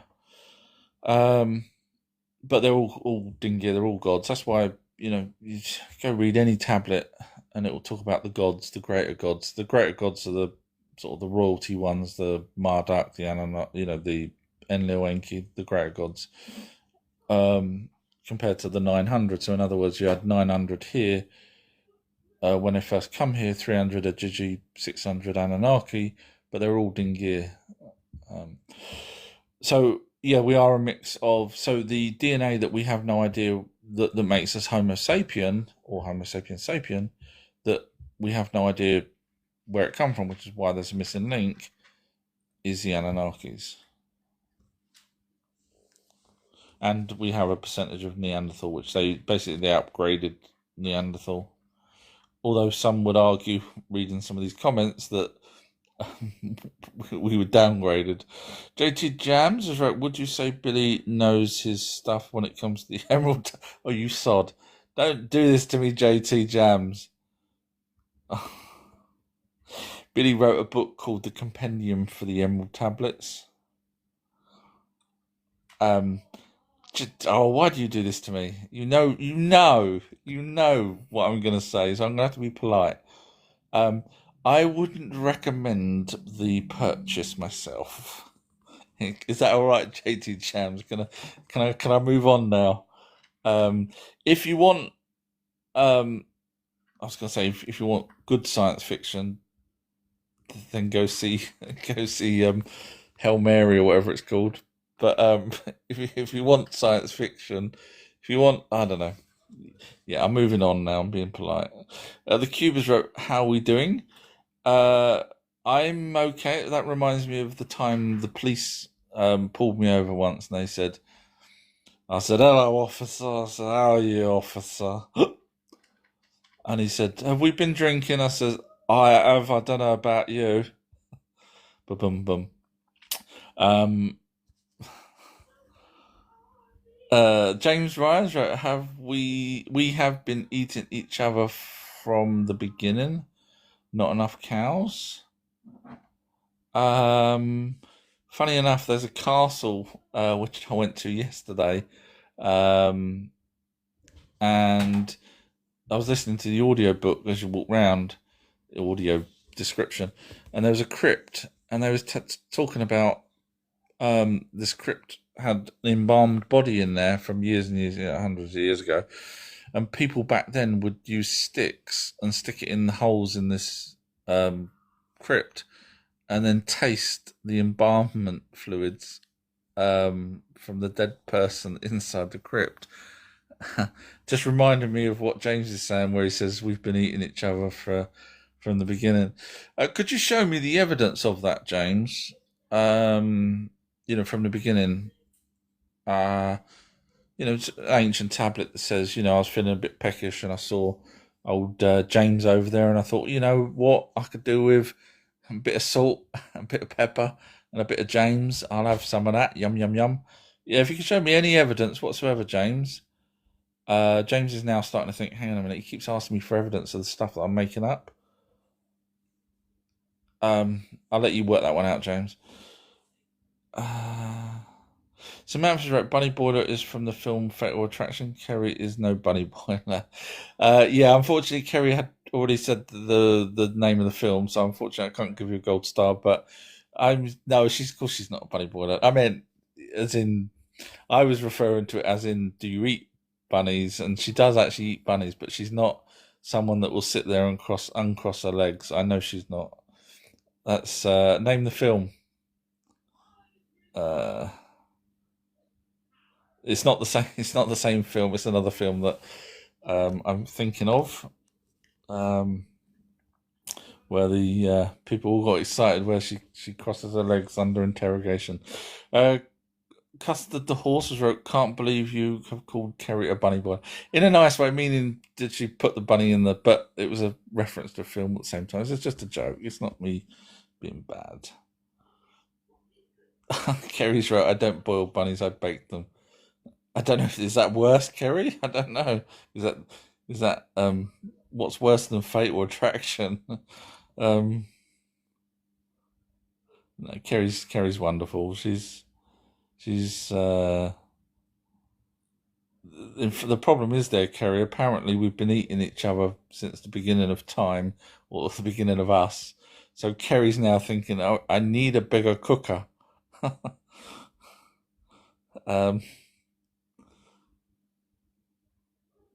James has wrote, "Not off the hand, but I'm sure I could learn you something." Please do. It does need evidence, though, not sort of like we're living on a computer. You do realise that, James, that if you went back 100, maybe 200 years, you would never have said we're living on a computer. Do you know why you said that, James? Because I know about computers. That's correct. So the people that lived thousands, hundreds of thousands of years before us would never, ever, ever, ever, ever have said that. And do you know what the funny thing is? When the film Matrix came out, do you know how many people said we're living in a Matrix? And do you know, since AI's come out, do you know how many people now say we're living in an AI? That one's a non-playable character. That's an AI person. No one said that before. You get where I'm going with this, James. It's there's people out there. I'm not saying you are, but there's people out there that see something, interpret it, and add it to their own psyche, and then regurgitate it back out as if it's a real thing. Just throwing that out there. Hopefully, you'll catch on to what I'm throwing out. Scrolling down, this is live. Some apps wrote he called me Kerry, but called you Bunny Boy. It's compensation. Oh, I'm sorry if I did. If I've mixed anyone's names up, I apologise. Sitting here for 4 hours, gives me such a crick in the neck. Yeah, name the film. Again, James is right. I believe they are the Fallen were watching the food source, decided to steal it. So if you're interested in seeing the evidence of who the fallen angels are, just watch my documentary called Fallen Angels Stroke Watchers Solved, and you'll see that there's sort of no real reference to food sources there.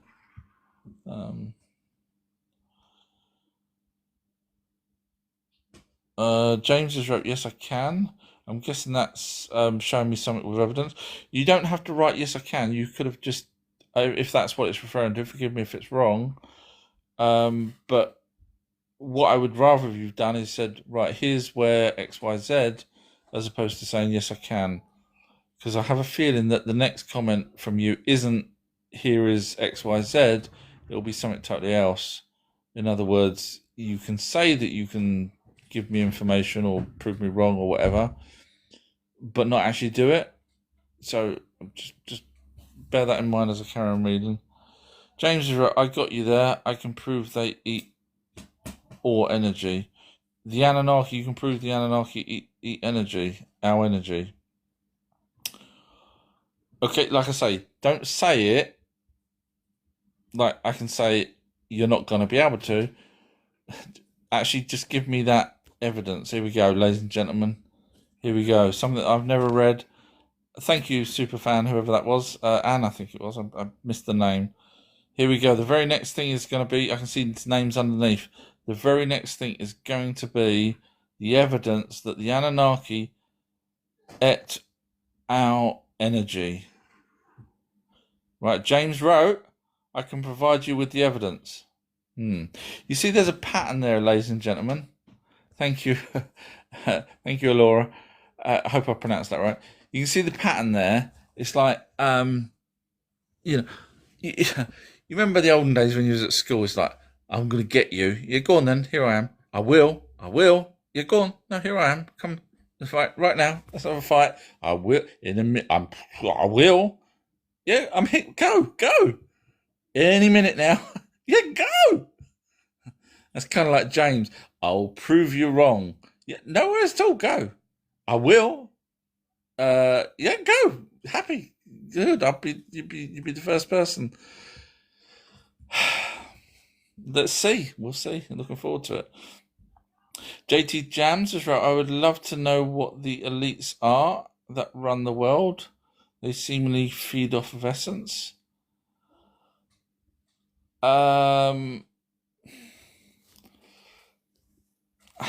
It's really, don't hate me, JT. It's kind of like, I'd love to know what the elites are. In other words, you don't know what they are, but you kind of know that they at least feed off of the essence. I don't know. I'm struggling with that. Sorry, it's not you. It's me. It's just trying to work out how we don't know what they are, but we kind of know that they feed off of our essence. I have heard that. I've heard that since the 80s that there's something that's in charge is feeding off of our energy, but not necessarily Anunnaki, some sort of entity. Yeah, it kind of makes sense. We don't know everything, but I probably wouldn't have said it's the elites. I would have said it's the if anything, it's the powers above the elites. In other words, the elites are the ones that the bankers and all that lot and the pharmaceutical families, but I would have probably said it's the ones above that. Thank you, Shanester. Sorry, I know sometimes I sound like I'm being rude. I'm not. Kerry's asked James for your evidence. That's what I was trying to get at, Kerry. Thank you for putting it a lot easier than I did. Custard the Horses wrote, who was Marduk's dad again? Enki. So if you go to Oxford University, just type in Oxford University Sumerian cuneiform translations, you'll get a page. It's called ETCL, I think it is, .com. So it doesn't look like it's Oxford University. It is. I've got it on my info page on my Patreon page. I think it's free of charge. I've just left that page for people to look up, but you can find it anyway. And just type in Marduk, or you'll see that he talks about his dad, or the translations from L.W. King from 1912. He's done where it's my father, Enki, yes, my son. The proper, because back then the word father was used by people for Enki, regardless of whether or not he was their father. So they seem to use the word father, and it's not me making that up. That's actually a thing that they did. They used the word father. So Inanna would say, my father Enki, when we know he's certainly not her father, and we've got tablets that tell us who exactly her father is, etc.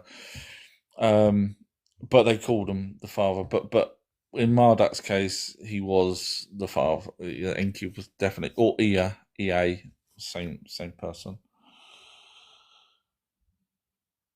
Scrolling down, James is right. I know you're the foremost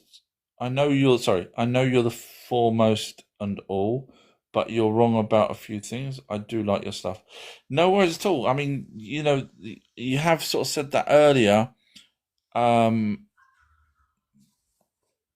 In order for you to know that I'm wrong on things, you must have the evidence to say that I'm wrong. Otherwise, you wouldn't say that. And we have asked you for the evidence quite a few times, and all we kind of get is, I'll prove you wrong. Yeah, no worries, go for it.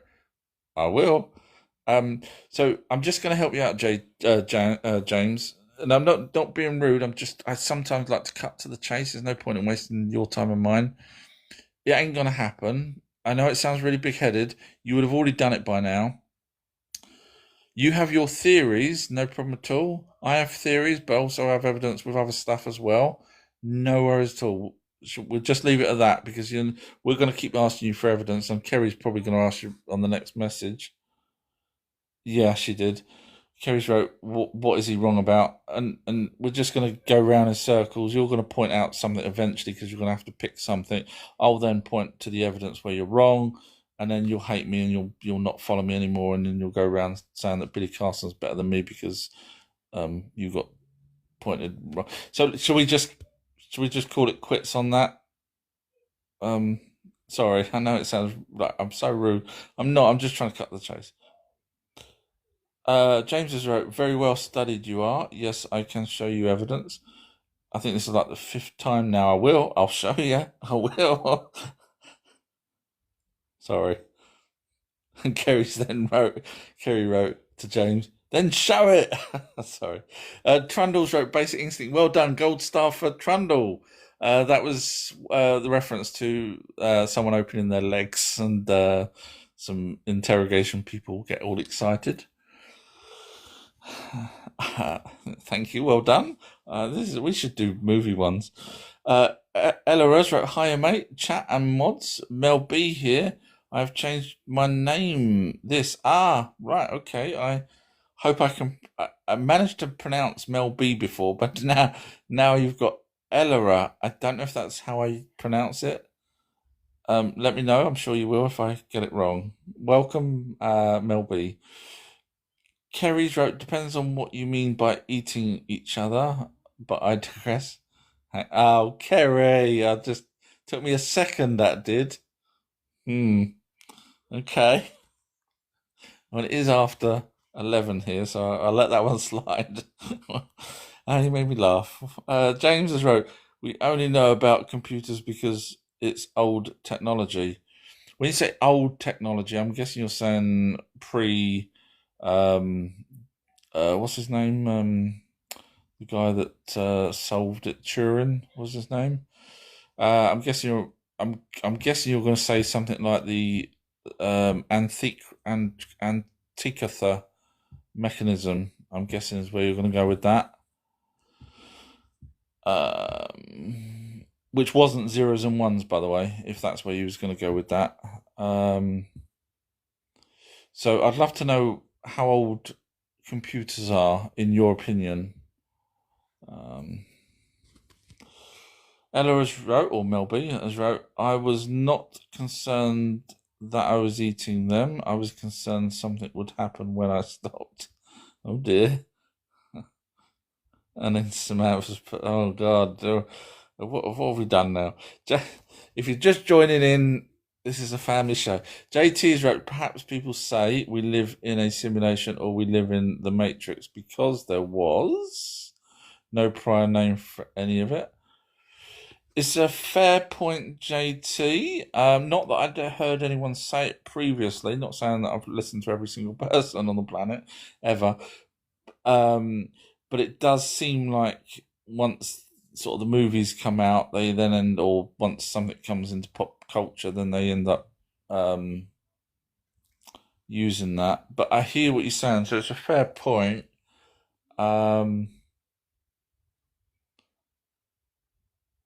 It's a fair, but I mean, obviously back then, would they have even known what a simulation was?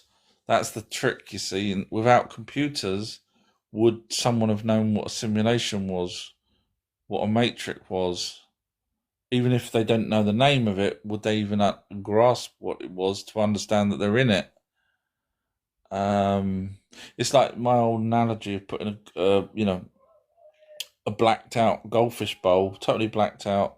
The mum gives birth, and the baby fry. No different. You don't need to poke holes in the black paper that you've got around the goldfish to pretend there's stars there. It doesn't care. It would never know anyway. So when people say, "Oh, we're living in a matrix and the stars are this and that and blah blah blah," are all just painted on and they're on a sheet of paper and all this baloney, there's no point. If we're in a simulation, then don't give us the technology to go up to this paper and see through the stars, obviously. So if you've got that technology to give us to put us in a simulation, then you've got the technology to stop us from leaving the planet and finding out that we're in a simulation in the first place. So yeah, I don't see. I see what you're saying though. It's a fair point. James has wrote, "When would you me too? When would you me too? I don't know what that means. When would you me too? I'm sorry, I'm not sure what that means." James has wrote smart and funny. Um, and then James has wrote, I like you. Oh, thank you very much, James. Yeah, I appreciate that. That's really, really nice. As you see, I even try and point out other people's errors, not just, or not errors, but points and stuff, even if they've been following me forever. Not because I do it because I'm, being an arse or anything. It's because I like to get everything straight in my head, and if someone says something that doesn't quite work, then I run it through in my head. And it does come across rude because obviously if it's someone that likes me or followed me for years or whatever, and then suddenly I'm saying, oh yeah, that doesn't quite work because it's not, it's just how I am. But thank you, James. Really nice of you to say. Shane says put laughing faces. Shane just wrote the all-knowing. Yes, I'm like the man behind the curtain. The fake man behind the curtain. Oh, God. Mel B has wrote the 13 families. That was what we was talking about earlier, yeah. James has wrote, clever guy you are, but of course your conversation is one-sided at the moment. I totally understand that, yeah. I totally understand. I do lives where people can come up. Unfortunately, whatever time it is now, 11:30. So, but if you guys want to come up next time, just you have to, because I don't look at the bottom. I swipe over to the right to read the bigger writing, and I don't see if anyone's asked him to come up to the live to chat. So you have to put in the messages. If you want to come up and chat, can I chat live? Because I don't. If you are requesting, if anyone's requested, I don't see it because on this thing, if you swipe right, you get bigger writing, but you don't see the hearts. You don't see other stuff, but I get bigger writing, so I can just read it without staring at a tiny screen for 4 hours. But yes, no, I understand one way. I mean, I have let people up before, and it sort of still goes the one way. Ella's wrote, "He's brilliant, not rude." Ah, thank you. I probably feel like I am rude. Welsh has wrote Rothschilds and I can't say the name because it's another key word that keeps me limited to 40 people, which is what we've been stuck at all day. We used to have hundreds, but now we're stuck at 40. They limit me. 11:15 from. So there's only 20 odd messages left. Some of those are just people replying to other people, so I should be able to get through. James just wrote, "It's going to take a minute to explain, and getting a word in edgeways looks impossible." Next time I'm on, if you follow, next time I'm on, just shout and say, "Hey, let me up," and I will do, no problem at all. Mel Bees wrote, Collins is one. He was known as Christopher Columbus.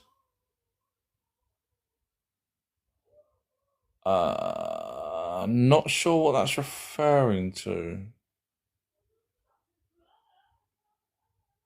I don't know what Collins is one. I'm sorry, Mel. I don't know what that was referring to. You're all probably shouting at the screens, going blah blah blah. But after 4+ hours of reading and trying to think, I forget stuff sometimes.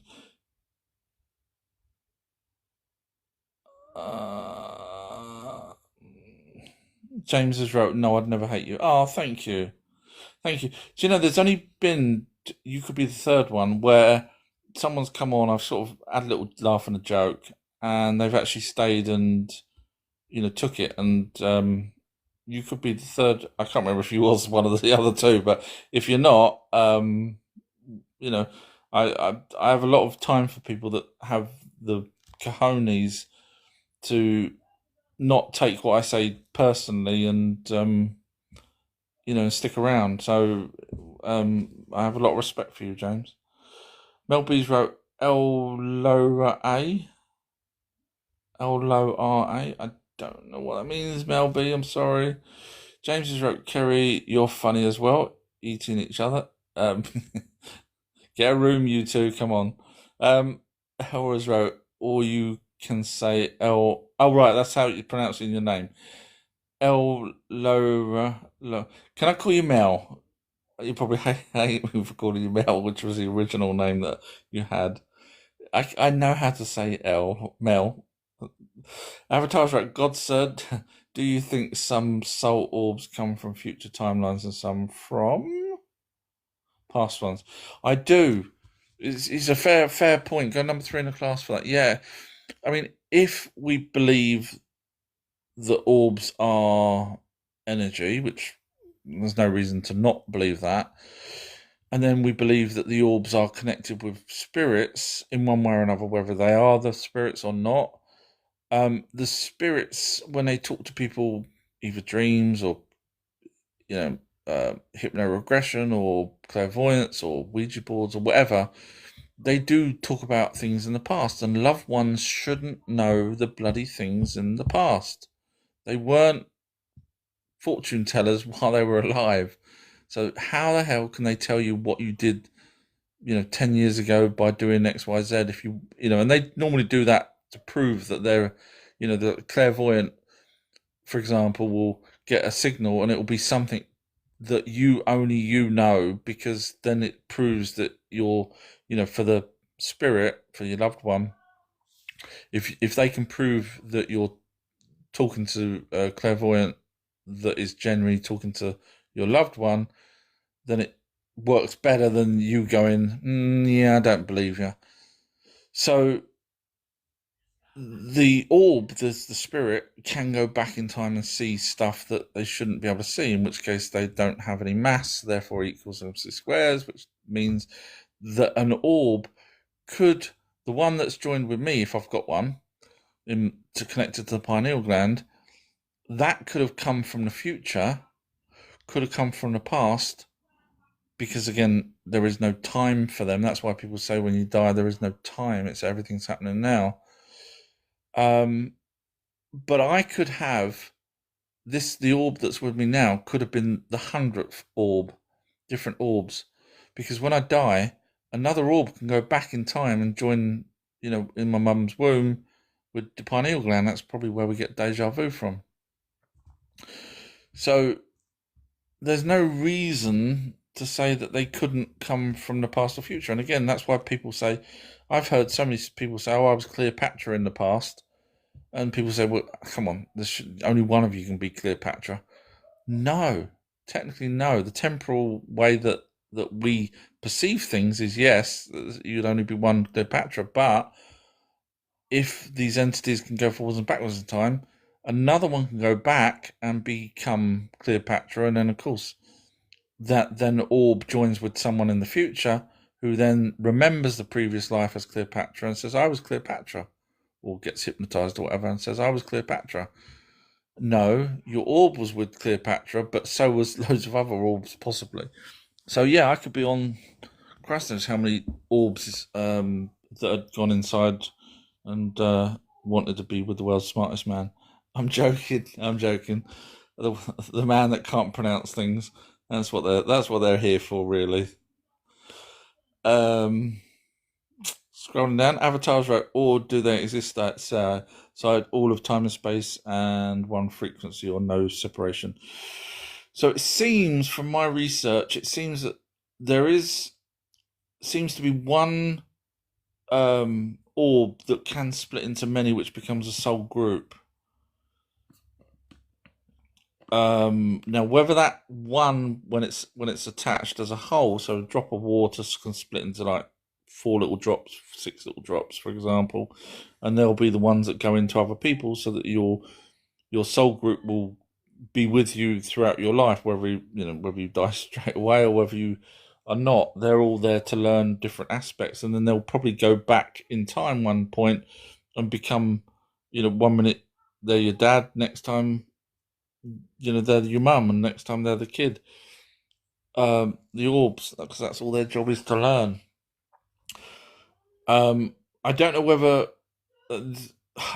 the orb, when it's a whole, when it's got all the soul pieces back together again, whether that has a collective hive mind like you was mentioning earlier. I don't know whether that happens or not. The logic for me is probably no, because if it's got a hive mind, then the sum of all parts, in other words, the knowledge of all of the orbs ever, would be inside one orb, and all of them would, so they'd all progress at the same rate, if that makes sense. In which case, it doesn't seem quite right, because you do end up with guardian spirits, not angels. Angels are messengers for the Anunnaki. So I kind of think that they're not hive mind. They may be able to communicate, but I can't see them being hive minds. It just wouldn't. There'd be no benefit of an individual orb learning if they can get all the same information. It's like copying a hard drive to another hard drive. There's no point in that new hard drive going anywhere if it's just going to learn from absolutely every other hard drive. So yeah, but interesting question. James has wrote, the term matrix is used in the Old Testament. I would need to reread that. But if that's true, well done. I will need to reread that. I'm actually rewriting the Bible at the moment, but I'm still I haven't finished the Old Testament yet. I'm trying every time I get some time. I try and slip in and try and fix that. But when I say fix it, fix the Bible. But the problem is, it's not something you can sit and do quickly.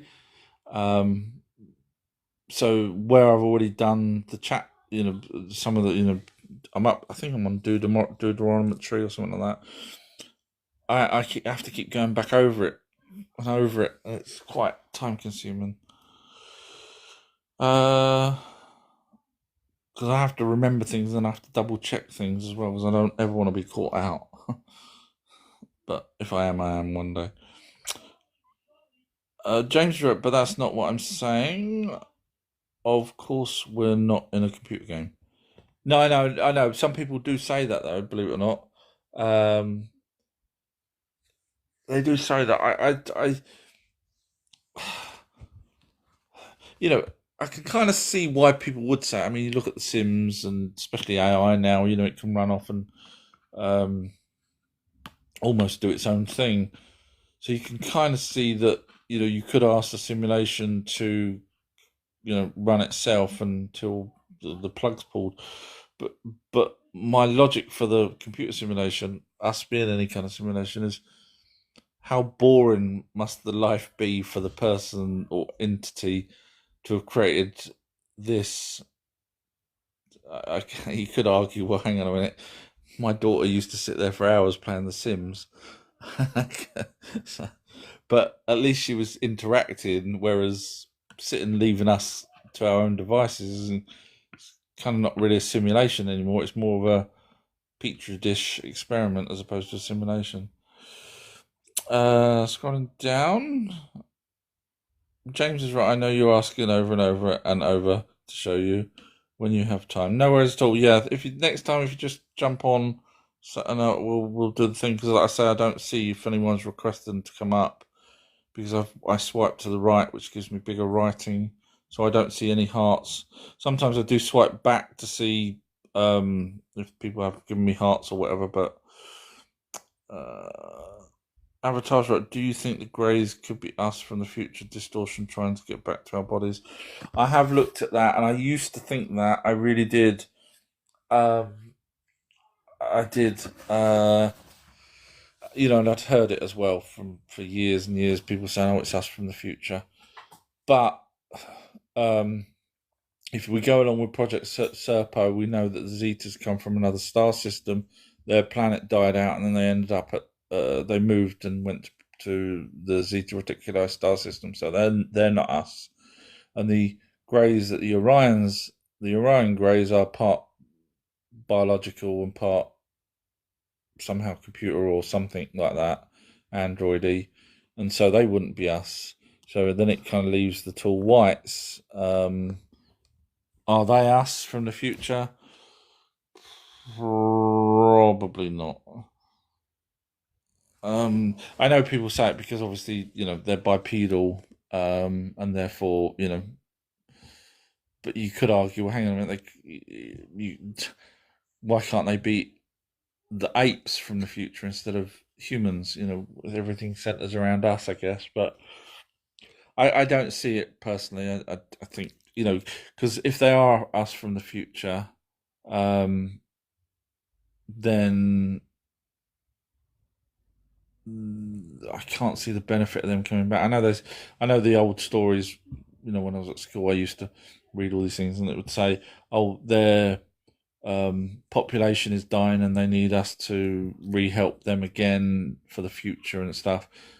But my argument would have been, if their population is dying, and they need our DNA to repopulate, they don't have to spend 10,000 years here to do that.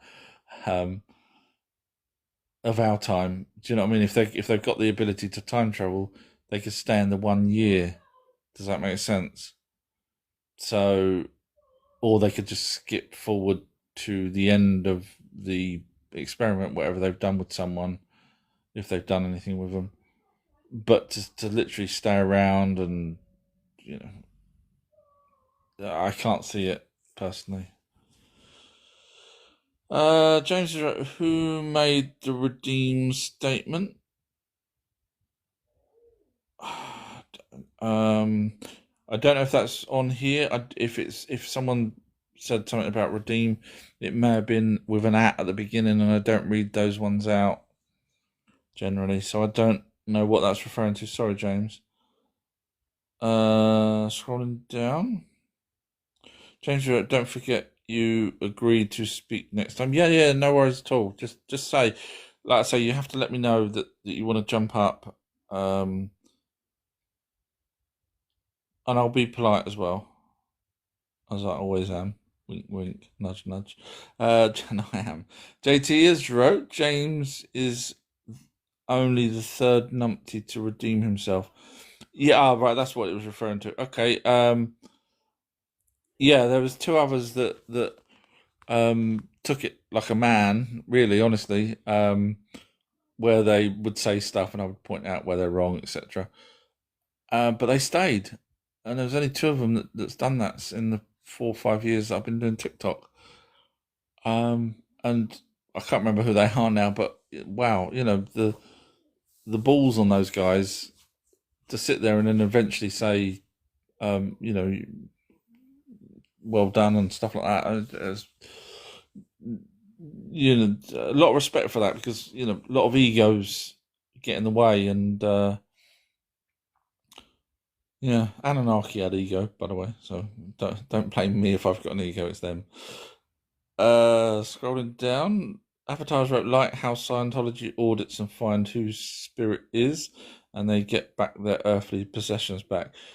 Yeah, I mean, obviously we know Scientology isn't quite, but yeah, I mean, if you look at it from sort of the Dalai Lama perspective, then they wait for the child to be born with that same orb from the Dalai Lama from previously. So it's kind of like same sort of thing, I guess. Maybe that's where he got the idea from. Custard the Horse wrote, so does everyone have an orb attached or no? How many orbs at a time can attach? Second part of the question first. When clairvoyants talk about a deceased person, they only really ever talk about one spirit. I'll call it spirit just for people to understand. They only ever really talk about one spirit leaving a body. So it seems like there's only one orb. The only times that you end up with a sort of second orb trying to jump in at the same time would be when what I believe the jinn are trying to do, where they're trying to possess someone. The first part of your question, does everyone have an orb? The only way you would know that is if we hypnotized everyone and asked them, do they remember a previous life? If they don't, because there's no way my father or my mother would have somehow past memories of a Chinese person, for example, that I may remember now. There's no way that their DNA would have passed that on to me as in a DNA sense. So the only way it would be is these orbs that join with different people for no reason whatsoever that we're aware of, but to them there's a reason. And so the only way I would know whether or not someone had an orb with them is to ask whether or not they have a previous life. And if they can remember a previous life, then they've got an orb with them. If they can't remember a previous life, again, that's not to say 100% that they don't have an orb, because the orb may be blocking it or whatever. But that was the best I could come up with as to how to know whether or not you've got an orb. James has wrote, I'm going to go, but would very much like your opinion on my proof. I believe you would consider. Absolutely. Yeah, honestly, I would. I mean, I take the research really, really seriously. Really serious. That I do it every single day. Yeah, so I would take your whatever you say seriously. Thank you, James, for sticking around. Well done. Thank you. Custers wrote, do orbs influence a person? Can a person draw memories, feelings, etc. from an orb? Technically, they shouldn't, but we can kind of say they do. And we can say that because when someone dies and has a near-death experience, sometimes that orb, a different orb jumps back in when they are revived. And once a different orb jumps in, they can now talk a different language, have a different accent, paint pictures, play a musical instrument.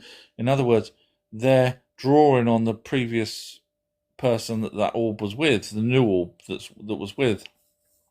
So as a child, you will have the influences of the previous person that you was with. And we can even go a step further on that, and by saying that the studies by Dr. Ian Stevenson at the University of Virginia show that certain attributes that the person previous had, whether it was like their fingers were deformed, whether their ear was shot off or deformed or whatever, some of these people that the orb joins with after, when the baby's born, has the same type of affliction. And so the orb seems to carry over a previous person's attributes, in not all of them, but sometimes.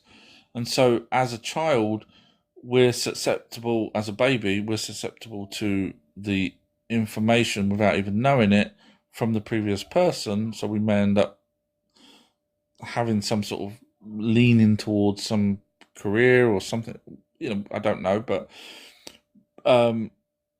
we certainly know that, with near-death experiences and with the walk-ins, that another orb, when it joins, can influence a person so much so that they would actually say, you're not my family. I want to go see my other family. And these are adults now, but they had what they believe is a walk-in.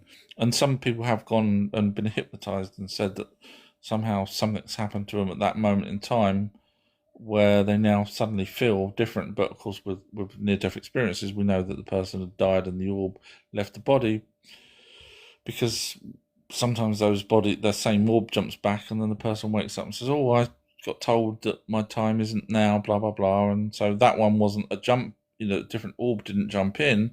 And so they don't have a different, speech or anything else that they don't know, different accent and stuff. So the answer to your question is, yeah, I do believe they can. But as a child, we don't perceive it. As an adult, we would, when we suddenly get a new orb. So it's a good question. Go number 3 in the class for that. Time check 11:33. Thank you, Avatara. This was only supposed to be a quick live. James has wrote Exodus 22 to 35. The part God made a deal with Moses, Matrix. I will have a read of that. Yeah, I'm actually up to. Okay, I'll have a read of that. I can't remember where I'm up to, but yeah. Thank you, James. Appreciate that. I'll have a look into that, and we'll have a chat next time. That'd be great. Melby's wrote, Columbus is a Collins, and he is one of the 10 families. Ah, that's what you were referring to, the Collins. Yes. Okay. Yeah. No, I didn't know that Columbus was one of those family members. Oh, that's interesting. That is very interesting. If that's the case, if that's true, get a gold star for that. Very interesting. That actually. Yeah, my brain's going overdrive now. That. Interesting. Okay. That's something I definitely would need to look into. Kerry's wrote to James, Matrix is not the correct translation. So, yeah, I was going to look at that. That's why I was interested in seeing that. User 888 has wrote, are aliens demons? So demons, the original word for demons, if you're interested, I've got a documentary called Demons Solved. I've got thousands of documentaries, loads of things solved. Demons Solved. So I went back and looked at the very first word, demon. Because you can't just look at any word now, because people will tell you it's, bloody Bill Gates is a demon. So I went back to find the first word. The oldest mention that I can find of a demon is a meteorite. And so for my research, as I carried on looking through the oldest words for demon, they ended up being used for something bad or evil. Now, for example, Lamash 2, which is a virus, was called a demon by Sumerian people, not by the Anunnaki, by the Sumerian people. Now, Irvin Finkel, Dr. Irvin Finkel, who is the head curator of the British Museum, who also reads Sumerian tablets, well, actually does read Sumerian tablets. I read the translations. He can actually read the tablets.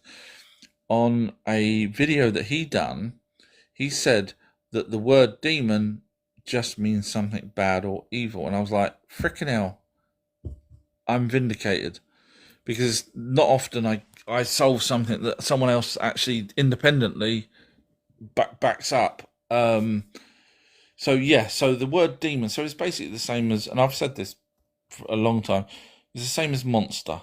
Can you describe a monster? You can't. You can make up one, but it'll never be the same as anyone else's monster. And the reason why you can't is because monster's something scary. A demon is something evil or bad. So that's what they are. They're just terms for something. So anything can be a demon. Now I have had people say to me, "Oh, aliens are demons." So I then said, "Okay, every single race of an alien is evil," and they're like, "Yeah." I was like, "Okay, could you show me every single, even the sweet little old lady that's an alien on another planet that goes around helping every single alien race that she can find? She's an evil, is she?" Well, yeah. So no, aliens are aliens. They're aliens. You know, you can be interdimensional, extra dimensional. You know, off world. Anything that's foreign to this planet is technically an alien. But they're not demons. There is no such thing as a demon.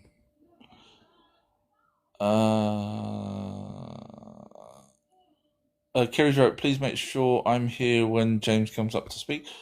Okay, no problem at all, Kerry. Thank you. I understand where you're going with that. No worries at all. Kerry's wrote, "You will only find Matrix in King James version." Okay, because I read the Young's Literal Translation version, which is obviously not changed like King James is. So that's probably where the issue is. Okay, thank you, Kerry. That's interesting. Yeah, I try not to read that one. Okay, so I've caught up to the very bottom of. I said bottom. Name the film Bottom, and then they all laugh. James wrote, Carrie. I'm guessing Kerry. You better be around. Okay, so on that bombshell, I will love you and leave you guys. Got caught up, and TikTok did limit me to the 40 people eventually, instead of the hundreds that I used to have before they limited me. Darwin's wrote, "Fantastic live, OTH." Thank you. You are more than welcome, Darwin. Thank you very much for sticking by and listening and hopefully enjoying. Nicole wrote, "Thank you for the live art horses, aka Our True History. It was a really interesting one." Oh, thank you. It wasn't one that I was planning on doing, but I'm sure one of you guys out there would have wanted me to have done a live. Kerry's wrote, "I'll be here also with bells on." Oh dear. Okay, and then James has wrote, "Happy Easter," and JT has wrote, "Cheers." Thank you guys. So if you're new to me, just go to my website. Honestly, I don't mess around when I do this research. Watch one of my documentaries. Just go to the homepage, scroll down to where it says click here. Watch that one first. It's on YouTube. Watch that first, and then go back and watch any of the other thousands of content.